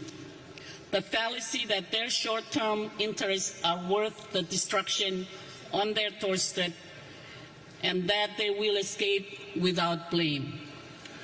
Other risks falling behind because they lack the resources to make the transition happen. In the Marshall Islands, we have a vision for a future with clean energy and the resilience to withstand climate impacts. But to make that vision a reality, we need much more money, and we need it much faster. Our National Adaptation Plan sets out a pathway for our entire nation to become resilient in the face of the climate crisis. As one of the most vulnerable places on the planet, every aspect of our lives will change, from infrastructure to education to healthcare to our economy and culture, to protect our right to live in our homelands and exercise our right to self-determination. We cannot do this by cobbling together project-based funding, waiting for support that takes years to arrive. By improving access, coordinating processes, and reducing choke points, donors can put decisions in our hands where they belong. We've shown that with cooperation, we deliver. In collaboration with Germany and South Korea, a new innovative low-carbon cargo ship, the Juranai, has joined our domestic fleet that will have 80% lower CO2 emissions than comparable ships. The Republic of the Marshall Islands will soon submit a new enhanced NDC. Let me be clear. We have only received half of the finance we need to deliver our last NDC. But we will develop and submit a new one because we know that this system only works when everyone continues to strive and plays their part. But those parts are not all equal. Our contribution to global emission is tiny. Major emitters, members of the G20, if we can do it, so can you. You can and must submit 1.5-degree aligned NTCs that set absolute economy-wide reduction targets and that cover all greenhouse gases and categories. The urgency of these commitments and the urgency to act on them before 2030 is paramount. The repercussions of low ambition and inaction will only get worse. We will be watching for 1.5 greenwashing. You can and must spell out to the rest of the world whose safety relies on your action, how you will deliver, and the energy goals set in Dubai last year. President and Excellencies, the winds are shifting too on climate finance. With the explosive increase in the cost of the climate crisis, it is obvious to everyone that the system isn't working. We can no longer afford to be unrealistic and unresponsive about the cost of the crisis, which we all know are in the trillions of dollars per year. Anyone who is here to fight over who pays for a small share of those needs rather than engage in a collective effort to find the trillions is no friend to islands like mine. Nor can we afford empty promises. Those that have benefited from extractions have an obligation to provide the climate finance that is desperately and urgently needed. We need a new collective quantified goal that sets us on a path to adapt and protect our communities, drive down our emissions, and respond to the ever-increasing loss and damage. That starts with making it crystal clear what climate finance is not. It is not market rate loans, and it's definitely not finance that funds fossil fuel production. Article 9 of the Paris Agreement contains specific protection for SIDS that have never been operationalized. The new goal must remedy this by ensuring a minimum floor of finance that flows to our islands. We can no longer afford to base our hope on an international financial architecture that holds us in the past, that perpetuates inequities. There is no shortage of proposals for how to reform these institutions. What has been missing is the willingness to make it happen. Excellencies, climate change threatens human rights. Every person on this planet has the right to a safe and healthy environment where they can thrive and have their dignity upheld. We must heed the voices of those that hold us to account and demand from us as governments the highest standards, and their rights must be respected. We won't succeed with a process and outcomes that are not inclusive. It is clear that women and children will suffer the most if we fail to stay within 1.5 degrees centigrade and to adapt. They must be part of the solution from the community level to the international. We cannot afford to exclude Taiwan, a country which is under threat from the climate crisis, but also offers solution and innovation from this process. They deserve a seat at this table. Excellencies, it is time to fortify faith and trust in the process that we have created together to solve the climate crisis. The Paris Agreement is a beacon of hope that has guided change around the world. The success of this process does not depend on one country, but on all of us. We are here because we share a common commitment to solving the greatest challenge of our time. In our Marshallese culture and traditions, we have a saying, "Wakuk Wachumor," which literally means we are all on the same canoe, and that we must all work together if we are to reach our destination. Our world demands that we steer our canoe of humanity to reach a future that is safe and secure for generations to come. Thank you to the government and generous people of Azerbaijan for hosting us here in the beautiful city of Baku. Komoltada, I thank you very much.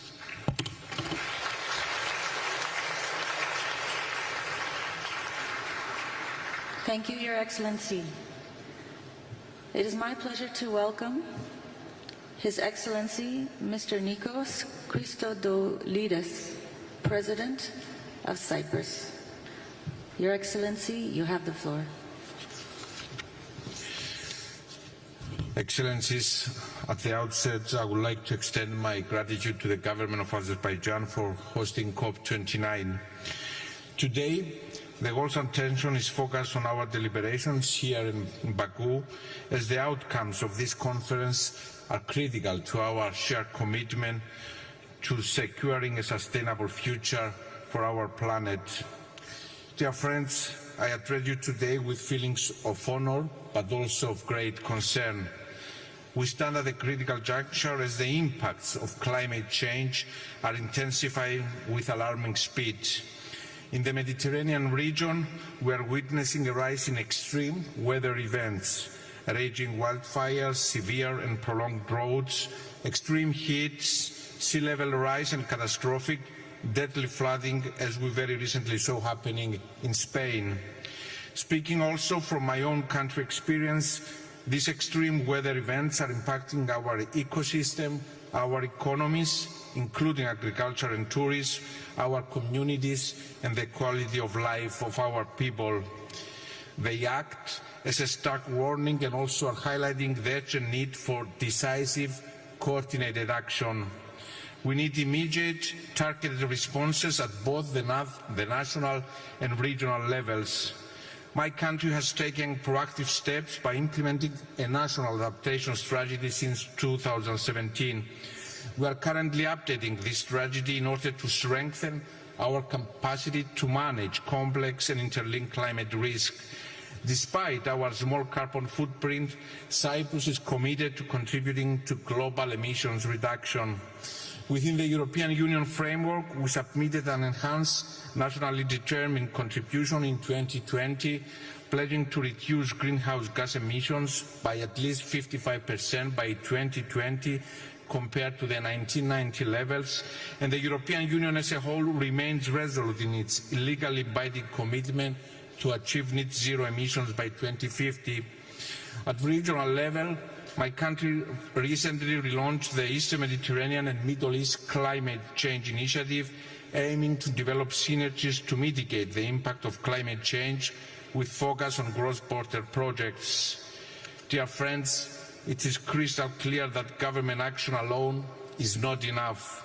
We also need to engage our societies, our citizens, our businesses in this collective mission and fundamentally rethink the relationship between our economies and nature. Green investments, the transformation of the energy and industrial sectors, and the eventual decarbonization across sectors can be the answer to more competitive and healthier markets. Excellencies, as I already stressed, only by acting collectively with urgency and ambition we can avert the most severe consequences of climate change. With this in mind, we need to successfully conclude COP29 with a determined and forward-looking outcome, crystallizing pathways and opportunities for climate resilient and sustainable development. Before closing, dear friends, I would like to acknowledge the importance of youth. Young voices have been instrumental in pushing for an ambitious climate agenda. Let's hear their voices and let's heed their call. If we ignore these voices, our children and grandchildren will inherit a climate and natural dystopia. Let us resolutely walk together the path of climate neutrality. Only together we can build resilient, sustainable and green societies for the generations that will inherit our planet. Thank you very much.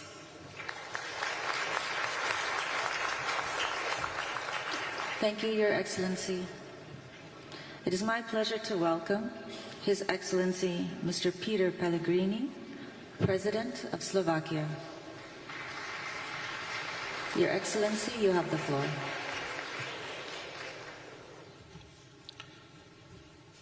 Excellencies, ladies and gentlemen, this year my country, Slovakia, as others in Europe, has experienced the hottest summer on record. It brought heavy rains and devastating floods.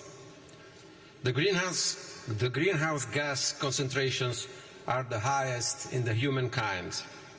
We have crossed critical 1.5 Celsius degrees in 12 consecutive months.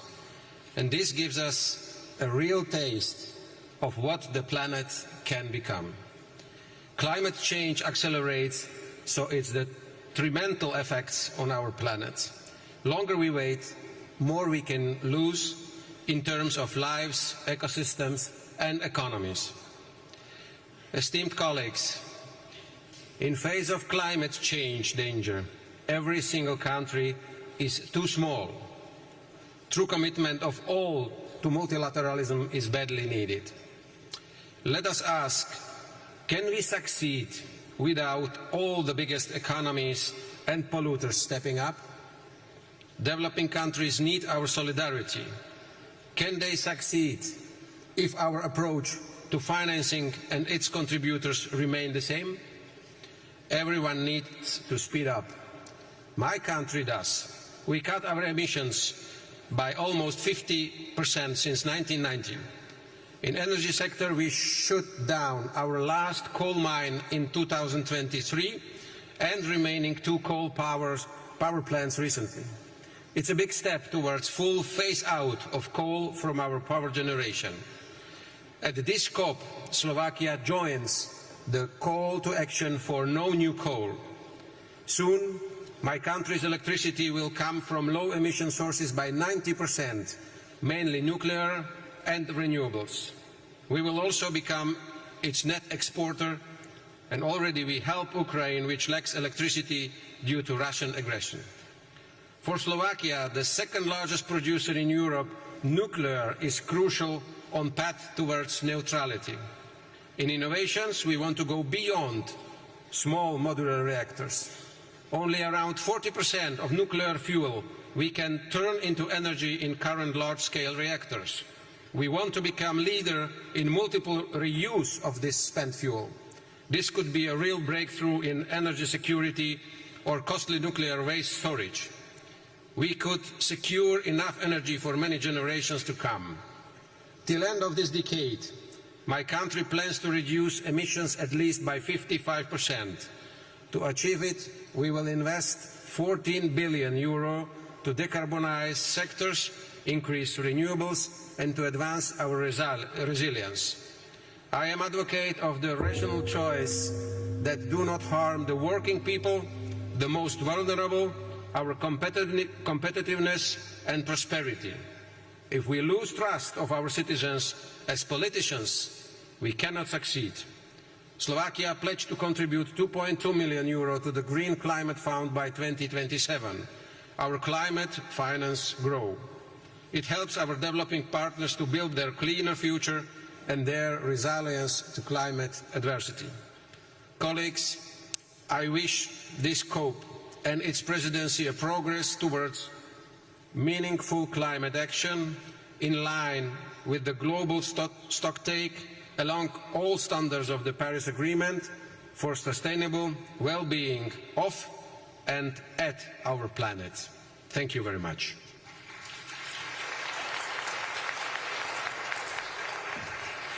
Thank you, Your Excellency. It is my pleasure to welcome His Excellency, Mr. Charles Michel, President of the European Council, speaking on behalf of the European Union.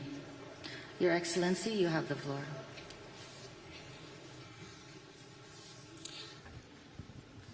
Mesdames et Messieurs les chefs d'État et de gouvernement et de délégation, Excellences, Mesdames et Messieurs, chacun de nos qualités. Le monde est sur le fil du rasoir. Guerre d'agression de la Russie contre l'Ukraine, guerre à Gaza et crise tragique au Proche-Orient, guerre civile au Soudan. Ces conflits et de nombreux autres entraînent des désastres humanitaires pour les populations civiles et polarisent nos sociétés partout dans le monde. L'impérialisme violent, vengeance éternelle, châtiment collectif sont des poisons qui nous mettent tous en danger. L'Union européenne croit profondément dans un monde et un ordre fondés sur des règles. La force de la loi et pas la loi de la force des règles qui doivent être décidées ensemble. Mesdames et messieurs, chaque semaine, quelque part dans le monde, nous faisons face aux conséquences dévastatrices des changements climatiques. Cette menace climatique est existentielle pour l'espèce humaine et nous portons la responsabilité, nous, espèces humaines, de cette guerre contre la nature. Et c'est vrai, certains portent plus que d'autres cette responsabilité, les pays dits développés. Et c'est ainsi que les accords de Paris doivent constituer notre traité de paix avec la nature. Le principe de coopération doit être le mode de mise en œuvre de cet accord. Courage et pas procrastination, solidarité plutôt qu'égoïsme, ambition plutôt que renoncement, choisir l'instinct de survie plutôt que le suicide collectif. Vous pouvez compter sur l'Union européenne. Nous sommes au rendez-vous du financement, 31 milliards de dollars dans le cadre de la promesse des 100 milliards. C'est plus que la part équitable de l'Union européenne et nous encourageons tous nos collègues à suivre cet exemple, y compris nos collègues du G7 et des économies émergentes. Nous insistons sur la nécessité d'inclure une base plus large et nous pensons qu'il faut élargir le groupe des contributeurs en tant que condition préalable pour réaliser un nouvel objectif ambitieux. Nous soutenons une approche à plusieurs niveaux. Nous croyons dans la tarification carbone comme étant un puissant levier et nous croyons également que le commerce international et que les banques de développement doivent être mobilisées pour rencontrer cet accord. L'euro est la monnaie du climat. L'euro est la monnaie du financement pour les obligations vertes et plus d'un tiers d'entre elles qui sont émises en euros. Nous sommes déterminés à soutenir les pays en développement. Nous le faisons avec les partenariats pour une transition énergétique équitable. Afrique du Sud, Indonésie et d'autres pays sont des pays que nous supportons. Il y a quelques semaines, à New York, et je conclus, nous avons déjoué les pronostics pessimistes en concluant un accord, le pacte pour le futur. Dans ce moment sombre pour l'ordre multilatéral fondé sur des règles, ce pacte offre quelque peu de lumière. Je forme le vœu que cette COP soit celle de la confiance, de la ténacité et des actes qui se joignent aux paroles. Vous pouvez compter sur l'Union européenne. Je vous remercie.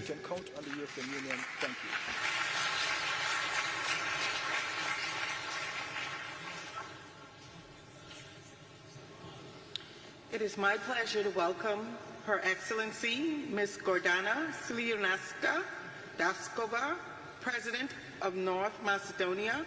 Your Excellency, you have the floor.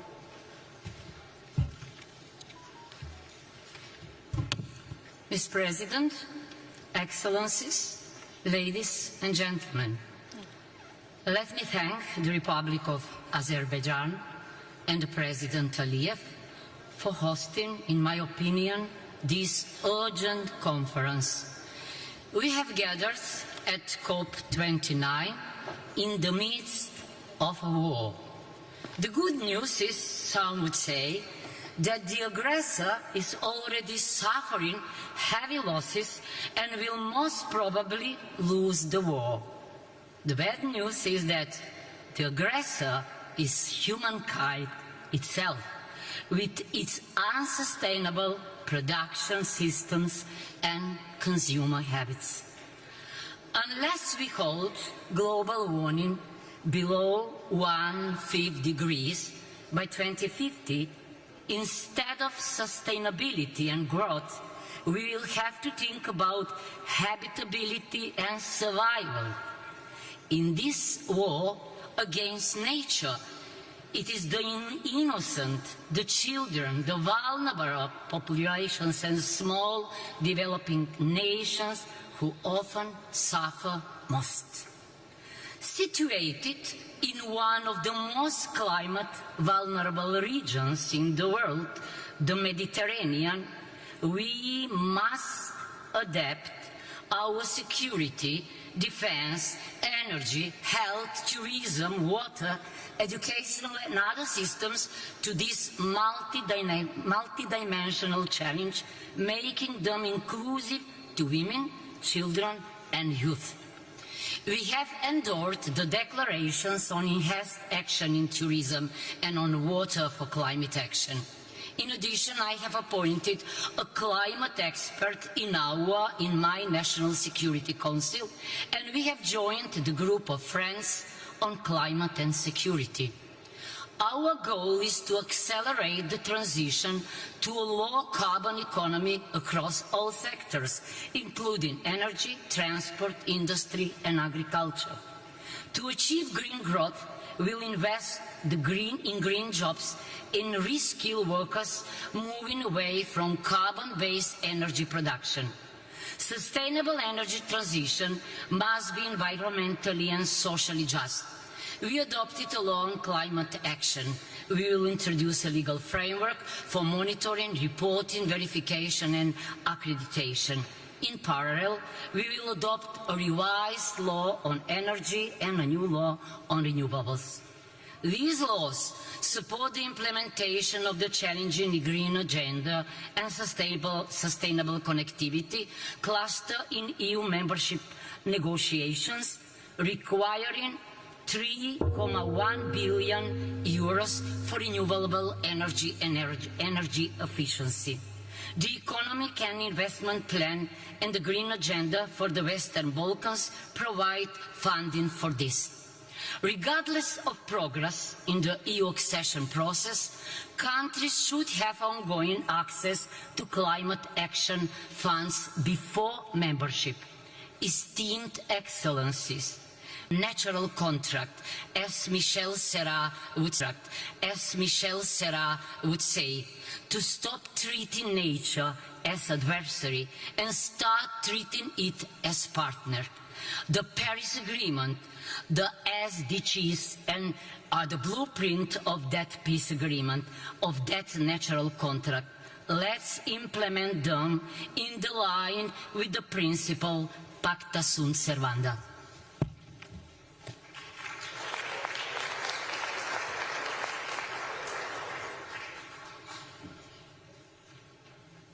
Thank you, Your Excellency. It is my pleasure to welcome His Excellency Mr. Alexander Stubb, President of Finland. Your Excellency, you have the floor. Thank you, Madam Chair, ladies and gentlemen, Excellencies and colleagues. In the age of multipolarity, we probably need multilateralism more than ever.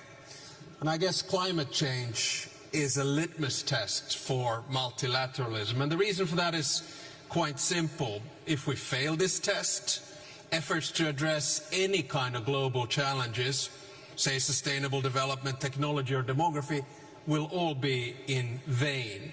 And of course, if we fail to limit the increase of global temperature, future generations will be left with a world which has more pandemics, more hunger, and more conflict. Now, at the same time, we must of course ensure that climate action is aligned with the broader development agenda. And I don't say the following thing just because I have a daughter of 23 years old, but I do want to emphasize the importance of women and youth in the fight against climate change. And in many ways the choice is actually quite binary. It's black and white. You can have either multipolar and transactional disorder or multilateral cooperative order. Without changing the current power balance, I'm afraid the former will prevail over the latter. Now, the growing influence of formats such as G20, where representation better reflects the global realities, is of course welcome. But taking on more power in global decision-making should also mean taking more responsibility. Countries which seek to upgrade their global influence to reflect modern realities cannot demand that global responsibilities are forever based on circumstances in the early 1990s. So therefore, the largest emitters and the largest economies will determine the direction of the whole planet. Reflecting on these developments, I would like to underline 3 points where I think COP29 is pivotal. First, we all have to take more responsibility for reducing emissions. Last year in Dubai, we took the crucial step by agreeing on the transition away from fossil fuels. Now we need to turn our promises into practice as we prepare our new nationally determined contributions ahead of COP30 in Belém. It's crucial that especially the G20 members show leadership by setting the most ambitious targets possible in line with the 1.5 degrees limit. Second, we all have to take more responsibility for climate finance. The new collective quantified goal needs to be both ambitious and achievable. It has to reflect the current global economy and sources of emission, not the situation more than 30 years ago. I'm pleased to announce that Finland will be providing additional funding to the Systematic Observations Finance Facility to help strengthen adaptation and build resilience, especially in the least developed countries and small island developing stage. And let me conclude by saying that we actually need 3 things simultaneously. We need targets and legislation, we need finance, both public and private, and we need technological innovations.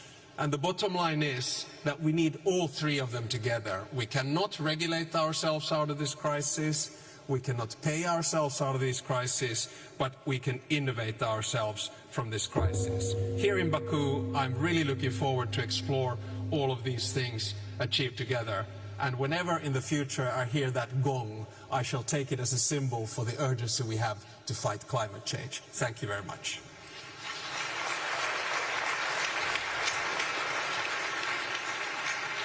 Thank you, Your Excellency. It is my pleasure to welcome His Excellency Jakov Milatovic, President of Montenegro. Your Excellency, you have the floor. Thank you, Chair. Your Excellencies, it is a profound honor to participate on behalf of Montenegro in this distinguished gathering. COP29 is taking place at a crucial time. The data from the UN agencies are showing that 2024 is on track to be the hottest year on record. The negative consequences of the climate change are increasingly impacting communities worldwide. with Montenegro being no exception, thus underscoring the urgent need for climate action. Since the early 1990s, Montenegro's commitment to aligning national policies with international sustainability standards has been evident, especially when the country became the first nation in the world to establish its status as an ecological state within our own constitution, thus pledging to integrate all environmental considerations across areas of national governance. Although our share in global CO2 emissions is negligible, and Montenegro's contribution to environmental goals may seem modest in a global context, this does not exempt us from the responsibility to contribute to collective efforts towards carbon neutrality. As an EU candidate country, Montenegro aligns its policies with those of the EU, and as such, we have committed to sharing the climate ambition expressed in the European Green Agenda. Through our NDCs, Montenegro has pledged to reduce greenhouse gas emissions by 35% by 2030 compared to 1990 levels. And as the goal is assessed to have been already achieved, the country is planning to raise the target to 55%, while the policymakers are actively exploring ways to further enhance this goal. In parallel, Montenegro is actively investing in renewable energy infrastructure, including the development of wind farms and solar energy panels, while the plans for doubling the capacity of the undersea electricity connection with Italy is already being planned, thus positioning Montenegro as a unique link between the Balkan and Italian electricity systems. The country is accelerating the implementation of energy efficiency initiatives, especially within public institutions, and these efforts are being supported by major international organizations. Montenegro has also emerged as a regional leader in innovative financing mechanisms for sustainable development. Building on existing institutions like the Eco Fund, the country has, in partnership with the UN office in Montenegro, introduced what we call Sustainable Development Goals Acceleration Fund, thus creating a unique and powerful tool for fostering partnerships that represent a new generation of financing for SDGs. Ladies and gentlemen, to conclude, on the path to carbon neutrality, we must remain committed to just transition. Dear colleagues, time is the most precious resource at our disposal, and every day counts as crucial in our collective pursuit of a climate-resilient economy. Collaboration is essential in this endeavor, so I urge us all to leave this event with a renewed sense of urgency and commitment. Thank you very much.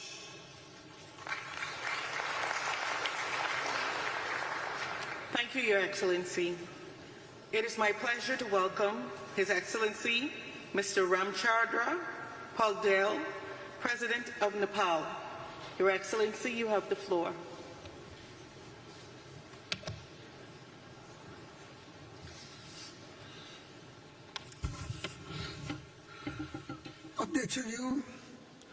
Mr. President, Excellencies, distinguished delegates, ladies and gentlemen. Mr. President, climate justice and climate finance, including reparations for loss and damage, are my paramount concerns today. Even though Nepal's carbon emission is negligible, we are suffering terrible consequences of global warming and climate change. In fact, we are reeling from some recent climate-related disasters, glacial lake outbursts, and devastating floods that caused damages worth tens of billions of rupees.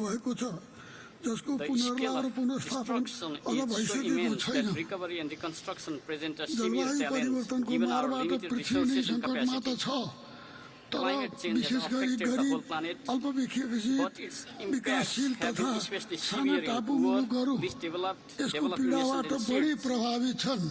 Mr. President, विश्व समुदायको हित र पृथ्वीको रक्षाको लागि Nepal is नेपालले committed to प्राकृतिक utilize स्रोत natural साधनको resources sustainably and उपयोगमा prudently. अनुशासन कायम राख्दै As we कार्बन implement उत्सर्जन our न्यूनीकरणको ambitious emission reduction महत्वाकांक्षी targets NDC set out in योजना the second कार्यान्वयन NDC, गरिरहेका छौँ, contributing वन to the क्षेत्र global बढाएका well-being and छौँ, protection of Mother स्वच्छ Earth, ऊर्जा उत्पादन we raw have increased आपूर्तिमा forest जोड cover दिएका and छौँ। enhanced अरू production and थुप्रै supply of clean प्रयासहरू energy, भएका to छन्। mention a few of our efforts. हाम्रा प्रयासका But the तुलनामा challenges precipitated जलवायु by global परिवर्तनको warming and असर climate व्यापक change far रहेकोले exceed our capacity हाम्रा and सामु धेरै resources to manage चुनौतीहरू them. छन्, जसको सामना गर्न हाम्रो क्षमताले पुग्दैन। Mr. President, we are compelled to divert our अध्यक्षज्यू, meager जलवायु resources अनुकूलन र उत्सर्जन न्यूनीकरणका originally लागि allocated हामीले for poverty गरिबी reduction निवारणमा towards छुट्याएको adaptation budget and mitigation, कटौती गर्नु which is a परेको छ। great injustice. यसबाट हामीहरू झन् Urgent अन्यायमा परेका छौँ। implementation of यसका polluters लागि pay and प्रदूषकले compensate principle प्रदूषण is बापतको critical, क्षतिपूर्ति and तिर्नुपर्ने they सिद्धान्त must also take व्यवहारमा लागू responsibility for गर्नुको reducing साथै emissions. उत्सर्जन घटाउनु पनि पर्दछ। While the जलवायु pledges वित्त for climate कोषहरूमा funds घोषणा have been गरिएको रकम insufficient to begin अपूर्त with, छँदैछ। they have also remained घोषणा unmet. गरिएको It रकम is पनि even जम्मा more हुन distressing to नसक्नु, note that the targeted जम्मा भएको communities रकम do पनि not receive the funds झन्झटिलो प्रक्रियाले due to गर्दा complicated लक्षित processes. समुदायमा सहज पहुँच हुन नसक्नु दुःखद In हो। this regard, जलवायु I also जोखिममा call for परेका विकासशील urgent राष्ट्रलाई दिने operationalization गरी of the loss and damage स्थापना fund, भएको हानि which is नोक्सानी intended to कोषलाई support the vulnerable छिटो developing सञ्चालनमा countries. ल्याउन म आह्वान गर्दछु। Climate finance must हिमाल recognize स्वच्छ the पानी contributions र of countries जैविक like विविधताको Nepal in संरक्षणमा protecting योगदान गर्ने biodiversity, नेपाल जस्तो the Himalayan मुलुकको cryosphere, योगदानको as well मूल्याङ्कन as र in सोको supplying fresh भुक्तानीमा water.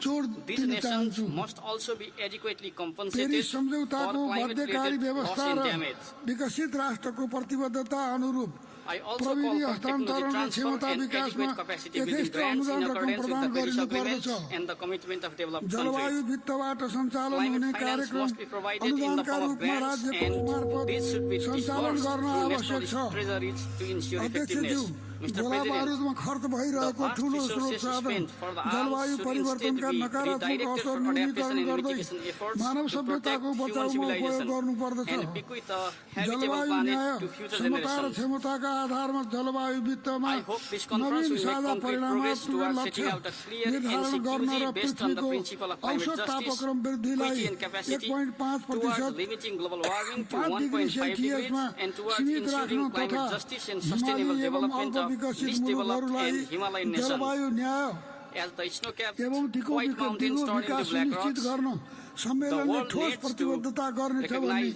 that आशा लिएको छु।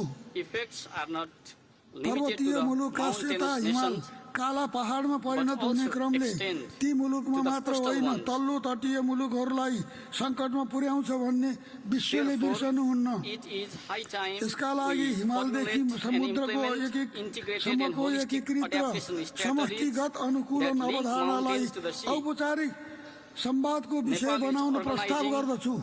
Sagarmatha Sambad नेपालले यसै Everest अवधारणामा dialogue आधारित to भई advance this सगरमाथा संवाद कार्यक्रम important सञ्चालन concept. गर्न लागेको म जानकारी गराउँदछु। अन्त्यमा Finally, I हिमालको reiterate सुरक्षा that भनेकै पृथ्वीको protecting सुरक्षा हो भन्ने Himalayas is protecting सबैले ख्याल ourselves गरौँ। and धन्यवाद। entire humanity across the planet. Thank you for your attention. Thank you, Your Excellency.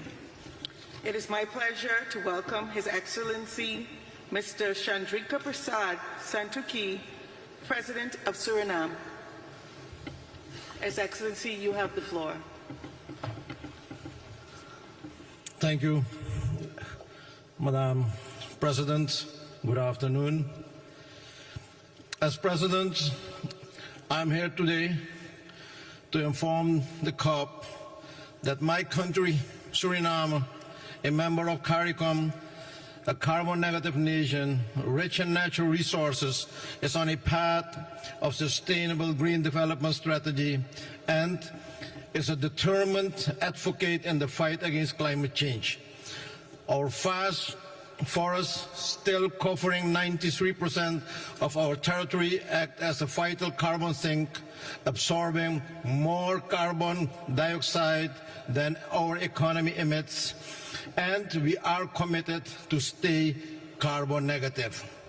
CARICOM and 6 nations are facing the injustice of a crisis they didn't cause, a crisis they cannot solve alone, even with their best efforts to cut their emissions, which are now lower than 1%. Developed countries must act now to support the resilience and transition of developing nations. We as CARICOM leaders are committed to stay below 1.5 degrees this century as pledged, and we ask you all to do your part. My country will continue to contribute to our green transition, adapt to climate impacts, and achieve our sustainable development goals through a green development strategy, leaving no one behind. A balanced and responsible exploitation of the oil and gas sector after the announcement of the FID recently will be an integral part of this strategy. Suriname's strong commitment to environmental leadership is evident through our leading position in the Environmental Performance Index in Latin America and being the first country to develop internationally transferred mitigation outcomes ITMOs. Madam President, most CARICOM states lack the financial capacity and resources to recover from escalated climate impacts. Outdated GDP-based criteria keep concessional financing out of the reach of many of us, despite adoption of the multidimensional vulnerability index at the United Nations. Yet international financial institutions have not implemented it. CARICOM calls for a binding commitment to allocate at least 15% of climate finance to SITs instead of the unacceptable 1.5% SITs now receive. We call for easier, more tailored access to climate financing for SITs, including simplified applications, capacity building, direct funding, and affordable financing. Developed nations have a duty to support those less responsible and more vulnerable to climate change, requiring immediate action to correct this imbalance and climate injustice. The Loss and Damage Fund must be made functional and effective urgently. This must be fixed in 2025. Without significant increases in climate finance, SITs cannot adapt the climate impacts or achieve sustainable development. Inaction threatens their very existence. Finally, Mr. President, it is time to take bold action now to help SITs confront the urgent threat of climate change. I thank you, and may God bless you all. Thank you. Thank you, Your Excellency. It is my pleasure to welcome His Excellency, Mr. Denis Bersirovic, Chairman of the Presidency of Bosnia and Herzegovina. Your Excellency, you have the floor.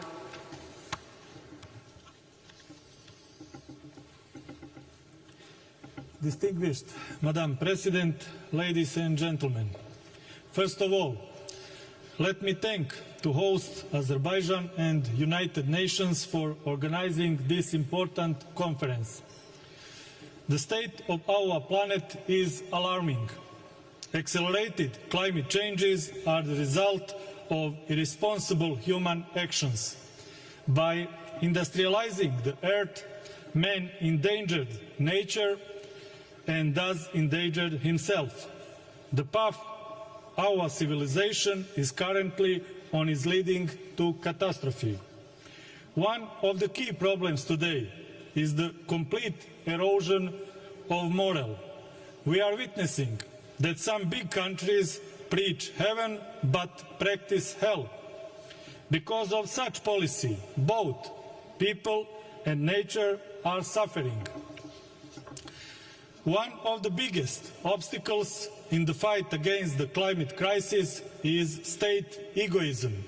Unfortunately, certain countries consider that this is not a critical issue for the current generation and choose to defer its resolution to future generations. This mindset is deeply wrong. The challenges are different for each of our countries, but the goal is the same. Let's be on the same side in the fight against the climate crisis. The growing climate crisis requires us to make changes in our value system. To mitigate the climate crisis, we need to focus, among other things, on more responsible policies that promote nature protection, improvement of green financing standards, strengthening climate diplomacy, educational programs that will encourage climate innovation, and empowering a new generation of climate leaders. Bosnia and Herzegovina is determined to contribute to the reduction of greenhouse gas emissions, achieve climate neutrality, carry out the energy transition, and to contribute to the implementation of the Paris Agreement on climate change. Bosnia and Herzegovina is actively working on the adoption of the Integrated National Energy and Climate Plan. The document outlines Bosnia and Herzegovina's strategic determination, direction in the process of decarbonization of the energy sector until 2030, with a clear vision to 2050. Finally, let's not forget, the earth does not belong to humans, but humans belong to the earth. Let's continue our fight against climate change. It is a fight for our future. Thank you for your attention. Thank you, Your Excellency. It is my pleasure to welcome His Excellency Nana Addo Danwa Kufu-Addo, President of Ghana. Your Excellency, you have the floor.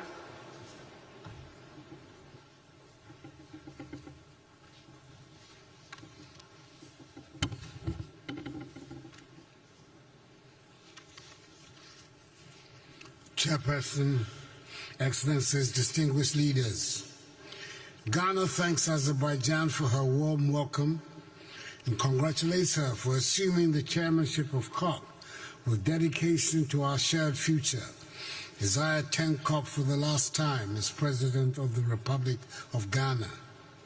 Today we gather not merely as leaders or policymakers, but as individuals bound by our love for our lands and future generations. We're here to declare we stand in solidarity for a green world. For Ghana, climate change is real and immediate, affecting our farmers, coastlines, and communities. Rising temperatures and unpredictable weather threaten our livelihoods daily. Yet we respond with resilience and commitment. In 2021, Ghana submitted updated nationally determined contributions to the United Nations, encompassing 47 programs to mitigate and adapt to climate impacts. Our goal is to cut emissions by 64 million metric tons by 2030. Demanding investments between 10 and 15 billion United States dollars. Despite financial and technical hurdles, we're determined to meet the Paris Agreement's goals across agriculture, transport, forestry, energy, and other sectors. We have made strides. The Green Ghana project has planted 50 million trees, and forest restoration efforts have covered 721,000 hectares since 2017, when I came to office. 13 mitigation actions have cut annual greenhouse gas emissions by 43% since 2021. Ghana's national electric vehicle policy, backed by tax incentives, promotes sustainable mobility, and our energy transition framework steers us towards a green future. Through Article 6 of the Paris Agreement, Ghana has mobilized 800 million United States dollars by trading carbon credits with nations like Switzerland and Sweden. However, We cannot reach our climate goals alone. We call on our global partners to honor their commitments, ensuring accessible concessional financing for sustainable development in Africa without unsustainable debt. As a father and a grandfather, I question what we will leave behind. What world will we leave behind? Our children's future hinges on our decisions. That COP29 here in Azerbaijan mark a pivotal shift from dialogue to decisive action. Let us act boldly, showing future generations that we fought for them. Ghana stands united with the world for a green, resilient tomorrow. Madam Chair, thank you very much. Thank you, Your Excellency. It is my pleasure to welcome His Excellency Mr. Kurul Suk Akna, President of Mongolia. Your Excellency, you have the floor.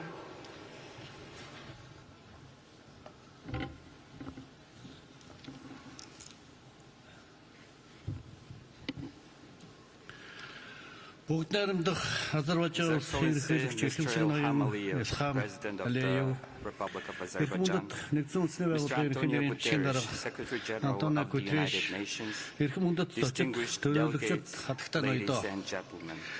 Байгалийн хүчин зүйл хүний үйл ажиллагааны сөрөг нөлөөгөөр дэлхийн уур амьсгалын өөрчлөлт хурцтай явагдаж, дэлхийн техникийн тогтвортой хөгжил, хүн төрөлхтний амьдрал сөргөөр нөлөөлж буй энэ цаг үед та бид улсын мандатаар хамтын хүчин чармаал үйл ажиллагаагаа улам эрчимжүүлэх шаардлага зүй ёсоор тавигдж байна. Улс орнууд Парисын хэлцээрээр хүлээсэн үүрэг амлалтаа биелүүлэх боломж улам бүр буурсаар байгааг нэгдсэн үндэсний байгууллагаас та бидэнд байнга анхааруулж байгаа. Нэгдсэн үндэсний байгууллагын ерөнхий нэрийн бичгийн дарга Антонио Гутерриш амжилтгүй мандатаар биелүүлэхгүй үүрэг амлалт асар их алдагдсан боломжоо шалтгаалж ам ажлын зөрүүний ангал хавцад үүслэх хэмээн хэлснийг бид онцгой анхаарч ажиллах шаардлагатай байна. Тиймээс өнөөдөр хүн төрөлхтөн их байгалыг эрхшээх бас энэрийн хүндэтгэх нэгэн зорилгодоор хамтан ирээдүйн төлөө нэгдэж улс орон бүр илүү бодит үр дүнд хүрэхийн тулд төр хувийн хөвшил, иргэний нийгэм зэрэг нийгмийн бүх бүлгүүдийг хамарсан үндэсний хэмжээний зөвшөлтсөл, нэгдэл бодлого, харилцан ойлголцлыг бэхжүүлэх явдал шаардлагатай байна. Хэрвээ хүн төрөлхтөн итгэлийг хамгаалах уур амьсгалын өөрчлөлт, газрын доройтол, биологийн олон янз байдлын хомсдолтой цаг алдалгүй эрс шийдэмгүй тэмцэхгүй бол их дэлхий цаашид та биднийгүйгээр оршин тогтнох өөрийн замаа сонгох болно. Их байгальтайгаа зүй зохистой зэрэгцэн орчин хүн төрний оршин тогтохын үндэс болохыг бид хизээч мартаж болохгүй. Гэсэн үүрэг амлалтаа амжилттай бүрэн биелүүлэхэд санхүүгийн эрсдэлтэй нүүр тулж байгаамаа. Тиймээс энэ удаагийн 29-р баг хурлаар дэлхийн удирдагчид, улс орнууд, ялангуяа хөгжлөгийн орнуудын тэргүүлэх чиглэл, хэрэгцээ шаардлагыг харгалзан үзэж, уур амьсгалын санхүүжилтийн нэгдмэл хамтын шин зорилгыг дэмжин баталж, уур амьсгалын санхүүжилтийг эрс нэмэгдүүлэх шаардлагатай байгааг бас онцлон тэмдэглэж байна. Монгол улсын хувьд Парисын хэлцээрээр хүлээсэн үүрэг амлалтаа бүрэн амжилттай хэрэгжүүлэхэд ойролцоогоор дотоодын нийт бүтээгдэхүүний 50% тэмцэх хэмжээний санхүүжилт шаардлагатай байгаа. Энэ хүрээнд манай улс сэргээрдэх эрчим хүч, ногоон хөдөө аж ахуй, ой салбарын санхүүжилт, хөрөнгө оруулалтыг нэмэгдүүлэх зорилгоор хууль эрх зүй, бизнес орчны цогц шинжилгээг бас хийж байна. Тухайлбал манай улс тэр өмнөд үндэсний хөдөлгөөний хүрээнд олон улсын хамтын ажиллагаа, хөрөнгө оруулалтыг нэмэгдүүлэх, үн мөнхийн Монгол байгаль хамгааллын байнгын санхүүжилтийн тогтолцоог бүрдүүлээд байна. Эрхэм хүндэт хурлын дарга нэгдсэн үндэсний байгууллагын эмэгтэйчүүдийн байгууллагын судалгаагаар хэрв дэлхийн нийт уур амьсгалын өөрчлөлтийг сааруулах зорилготой хүрч чадахгүй тохиолдолд 2050 хүртэл 160 сая орчим охид эмэгтэйчүүд шинээр ядууралд өртөж 240 сая орчим охид эмэгтэйчүүдийн хүнсний аюулгүй байдал алдагдах эрсдэлтэй байгааг анхааруулсан байна. Тиймээс Монгол улс өнгөрсөн 8 дугаар сард Нэгдсэн үндэсний байгууллагатай хамтран дэлхийн эмэгтэйчүүдийн чуулган уулзалтыг ногоон ирээдүйн төлөө уран дор эх орондоо амжилттай зохион байгуулсан. Тогтвортой хөгжлийн ирээдүйн төлөөх Улаанбаатарын тунхлыг гарган уур амьсгалын өөрчлөлтөд тэмцэхэд эмэгтэйчүүдийн оролцоо манлайлалыг нэмэгдүүлэх урайлаг дэлхийн улс орнуудад дэвшүүлээд байна. Түүнчлэн энэхүү санаачлах Нэгдсэн үндэсний байгууллагын ерөнхий ассамблеи баталсан 2025 оныг хоршоолын олон улсын жил болгон тэмдэглэх тухай 2026 оныг бэлчээр ба нүүдлийн мал аж ахуйн олон улсын жилээр зарлах тухай тогтоолыг хэрэгжүүлэх болон цөлжилтөд тэмцэх Нэгдсэн үндэсний байгууллагын конвенцийн талуудын 17 дугаар бах хурлыг 2026 онд Улаанбаатар хотноо зохион байгуулах бэлтгэлийг хангахад чухал хүнд нэмэр болно гэж бид үзэж байна. Мөн Монгол улс хөлөмжийн хийг бууруулах, шингээлтийг нэмэгдүүлэх, олон улсын хамтын нийгэмлэгийн хүчин чармаалтыг бүрэн дэмжиж, Парисын хилцээр хүлээс үүрэг амлалтаа биелүүлэхийн төлөө хов нэмрээ оруулан бүхий боломжоо дайшлан ажиллана гэдгээ бас үгээр дахин нотолж байна. Мөнх өх тэнгэр хүндлэгтэн биднийг үн мөнхөд ивэж, дайн дэлхийн амар амгалан байх болтугай. Баярлалаа. Баярлалаа. Thank you. Thank you, Your Excellency. It is my pleasure to welcome His Excellency, Mr. Teya Asiti Selassie Amdi, President of Ethiopia. Your Excellency, you have the floor. Thank you. Thank you, Madam President. Excellencies, heads of state and governments, distinguished dignitaries, I express my sincere gratitude to the government and people of the Republic of Azerbaijan for their gracious hospitality. Under the Azerbaijan's leadership, we aspire and hope to translate our Paris Agreement commitments into tangible actions. We must collectively reverse humanity's trajectory of destruction and do justice to the victims of climate change, particularly vulnerable nations in Africa and small island states. Without probing into the familiar debates, Excellencies, I wish to outline 5 initiatives Ethiopia has employed to enhance our collective climate effort. First, under Ethiopia's Green Legacy Initiative, we were able to plant 40 billion seedlings, expanding our forest coverage to 23.6% with the potential to sink 10 billion tons of carbon. We have allocated 1% of our national budget for the Green Legacy and Land Restoration Fund.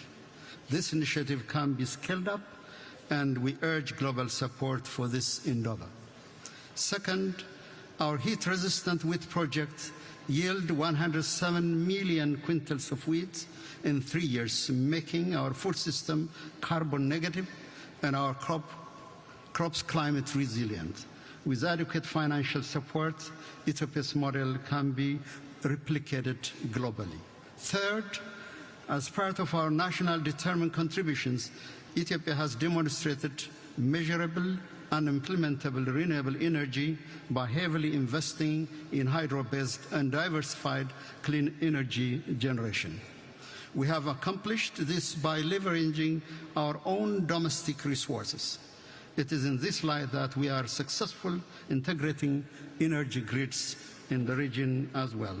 4, cognizant of the fact that urban green space have declined, Ethiopia, through its corridor development program, prioritizes people-centered and climate-smart approach to reverse this alarming trend. Addis Ababa is a testament to this. 5th, Ethiopia has now become among the few nations in the world to pass a law banning fuel automobiles as part of reducing the impact of greenhouse gas emission. Finally, the debate on climate finance has become overly complex and painstakingly slow-paced. we have to simplify the process and focus on practical solutions. We must finalize the new collective quantified goal on climate finance and make it operational. While we demand increased financial support, we express deep concern over the inadequate, complex and delayed disbursement of existing funds. Many African nations are leading by example to the best of our abilities. In light of this, Ethiopia has developed its subsequent NDCs, long-term low emission development strategy, and national adaptation plan that guides our collective commitment to significantly lessen the impact of climate change. We therefore urge all countries, particularly developed nations and major emitters, to follow suit. Indeed, the clock is ticking. Therefore, there is no time to lose, and let us join hands to build a sustainable future for generations to come. I thank you, Madam President. Thank you, Your Excellency. It is my pleasure to welcome His Excellency First Lieutenant General Abdel Fattah al-Burhan, Abdurrahman al-Burhan, President of Sudan. Your Excellency, you have the floor. بسم الله الرحمن الرحيم. سيد الرئيس، حضور جميعا، السلام عليكم ورحمة الله وبركاته. يسرني أن أتقدم أولا بالشكر لفخامة الرئيس إلهام علييف رئيس جمهورية أذربيجان ولسيد الأمين العام للأمم المتحدة على تنظيم هذا الملتقى الهام، متمنيا التوفيق والنجاح لأعمال الدورة 29. سيد الرئيس، نجتمع اليوم وكوكبنا يزداد تحديات وتزداد مخاطره جراء آثار تغير المناخ وانعكاساته السالبة على قطاعات هامة في حياة الناس في المياه والزراعة والأمن الغذائي والصحة والموارد الطبيعية. وقد طالب السودان كغيره من الدول بضرورة تنفيذ اتفاقية باريس كأولوية رئيسية، وما زالت بلادي تساهم بفعالية في تنفيذ الاتفاقية على المستوى العالمي والإقليمي والوطني. وقد ظلت قضية التكيف المناخي على رأس الأولويات في الحكومة لتأثيرها على برامج التنمية الوطنية.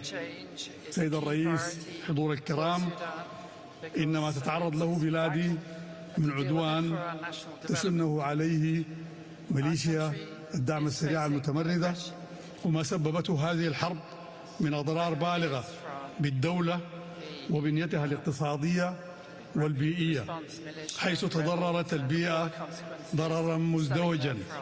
فمع تغير المناخ ساهمت الممارسات غير المستدامة الناتجة عن الحرب مثل زيادة قطع الغابات والنزوح الداخلي وهجر الأراضي الزراعية وزيادة التلوث الناجم عن مخلفات الحرب نتيجة لتدمير البنية التحتية. رغم ذلك اتخذنا في حكومة السودان العديد من السياسات والإجراءات، واعتمدت الحكومة خطط وبرامج لزيادة كفاءة الإنتاج وزيادة نسبة الاعتماد على الطاقات البديلة.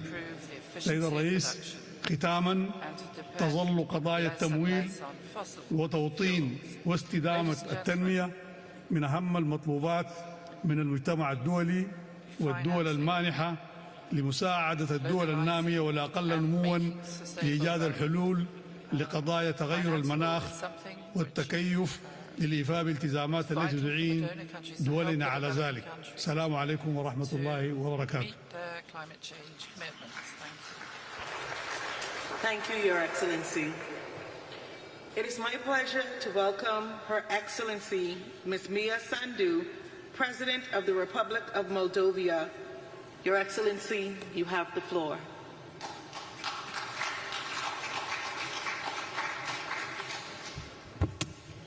Distinguished delegates, it's an honor to address you on behalf of the Moldovan people. My deep gratitude goes to His Excellency President Aliyev and the government of Azerbaijan for hosting COP29 in Baku. Ladies and gentlemen, Moldova exemplifies the injustice of climate change. While contributing a mere 0.03% of global emissions, we are Europe's most vulnerable country to climate impacts. For Moldova, climate change is not a distant threat. It is a present reality impacting our daily lives, economy, and especially our rural communities who depend on agriculture. Rising temperatures, prolonged droughts, and erratic rainfall are reducing yields in crops like wheat and corn, while Moldova's vineyards, central to our economy and heritage, face new challenges. Access to water is increasingly strained, affecting both agriculture and daily life.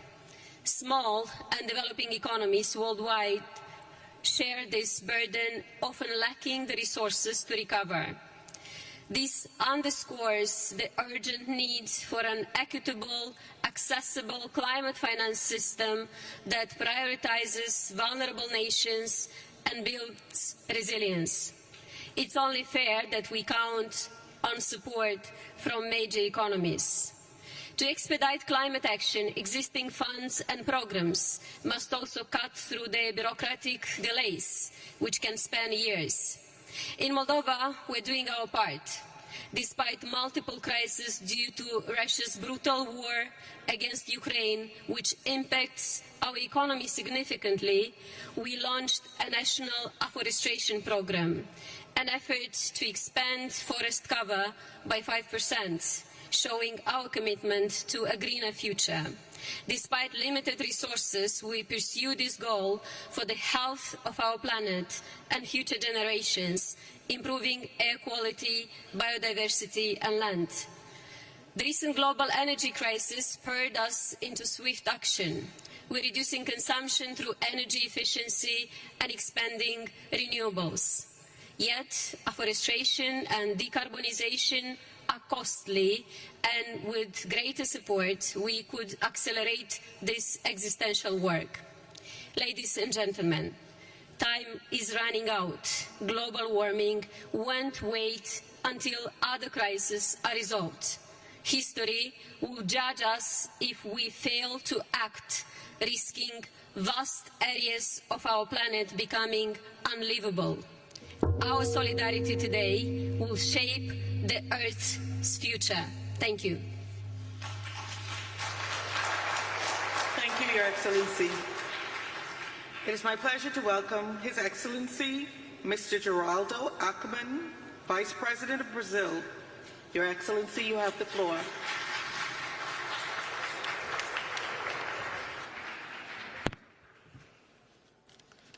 Senhora Presidente, senhoras Madam e Chairman, senhores, ladies and gentlemen, o percurso e os esforços the pathway diplomáticos and the da diplomatic Convenção do efforts Clima, of the Climate Convention, iniciados em which began in 1992 no Rio de in Rio de Janeiro, Janeiro, Brazil, nos trazem now agora bring a us to Baku, no Baku in Azerbaijão, Azerbaijan para a for COP29. COP29. Cada uma das Each etapas step desse caminho along this path representa represents avanços both e progress hesitações and do hesitations multilateralismo of na tarefa multilateralism de in atingir the task metas of achieving ambientais common comuns environmental e na goals capacidade de and in our estarmos à ability to altura dos rise desafios. to the challenges. A Conferência de Baku The Baku aspira a Conference definir aims to o novo define the objetivo new de climate financiamento finance climático. target. Esse The objetivo new deve ser financial ambicioso, target must be de ambitious modo a limitar o aumento in da a way as to temperatura limit the a temperature increase to 1,5 graus 1.5 Celsius. degrees Celsius. Baku tem também o Baku desafio also has the de challenge finalizar as to negociações conclude do mercado carbon de market carbono negotiations e orientar o and lead caminho the way para a for the implementação dos implementation compromissos of the históricos historic commitments atingidos na achieved during COP28, COP28, em in particular sobre particular energia about e energy and florestas. forests. O Brasil é reconhecido Brazil is como uma recognized potência as an ambiental environmental e powerhouse, também líder but also na a leader segurança in food alimentar. security. Temos a We maior have floresta the largest tropical do tropical mundo. forest in the whole wide Temos world. a matriz We have the energética mais cleanest limpa energy matrix entre as grandes among the major economias. economies. Uma agricultura eficiente Efficient e and green verde. agriculture. E, sobretudo, And above all, temos a we are consciência aware e o and committed comprometimento to the de que fact só há that futuro there is no se future for without sustentável. sustainability. Estamos We implementando are o Plano implementing the Clima, climate que servirá plan, como which guia will serve as a da guide política for Brazilian climática climate brasileira policy até until 2035. 2035. Firmamos também o We have Pacto also pela signed the Transformação Pact for Ecológica Ecological entre os Transformation três poderes between the three do Estado branches of brasileiro government of para a Brazil, implementação with the do support qual é fundamental of which is a fundamental participação the da sociedade participation of civil. civil society. Precisamos de We medidas need concrete concretas measures e no ritmo at the necessário. right pace. Terei a honra de I will have apresentar the nessa honor of COP29 presenting a at the NDC do Brasil. COP29, Nossa meta Brazil's reflete NDC. nossa mais Our alta target ambição, reflects our highest a ambition redução de to reduce emissões emissions de até by up to 67% até by 2035, 2035, comparada ao ano compared de to the year 2005. of 2005. Ambiciosa, certamente, Certainly ambitious, mas também but factível. also feasible. Para isso, entretanto, To do this, precisaremos however, we will juntos need to work together assegurar as to condições e ensure meios the appropriate de conditions and means implementação of adequados. implementation. Nossa NDC Our NDC é muito mais is do que much more than simplesmente uma simply meta de an emissions redução reduction de emissões target para for 2035. 2035. Ela reflete a visão de país que se volta para o futuro e que está determinado a ser protagonista da nova economia global, com energias renováveis, combate à desigualdade e comprometimento com o desenvolvimento sustentável. O sucesso da COP29 é parte fundamental para o sucesso da COP30, que teremos o orgulho de sediar em Belém, no Brasil, e também para a resposta global à mudança do clima. A omissão de agora custará muito para o depois. Em nome do presidente Lula, I hope to see you next year in Brazil. Thank you. I hope to see you next year in Brazil. Thank you. Thank you, Your Excellency. It is my pleasure to welcome His Excellency Mr. Philip Isidore Mapango, Vice President of the United Republic of Tanzania. Your Excellency, you have the floor.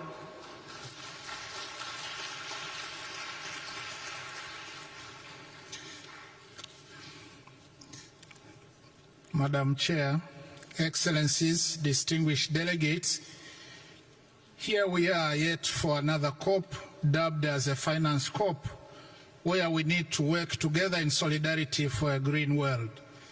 We meet at a time when the greenhouse gas emissions and temperatures are rising to record-breaking levels with dire consequences, particularly to developing countries. Climate change is not a distant concern, but a current reality. The last few weeks have seen catastrophic flooding in Spain, devastating fires in the Amazon, and torrential rains displacing millions in South Asia. My country has also not been spared by such catastrophic events, and they are costing us 2 to 3% of our GDP lost annually. While a total of $19.2 billion will be needed by 2030 to deliver on our NDCs, so far only about $500 million have been received, necessitating use of our own internal resources at the expense of other development projects and increasing our debt burden. And this scenario is now the order of the day across Africa. And this is obviously inappropriate and unethical for adaptation, loss damage, and for Africa that never caused this problem. Since Copenhagen, the promise of real finance has been elusive. The finance COP, therefore, must move from empty rhetoric and come up with bold decisions that address the financing needs of countries corresponding to the urgency of the climate crisis. We look forward to a fit-for-purpose new collective quantified goal to replace the $100 billion goal agreed in 2009. This is indeed an opportunity to drive systemic change in climate finance, because what will be agreed will inform climate action or inaction for years to come.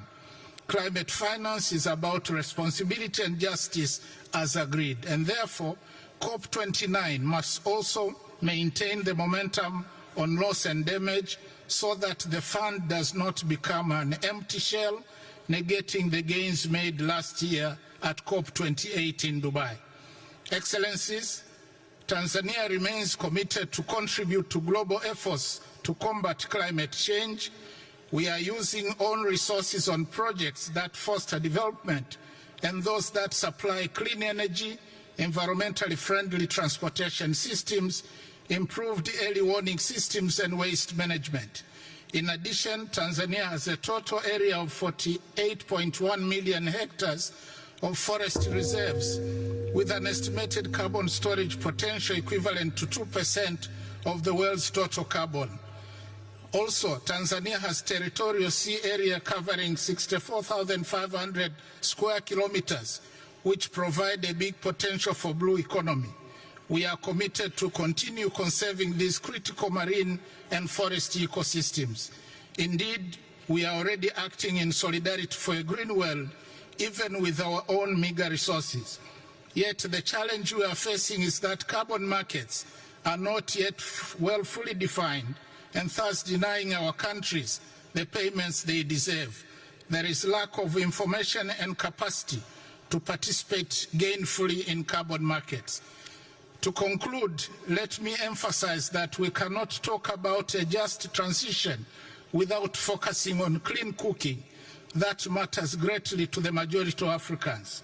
About 900 million people in Africa still cook using biomass fuels, resulting into deforestation, loss of carbon sinks, and deaths due to smoke-related diseases. For this reason, my president, Dr. Samia Suluhu Hassan, decided to champion clean cooking on the African continent, and we call on COP29 to take up clean cooking as one of the priority areas under just transition and mitigation finance discussions.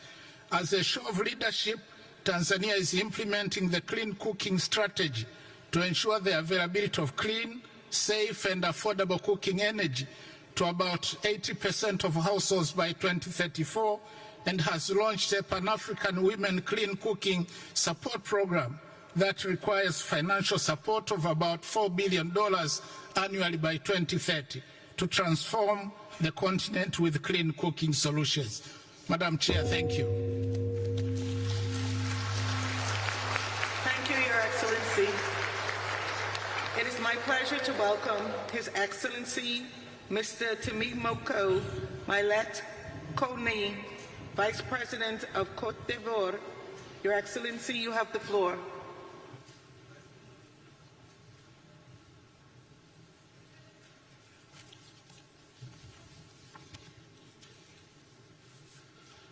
Madame la Présidente, Excellences, Mesdames et Messieurs, notre rencontre de ce jour se tient dans un contexte où la crise climatique a atteint un niveau d'urgence sans précédent. Le dernier rapport des Nations Unies sur le climat est alarmant.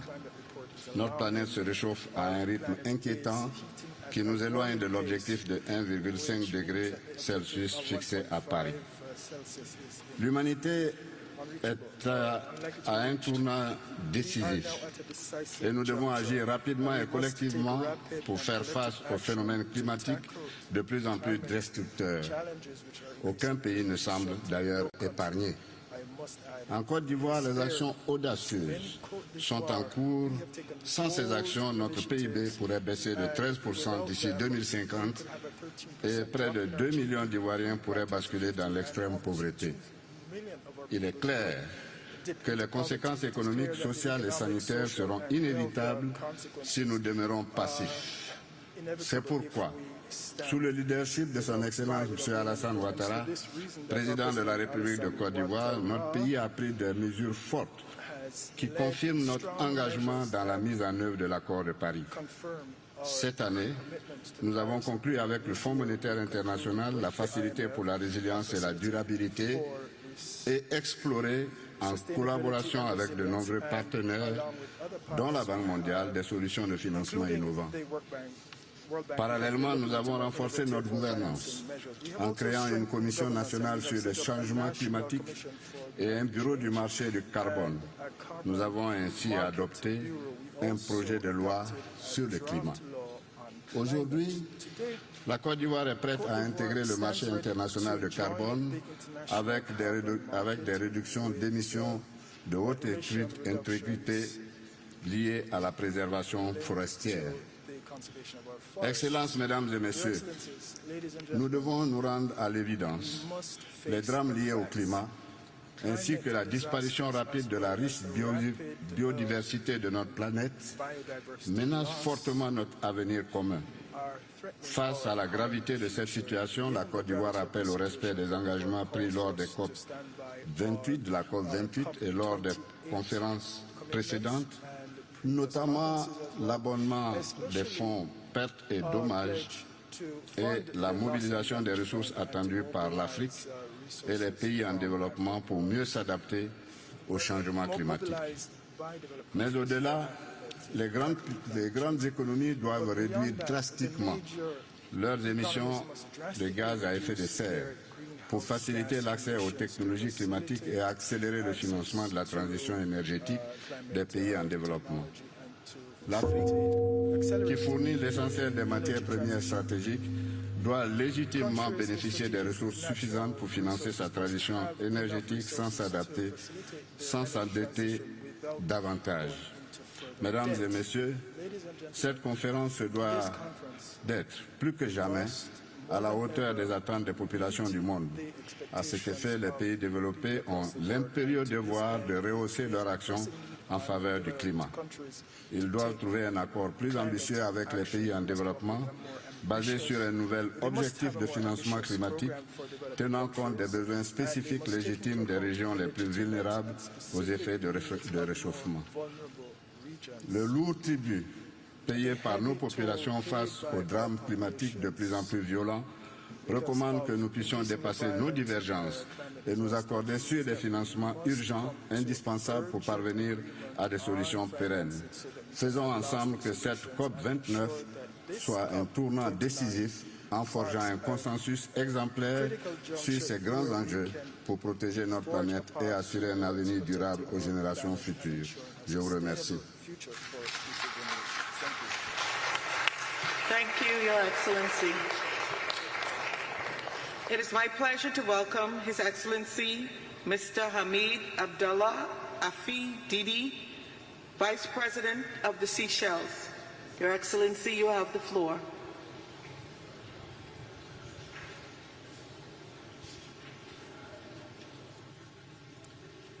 Thank you, Madam President, distinguished delegates, ladies and gentlemen. It's a great privilege to stand in front of you and to present the position of Seychelles. Tiny group of islands of only 100,000 people, 115 islands. Most people live on about 3. Our land area is about 455 square kilometers. This is less than the size of Munich in Germany. But our maritime area is 1.374 million square kilometers. This is the size of France and Turkey put together. So 100,000 people managing a huge maritime space the size of France and Turkey. What are we doing in Seychelles to protect the environment and to protect the planet? Madam Chair, the UN has set all of us countries goals that we have to protect 30% of our land, fresh water, and our oceans by 2030. 30%. Of our little amount of land, we've protected half already. Of that huge expanse of sea that we have, we've already protected 32%. In other words, we have achieved the UN 30 by 30 4 years ago. So the Seychelles has performed. And in fact, of the sea area that we're protecting, there's an area called Saya de Mala, which is the size of Switzerland. And it's actually a seagrass meadow. What does it do? It absorbs carbon emission. So our output, we emit about 600,000 tons, but our seagrass meadow absorbs 18 million tons. So in other words, for every ton that we put out, we absorb 30 tons from the rest of the world. Having done all of that, what do we find? Rising sea level. It's threatening our port, our airport, our housing infrastructure, our fuel farm, our power station, our courts. Everything is being threatened. We have to relocate our houses. We have to relocate infrastructure. It may cost us $15 to $20 million to relocate houses, $15 to $20 million to relocate infrastructure. Where will we get the money for this? Well, there's been a lot of pledges through COP28, 27, 26, now 29. And adaptation fund, the loss and damage fund, $700 million. But the mechanisms aren't clear. What Seychelles is asking COP29, let's make this a resolution that we shall ask that the mechanisms to release those funds be decided. Just like the gong just went now, if this could have been done every time it made a boom, we could have released $1 million. I think this afternoon Seychelles would have had all the money that it needed to restore a lot of its damaged environment. So I say to COP29, and I say to the world, let us do all we can to put the words into action. There are countries punching way above their weight. Seychelles is doing its best to help the world. Please help us. Let's make these promises become a reality. Thank you very much. Thank you, Your Excellency. It is my pleasure to welcome Her Excellency, Ms. Esperanza Maria Ecuador Francisco de Costa, Vice President of Angola. Your Excellency, you have the floor.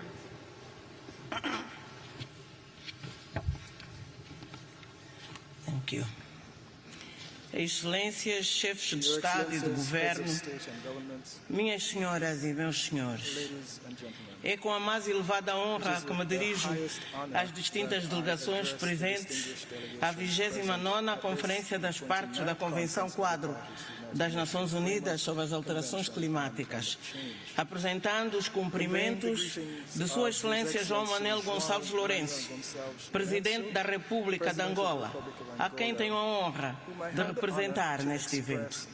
Permitam-me agradecer a Sua Excelência Ilham Aliyev, Presidente da República do Azerbaijan, pela hospitalidade nesta linda cidade de Baku. Saúde igualmente o Secretariado pelo árduo trabalho e diálogos mantidos que têm permitido aproximar a importância dos marcos globais assumidos desde a assinatura do Acordo de Paris e das conferências já realizadas. Nesta conferência, precisamos de proteger os progressos alcançados na COP28 e converter os compromissos assumidos em ações concretas. Só poderemos cumprir os objetivos do Acordo de Paris se todos os países dispuserem dos meios para acelerar as medidas de atenuação às alterações climáticas e de adaptação. Consideramos fundamental envidar mais esforços para aumentar rapidamente o financiamento da adaptação e fazer com que os mercados internacionais do carbono funcionem para todos.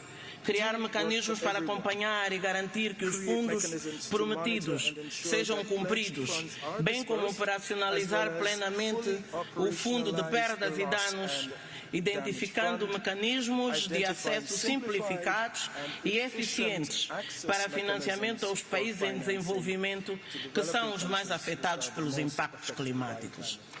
Minhas senhoras e meus senhores, a República de Angola, à semelhança de outros países da região africana, tem vindo a enfrentar desafios diversos, gerados por impactos significativos das alterações climáticas. A Estratégia Nacional para as Alterações Climáticas até 2035 integra, por isso, questões sobre as alterações climáticas de forma transversal nas políticas nacionais, bem como o financiamento, a melhoria da pesquisa, a observação e a análise dos cenários climáticos, de modo a identificar os múltiplos perigos e partilhar dados para responder aos diferentes problemas ligados às alterações climáticas, incluindo as migrações forçadas.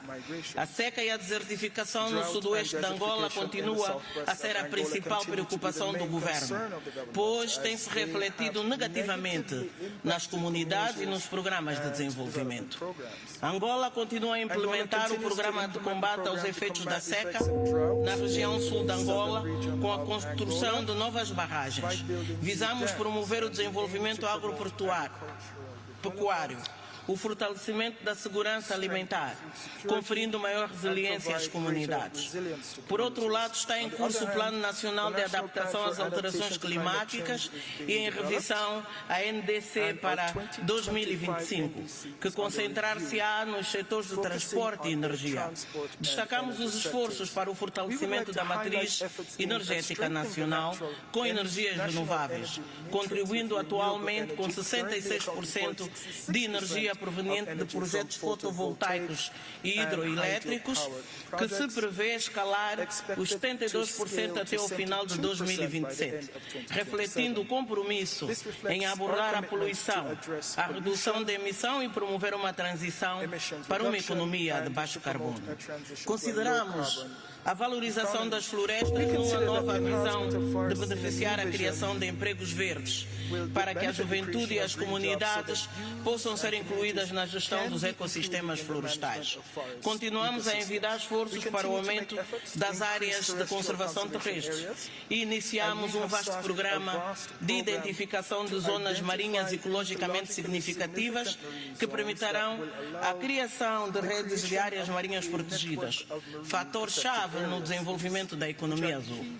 Assim, temos concebido estratégias, programas e projetos diferenciados para intensificar os compromissos globais em relação às metas climáticas e, simultaneamente, garantir a melhoria das condições de vida das populações, reduzindo a pobreza e propiciando um ambiente de harmonia na região da África Austral, através da cooperação profícua por via da gestão. As nossas perspectivas não poderão ser alcançadas com tensões e conflitos que emergem no contexto internacional. Precisamos de aumentar os nossos compromissos com a estabilidade e com o pacto do futuro que queremos, adotado recentemente na Cimeira das Nações Unidas, para construirmos um futuro melhor, reduzirmos a crise climática, a fome e a pobreza, promovendo a melhoria dos sistemas alimentares, a economia de baixas emissões, a equidade do género, a educação, a inovação e a paz, como novas decisões e legado às novas gerações. Muito obrigada pela vossa atenção. Thank you, Her Excellency. It is my pleasure to welcome His Excellency Mr. Abdallah Alamini Bazwa, Vice Chairman of the Presidential Leadership Council of Yemen. Your Excellency, you have the floor.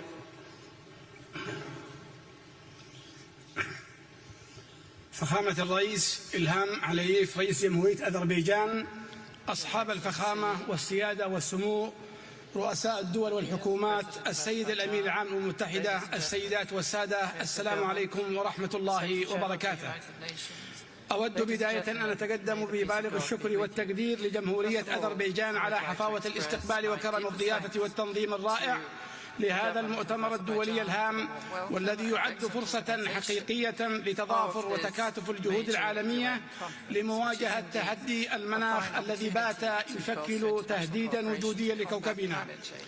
إننا نجتمع اليوم في مدينة باكو حاملين هموم كوكبنا على أكتافنا، هموم تتجاوز الحدود والجنسيات لتجمعنا جميعا تحت سقف واحد، سقف الحفاظ على هذا الكوكب الذي هو موطننا المشترك. ولن أسترسل في توصيف المخاطر العالمية للتغيرات المناخية بعد أن أشار إليها الكثيرون من على هذا المنبر الدولي الرفيع، لكني سأتناول الموضوع من ناحية تأثر بلدي اليمن بهذه التغيرات المناخية. فاليمن تعصف به أزمات عميقة سياسية وأمنية واقتصادية وإنسانية، تتقاطع أيضا مع أزمة مناخ عالمية تتمثل في موجات جفاف وتصحر متسارع وارتفاع درجات الحرارة ومستوى سطح البحر وأعاصير مدمرة، وكلها عوامل تفاقمت بسبب التغيرات المناخية المعقدة. وكل هذا زاد من هشاشة وضعنا الإنساني والاقتصادي الناتج عن حرب مستمرة منذ ما يزيد عن 10 سنوات أشعلتها الميليشيا الحوثية الإرهابية المدعومة إيرانيا. وقد تسببت هذه الحرب بتدمير البنى التحتية ونزوح ملايين اليمنيين وأضرار فادحة في الأرواح والممتلكات، ليشمل ذلك زراعة الميليشيات لملايين الألغام وتهديد البيئة البحرية بهجماتها الإرهابية على السفن التجارية في البحر الأحمر وخليج عدن والبحر العربي. إن أثر هذه الحرب يفاقم من صعوبة مواجهة تحديات المتغيرات المناخية. وعلى سبيل المثال فإن الأعاصير والفيضانات المفاجئة التي ضربت بلادي هذا العام تسببت بسقوط عشرات الضحايا وأكثر من 100,000 نازح. أصحاب الفخامة والسيادة، السيدات والسادة، إن الحكومة اليمنية تقف اليوم في مواجهة موجة من التحديات، فإلى جانب عملها بكل ما تستطيع للوفاء بالالتزامات الحتمية للمواطنين والدفاع عن كرامتهم وحريتهم في مواجهة مشاريع الميليشيات الحوثية والمنظمات الإرهابية الأخرى المتخادمة معها، فإن حكومتنا ملتزمة أيضا بقيادة استراتيجيات وطنية لمواجهة الآثار السلبية لتغير المناخ، وذلك من خلال تعزيز القدرات المؤسسية وتبني سياسات مستدامة تهدف إلى التكيف مع المتغيرات المناخية والتخفيف من آثارها، وتحسين إدارة الموارد الطبيعية، وتطوير قدرات المجتمعات المحلية على مواجهة الكوارث وخصوصا في المناطق الريفية والساحلية. وهو جهد يعكس إيماننا الكامل بأن الاستثمار في المناخ هو استثمار في المستقبل، استثمار في السلام والاستقرار والاستدامة. وعليه فإنني أتوجه باسم الشعب اليمني بالتحية والتقدير للأشقاء في المملكة العربية السعودية ودولة الإمارات العربية المتحدة الذين بادروا إلى هذا النوع من الاستثمار الرشيد من أجل المستقبل والتخفيف من تداعيات التغيرات المناخية على الشعب اليمني. وهو الدور المعول أيضا على المجتمع الدولي والمنظمات والفعاليات المعنية حول العالم. السيدات والسادة، إن الحديث عن واقع كوكبنا لا يمكن بأي حال من الأحوال أن يغفل آثار الحروب والانتهاكات الجسيمة على مستقبل الحياة البشرية، وهي الصورة التي يجسدها العدوان الإسرائيلي على قطاع غزة ولبنان باعتباره جريمة بحق الإنسانية والطبيعة على حد سواء. إنه جريمة بحق الحياة. ومن هذا المنبر أجدد موقفنا الثابت المتضامن مع كافة الشعوب التواقة للحرية والسلام والعدالة، وفي المقدمة الشعب الفلسطيني الصابر والمناضل في سبيل عزته وكرامته وإقامة دولته المستقلة كاملة السيادة. ونحيي نتائج القمة العربية والإسلامية الغير عادية التي انعقدت يوم أمس بالرياض. ختاما، إن الحفاظ على كوكبنا ليس خيارا بل هو واجب علينا جميعا، فالأرض هي بيتنا وهي الإرث الذي سنتركه لأجيال قادمة. إننا نؤمن بأن مواجهة هذه التحديات يتطلب تعاونا دوليا واسعا وجادا، فمواجهة تلك التحديات ليس مجرد استثمار في الحاضر بل هو استثمار في مستقبلنا المشترك. فدعونا نجعل من هذا المؤتمر نقطة تحول لالتزامنا جميعا بالعمل الجاد من أجل مستقبل أكثر أمانا واستدامة. وشكرا جزيلا. Thank you, Your Excellency.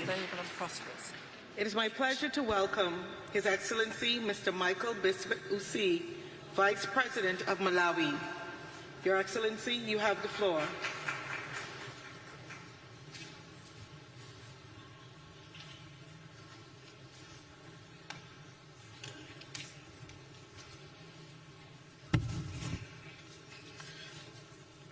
Madam Chair, Your Excellencies, I bring to you greetings from the President of the Republic of Malawi, Dr. Lazarus Makafe Chakwera, and the people of Malawi. It is an honor for me to join you here today in Baku at this COP29 summit.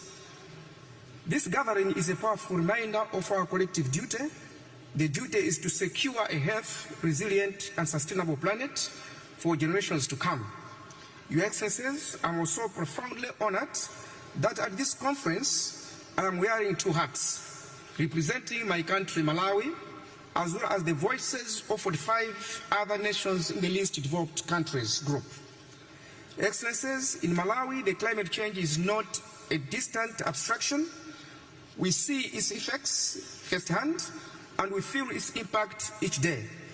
Devastating floods, prolonged droughts, and unpredictable weather patterns continue to disrupt lives, destabilize livelihoods, and threaten the well-being of future generations. For a country like Malawi, the consequences are not only economic, but also deeply inhumane. The catastrophe comprises food security, public health, and infrastructure development, exacerbates poverty, and undermines our hard-won development gains. However, in all these hardships and obstacles we are facing, Malawi remains steadfast in its commitment to climate action. Yes, as we said, we are a small country with a big heart, the big heart to surmount our hardships. Through our national determined contributions, we have committed to ambitious targets for reducing greenhouse gas emissions, enhancing climate resilience, and transitioning to sustainable energy sources. Yes, with adequate resources and partnerships, we believe these targets can transform our communities, strengthen food security, and empower our people to thrive in the face of climate changes. Your Excellencies, like I said earlier, that I am also speaking on behalf of all least developed countries, I would like to make the voice louder that the hour for change is now. COP29 is not simply a conference, it is a call to action, a defining moment for our collective future. This conference follows a landmark decision and a global stake we made last year in Dubai, which reinforced that we must do more and we must do it with great resolve. As LDC's community, we call upon all the parties to implement the recommendations from the global stock tech, particularly enhancing climate finance, accelerating clean energy transitions. We must collectively accelerate our transition to renewable energy and reduce dependency on fossil fuels. Strengthening adaptation, prioritizing loss and damage. This fund must be designed to directly benefit those who have suffered the most and with flexibility to meet the specific needs to each affected nation. I thank you all. Thank you, Your Excellency. It is my pleasure to welcome His Excellency Mr. Jeremiah Kapang Young, Vice President of Liberia. Your Excellency, you have the floor.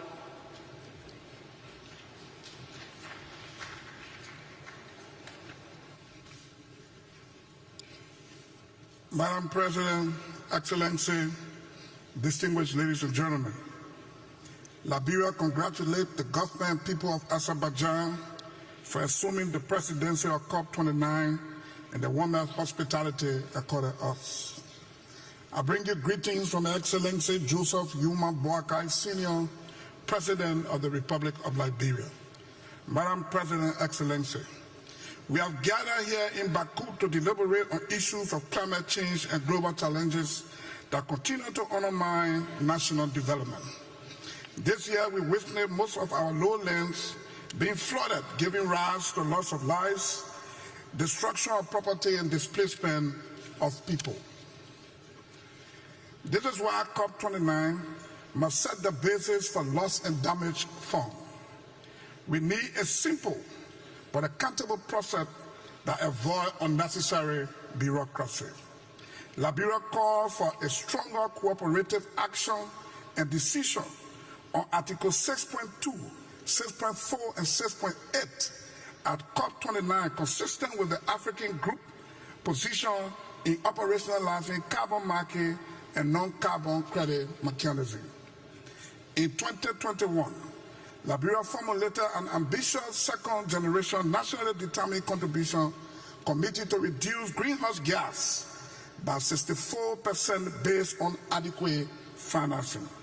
Excellency, I am pleased to inform this summit that Liberia will further increase her climate ambition during the formulation of the country's third-generation NDC, taking into consideration biodiversity protection, including the conservation of mangroves, freshwater ecosystem service, child rights, human mobility, and others.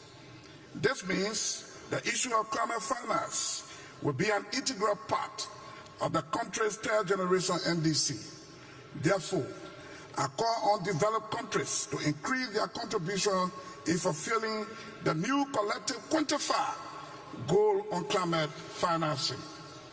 Madam President, Excellency, Liberia has established a national climate laboratory at the University of Liberia.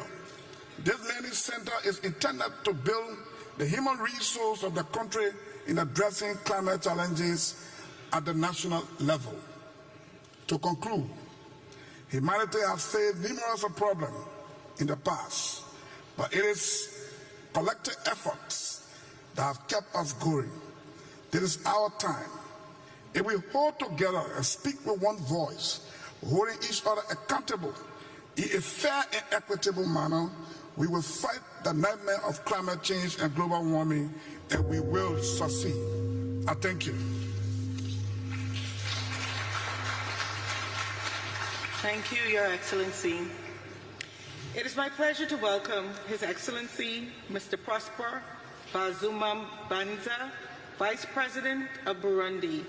Your Excellency, you have the floor.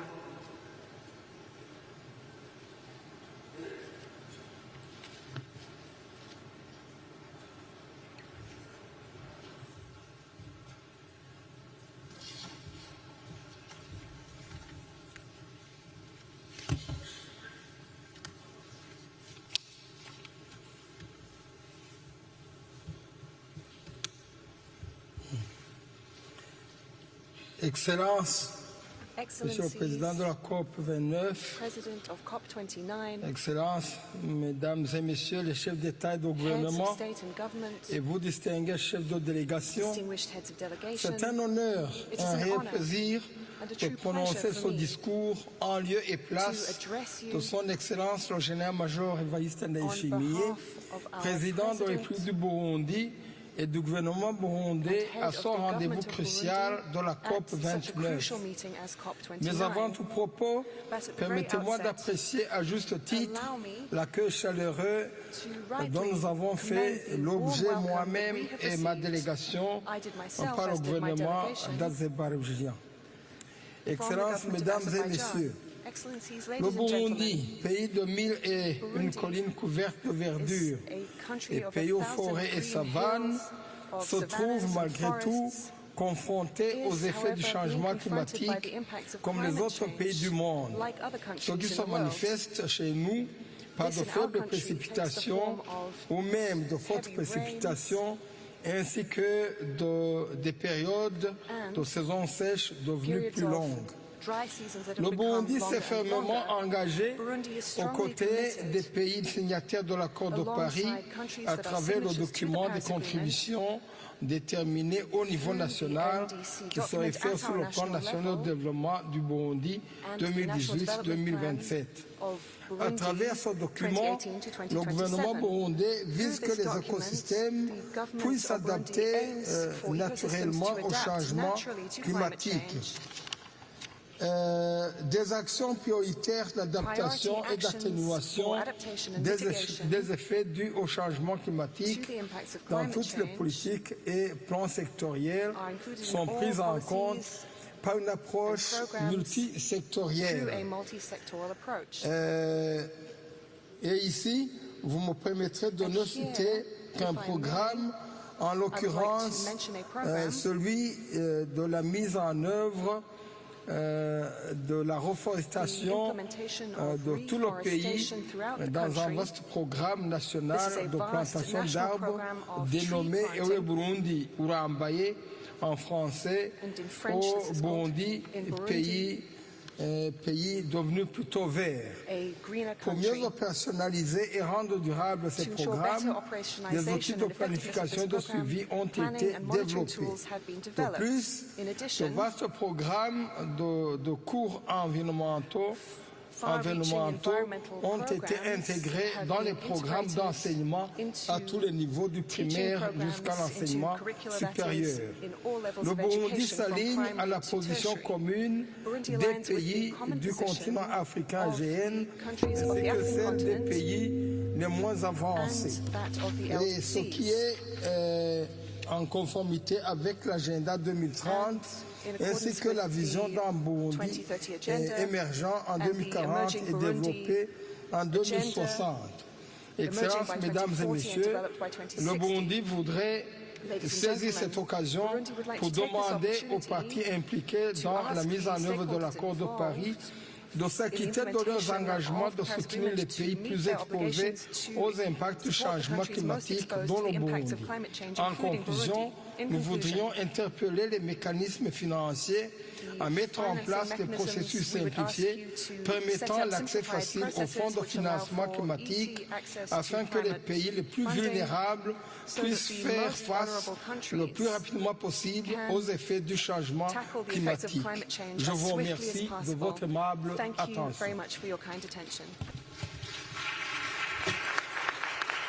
Thank you, Your Excellency.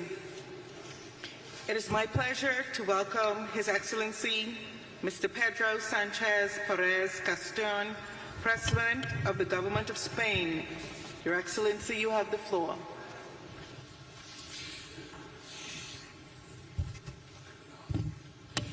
Excelencias, he venido hasta aquí para alertar de una terrible verdad que la ciencia lleva demasiado tiempo señalando y que aún así hay algunos que siguen despreciando, y es que el cambio climático mata. Solo el año pasado mató a más de 300.000 personas y acaba de contribuir a la muerte de más de 220 de mis compatriotas en España, en el mayor desastre natural de nuestra historia.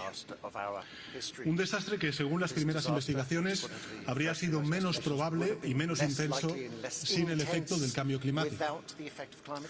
El planeta, por tanto, nos está dando señales cada vez más claras, y es que si no actuamos en el futuro cercano, nuestros países sufrirán más sequías, más olas de calor, más lluvias torrenciales, más incendios y enfermedades.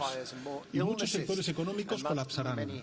Cientos de ciudades y pueblos se volverán inhabitables y la subida del mar y de los termómetros harán que prácticamente sea inhabitable el poder vivir en esas localidades.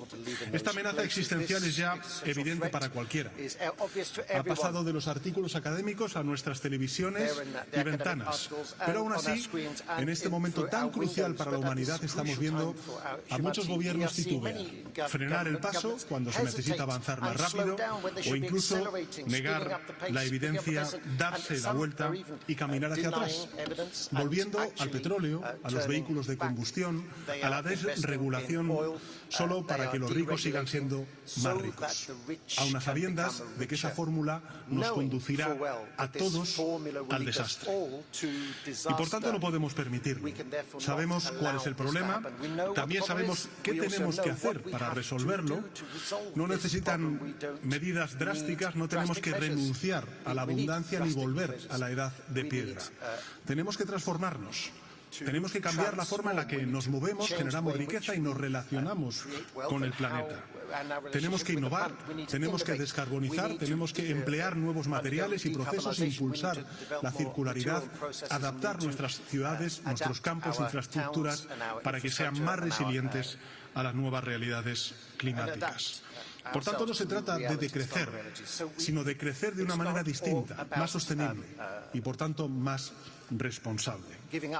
Lograrlo no va a ser fácil, pero es posible. Y lo sé porque lo dice la evidencia. Porque, por ejemplo, en mi país, en España, ya lo estamos haciendo. En los últimos años hemos convertido la transición ecológica en una fuente de modernización y de prosperidad. Hemos reducido en un 40% nuestras emisiones y nuestro consumo de recursos naturales. Y al mismo tiempo hemos sido la economía de la OCDE que más ha crecido y que más empleo ha creado durante estos últimos años. Y se puede crecer con equidad, por tanto, y respetar el planeta. Por eso les ruego, no hagan caso a quienes dicen que la transición ecológica es incompatible con el bienestar de las naciones o que es mala para las clases medias y trabajadoras, porque no es cierto. De hecho, es justo lo contrario. Si no conquistamos la sostenibilidad, si nuestros niveles de bienestar y seguridad no se adecúan a esa sostenibilidad, van a caer considerablemente a lo largo de la próxima década. Y los primeros en sufrirlo serán precisamente esas clases medias y trabajadoras, porque son las que trabajan en los sectores y viven en las zonas más amenazadas. Eso es justo lo que ha pasado en España, en concreto en Valencia, donde todavía hay personas desaparecidas y cientos de hogares cubiertos por el lodo. Por eso estoy aquí, Excelencias, porque en este momento solo hay una cosa tan importante como ayudar a las víctimas de esta terrible tragedia en Valencia, y es evitar que se produzca de nuevo, evitar que los desastres naturales se repitan y se multipliquen. España cumplirá, se lo garantizo. Vamos a seguir transformándonos para hacer que antes de 2050 seamos una sociedad neutra en carbono y respetuosa con los límites medioambientales, pero de poco servirá si solo lo hacemos unos y no todos, porque el planeta tiene una sola atmósfera y todos sus patrones climáticos están interconectados. Por eso concluyo pidiendo, como uno de los países más vulnerables ante el cambio climático, que actuemos, que dejemos de arrastrar los pies, que dejemos de negar la ciencia, que cumplamos con la promesa que le hicimos a la humanidad hace 7 años cuando firmamos el Acuerdo de París. Salvemos las vidas de nuestros ciudadanos, salvemos sus economías y salvemos el planeta. Muchas gracias. Thank you, Your Excellency. It is my pleasure to welcome His Royal Highness Al Hussein bin Abdullah II, Crown Prince of Jordan. Your Royal Highness, you have the floor.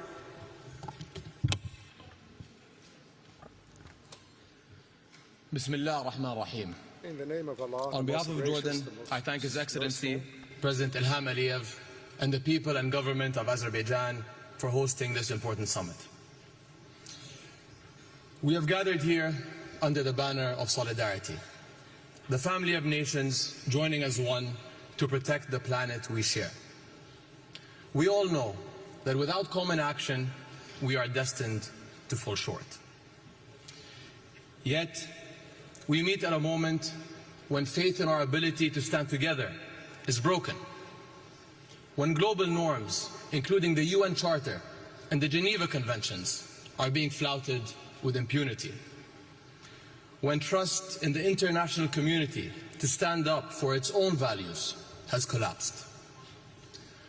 When humanitarian violations are broadcast daily for the whole world to see, yet continue to be ignored and dismissed without consequence. Saving our planet must start from the premise that all lives are worth saving. The solidarity we need depends on embracing that truth. Yet, over the past 13 months, the world has stood by as thousands of Palestinians have been killed in Gaza, the majority women and children. How can we work together for our shared future when some are deemed unworthy of one? The ongoing violence in my region undermines peace and security beyond its borders. In the end, this will benefit no one.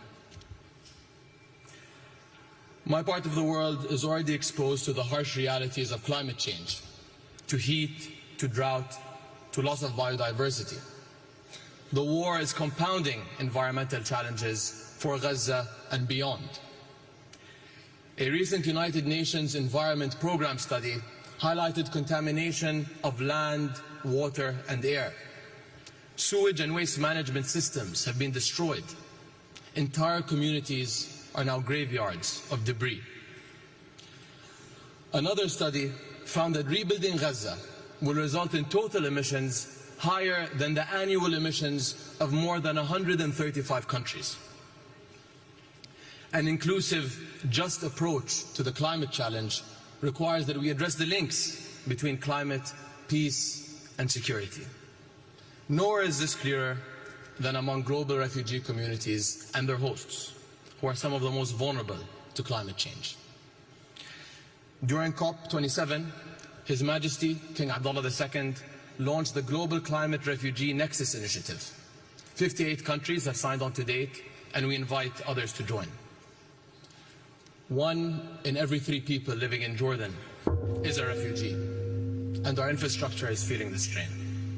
We face rising demand on stressed resources and services, including water, health, and education. And while we in Jordan have made significant strides in clean energy, water conservation, and climate-smart agriculture, these efforts are not enough. We need to rally communities around climate action and secure a better future for our youth and generations to come. In my country, we are implementing climate policies while grappling with the impacts of conflict. Yet, we can't solve these twin crises alone. As our summit works towards a new collective quantified goal, we must prioritize refugee hosting countries, especially those in climate hotspots, and ensure that global climate financing mechanisms uphold accountability and transparency for all.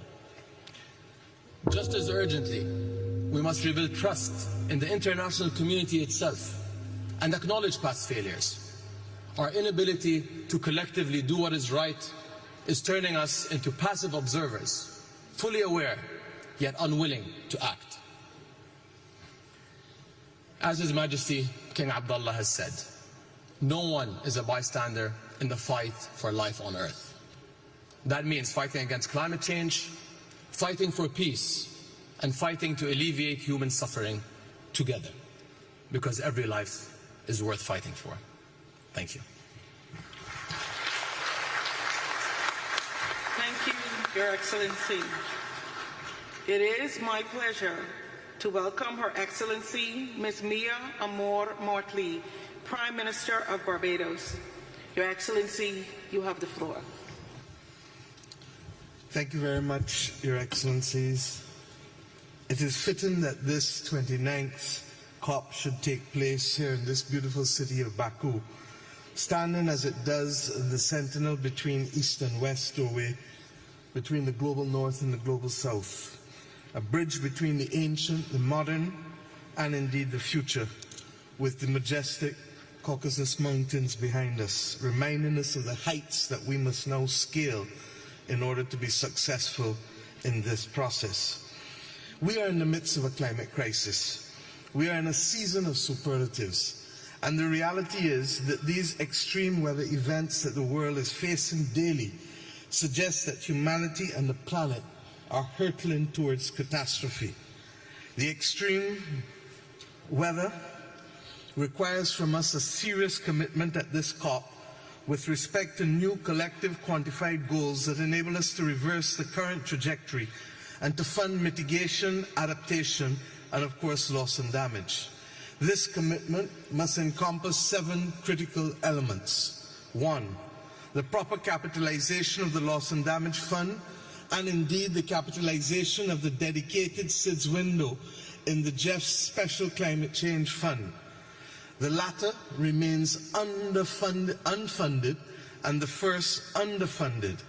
The reality is that the Loss and Damage Fund has only attracted $700 million, and this is despite the numerous crises besetting small island developing states, and indeed in our own region, Hurricane Beryl, which has caused serious damage to countries, from housing to public infrastructure, and indeed from agriculture to fisheries in my own country. Secondly, proper capitalization of developing countries must also include and have access to cheaper, longer-term capital in circumstances where they can scale up investments for adaptation. Thirdly, The economic noose of tightening the fiscal space must be loosened by adopting the principles, in our view, of Bridgetown Initiative 3.0 through the delivery of urgently needed financial reforms. We must change the rules of the game, shock-proof vulnerable economies, and indeed review debt sustainability while at the same time augmenting resources. Fourthly, rich countries must deliver on their commitments.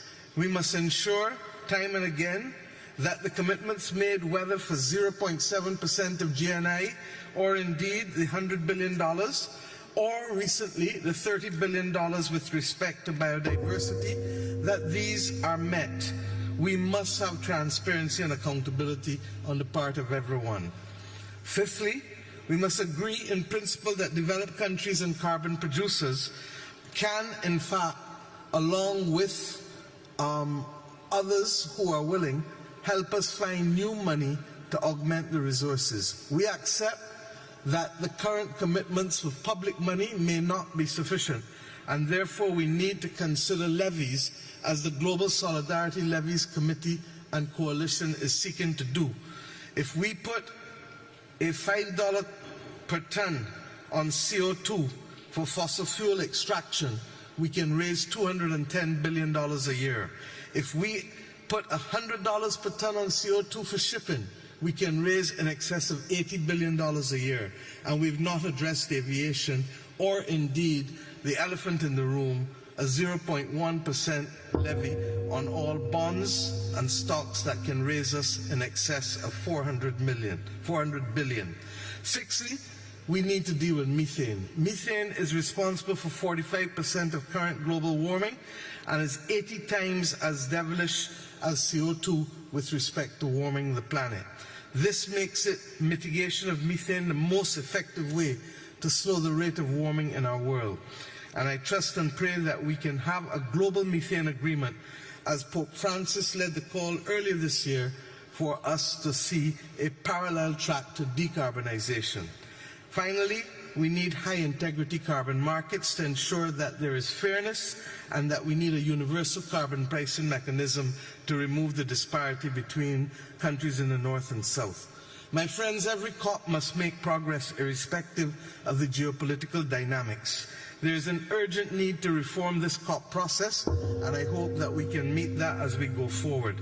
As we leave this city of winds and land of fire, may we ensure that our ambitions are not only high, but our actions mimic the ambitions which we have, if we are to ensure that our people are not to be the victims of this awful climate crisis. Thank you. Thank you, Your Excellency. It is my pleasure to welcome His Excellency, Mr. Alexander De Croo, Prime Minister of Belgium. Your Excellency, you have the floor.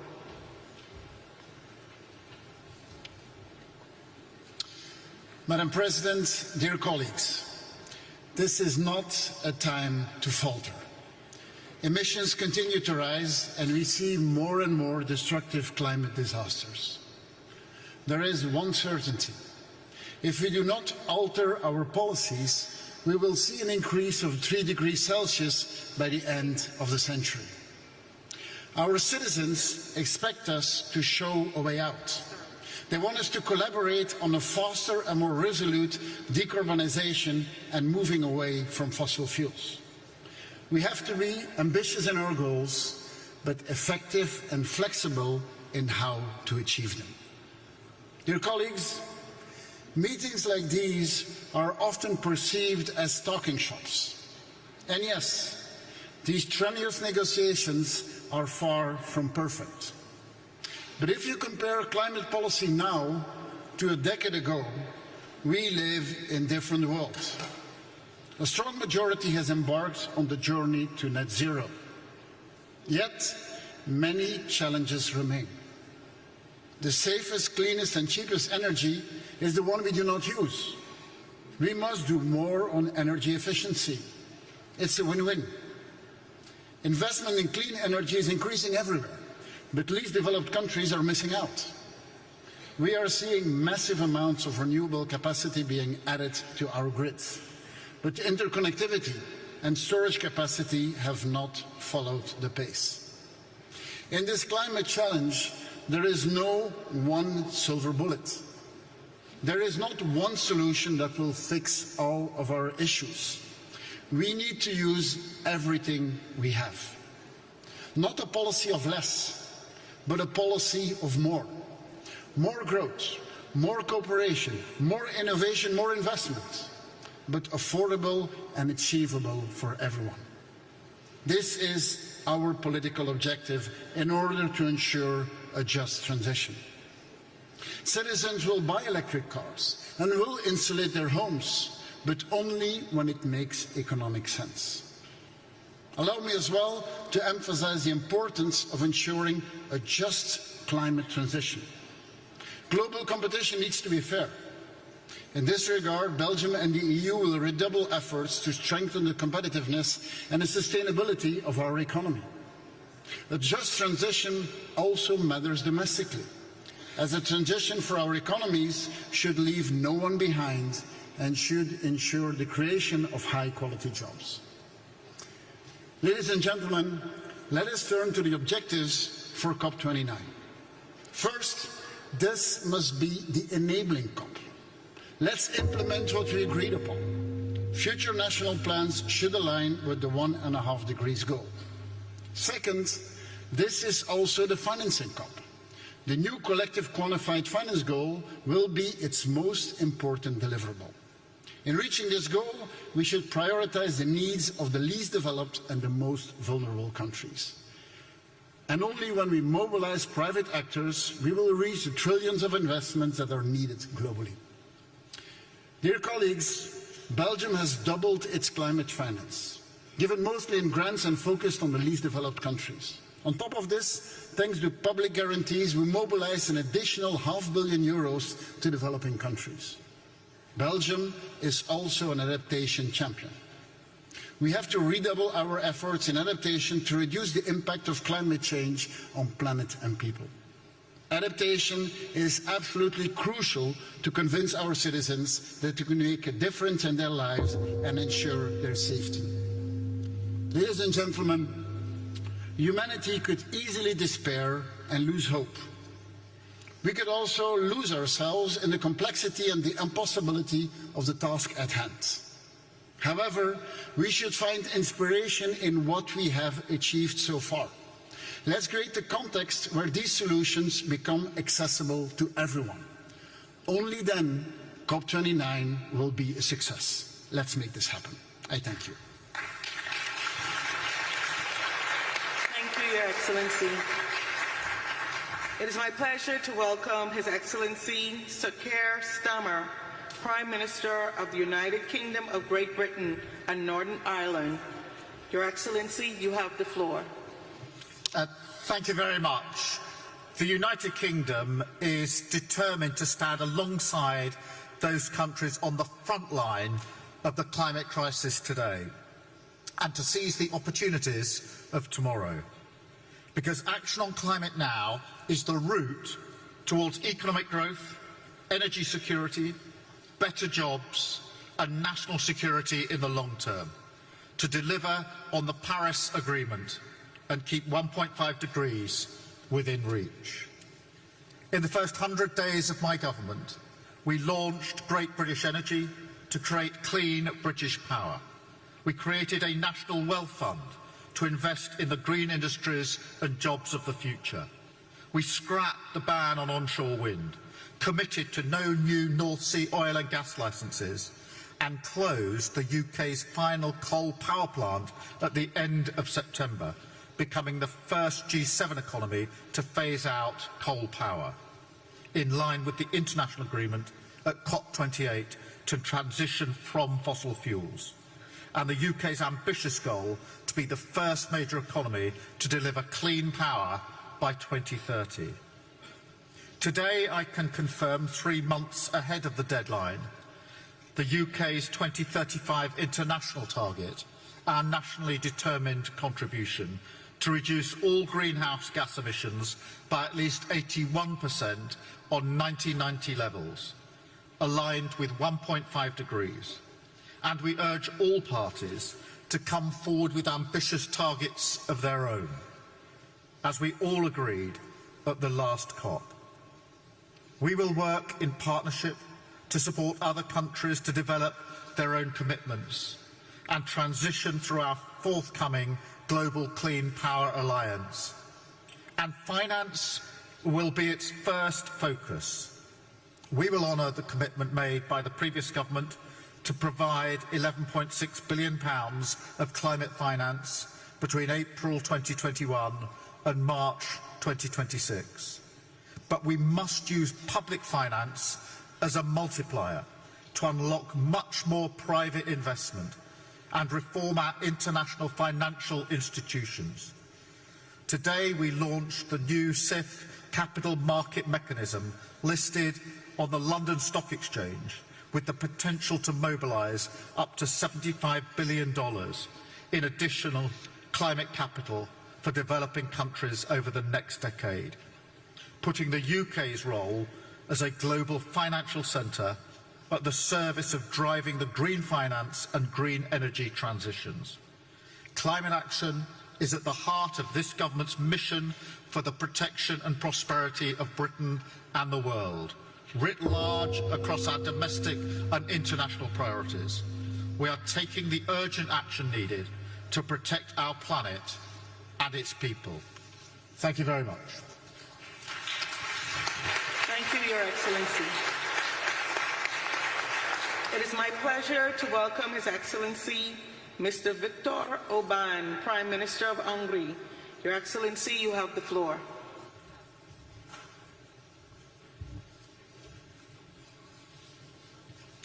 Excellencies, ladies and gentlemen, first of all, I would like to thank President Aliyev for hosting this important conference.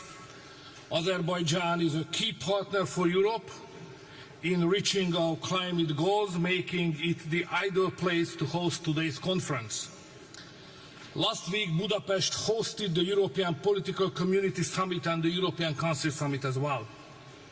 Almost 50 heads of state and government gathered in Budapest, where European leaders adopted a new declaration on competitiveness.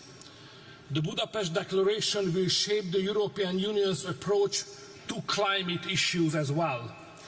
Our mission is to make Europe more competitive, and we approach climate protection with this vision in our mind. We are proud that Hungary is among the few countries of the world in the recent years which has been able to enhance its economic performance parallel to decreasing its emissions. We cannot sacrifice our industry or agriculture in this process. We must continue advancing the green transition while also maintaining our use of natural gas, oil and nuclear energy. The price of climate change should not be paid by our farmers. Farmers are the backbone of our economy and society. We must offer them stability and predictability to thrive. We cannot impose unrealistic quotas or burdensome rules on farmers and companies, but should offer practical support for them. The green transition and the fight against climate change should not be done against the business community, but together with it. We need clear financial guarantees and significant investment. Large corporations must contribute their fair share to climate protection. Our climate policy should be guided by careful consideration and common sense, not by ideology, alarmism or panic. Each should align with the opinion and interest of European citizens. In Hungary, we are also positioning ourselves to be a significant player in electric vehicle development and electricity storage. We continue to invest into our already robust nuclear industry, increasing its share to 70% when it comes to supplying our all electric demand. And geographically, we play a key role in energy transit between East and West. Hungary stands out in Europe with the lowest utility costs for citizens, while also achieving one of the highest rates of green energy expansion over the past several years. We are a leader in economically sustainable climate protection, ranking fourth among EU countries for reducing carbon emissions per unit of energy produced. Looking ahead, we have set even more ambitious goals by 2030. We aim not just for a 40% reduction in greenhouse emission, but for 50%. I firmly believe that by working together, we can balance ambition with pragmatism, establishing Europe as a global leader in climate action, with compromising the prosperity of our industries and agriculture. Thank you very much for your attention. Thank you, Your Excellency. Distinguished heads of state and government, delegates, honored guests, this brings us to the end of our national statements for today. We will continue with the delivery of national statements tomorrow at 10:00 hours in this plenary.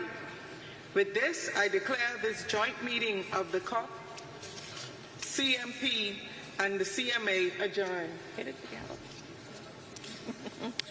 Your Excellencies, dear colleagues, we will now hear special messages. It is my pleasure to welcome His Excellency, Mr. Xi Jinping, President Xi Jinping's Special Representative and First Vice Premier of China. Your Excellency, you have the floor. 尊敬的各位同事、女士们、先生们、朋友们，很高兴作为中国国家主席习近平的特别代表出席世界领导人气候峰会。首先，我谨荣幸地转达习近平主席对阿塞拜疆举办峰会的良好祝愿。习主席高度赞赏阿塞拜疆作为COP29主席国，为推动全球气候治理做出的积极努力和贡献。 预祝大会取得圆满成功。今年是联合国气候变化框架公约生效实施30周年。站在新的历史起点，我们要携手推动巴库大会取得令人满意的成果，不负国际社会热切期盼。为此，我谈3点看法和建议。第一，加强全球气候治理，共同但有区别的责任原则是基石。发达国家应当展现更大的雄心和行动，履行率先减排义务，提前碳中和时间。发展中国家也要在能力范围内尽最大努力。中方将提交覆盖全经济范围，包括所有温室气体的2035国家自主贡献，努力争取2060年前实现碳中和。第二，解决气候变化问题，归根结底要靠发展方式的彻底变革。中国电动汽车、锂电池、光伏产品等优质产能，为世界绿色发展提供了重要助力。国际社会应共同努力，以公平、有序、公正的方式加速能源转型，维护新能源产业链、供应链稳定，促进绿色产品和技术的可及与革新，加快培育新质生产力。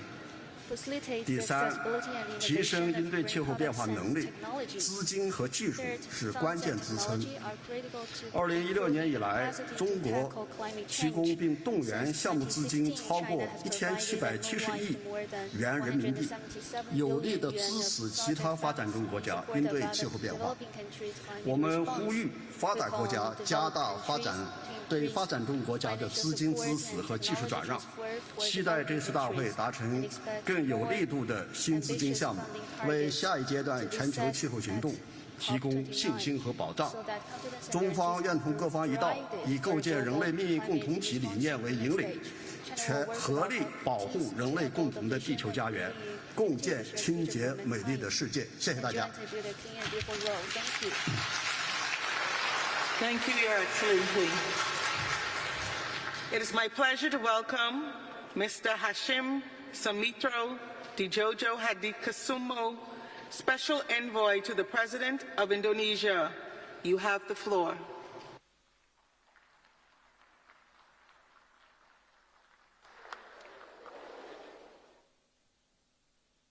I am representing my President, Prabowo Subianto, who unfortunately cannot attend this important event due to prior commitments. He promises to enhance Indonesia's climate action and continue the policies set out by his predecessors. President Prabowo envisions economic growth beyond 8% per year and ensures green, resilient, and inclusive development for all of our people. This vision determines our ambition to reduce greenhouse gas emissions towards net zero by 2060 or sooner, and avoiding 1 billion tons of carbon dioxide emissions. We are shifting from fossil fuel-based to renewable-based development with 75% of additional power generation capacity. 70,000 kilometers of smart transmission lines will be constructed to transmit energy across Indonesia's main and most populous islands. Indonesia will also develop a green smart grid, adding 42 gigawatts of wind and solar power, tripling energy capacity totaling 75 gigawatts. Affordable clean energy will be provided to accelerate growth, create more jobs, ensure food security, and alleviate poverty for the people's prosperity, while balancing growth with environmental sustainability. We will commence to reforest more than 12 million hectares of severely degraded forests over time, revitalize degraded land to increase food production, protect our oceans for a prosperous blue economy, and empower our local communities for climate resilience and quality green jobs. Our efforts require three enablers: a comprehensive green growth policy framework, which we are finalizing, massive investments of $235 billion, and international collaboration. We need to mobilize global resources in terms of technology, finance, and investment, forming a united front to combat global warming and reclaim humankind's right to survive. Indonesia is indeed blessed with extensive saline aquifers, which offer nearly 500 gigatons of carbon capture and storage capacity. Several multinational companies have expressed high interest in such multi-billion-dollar projects.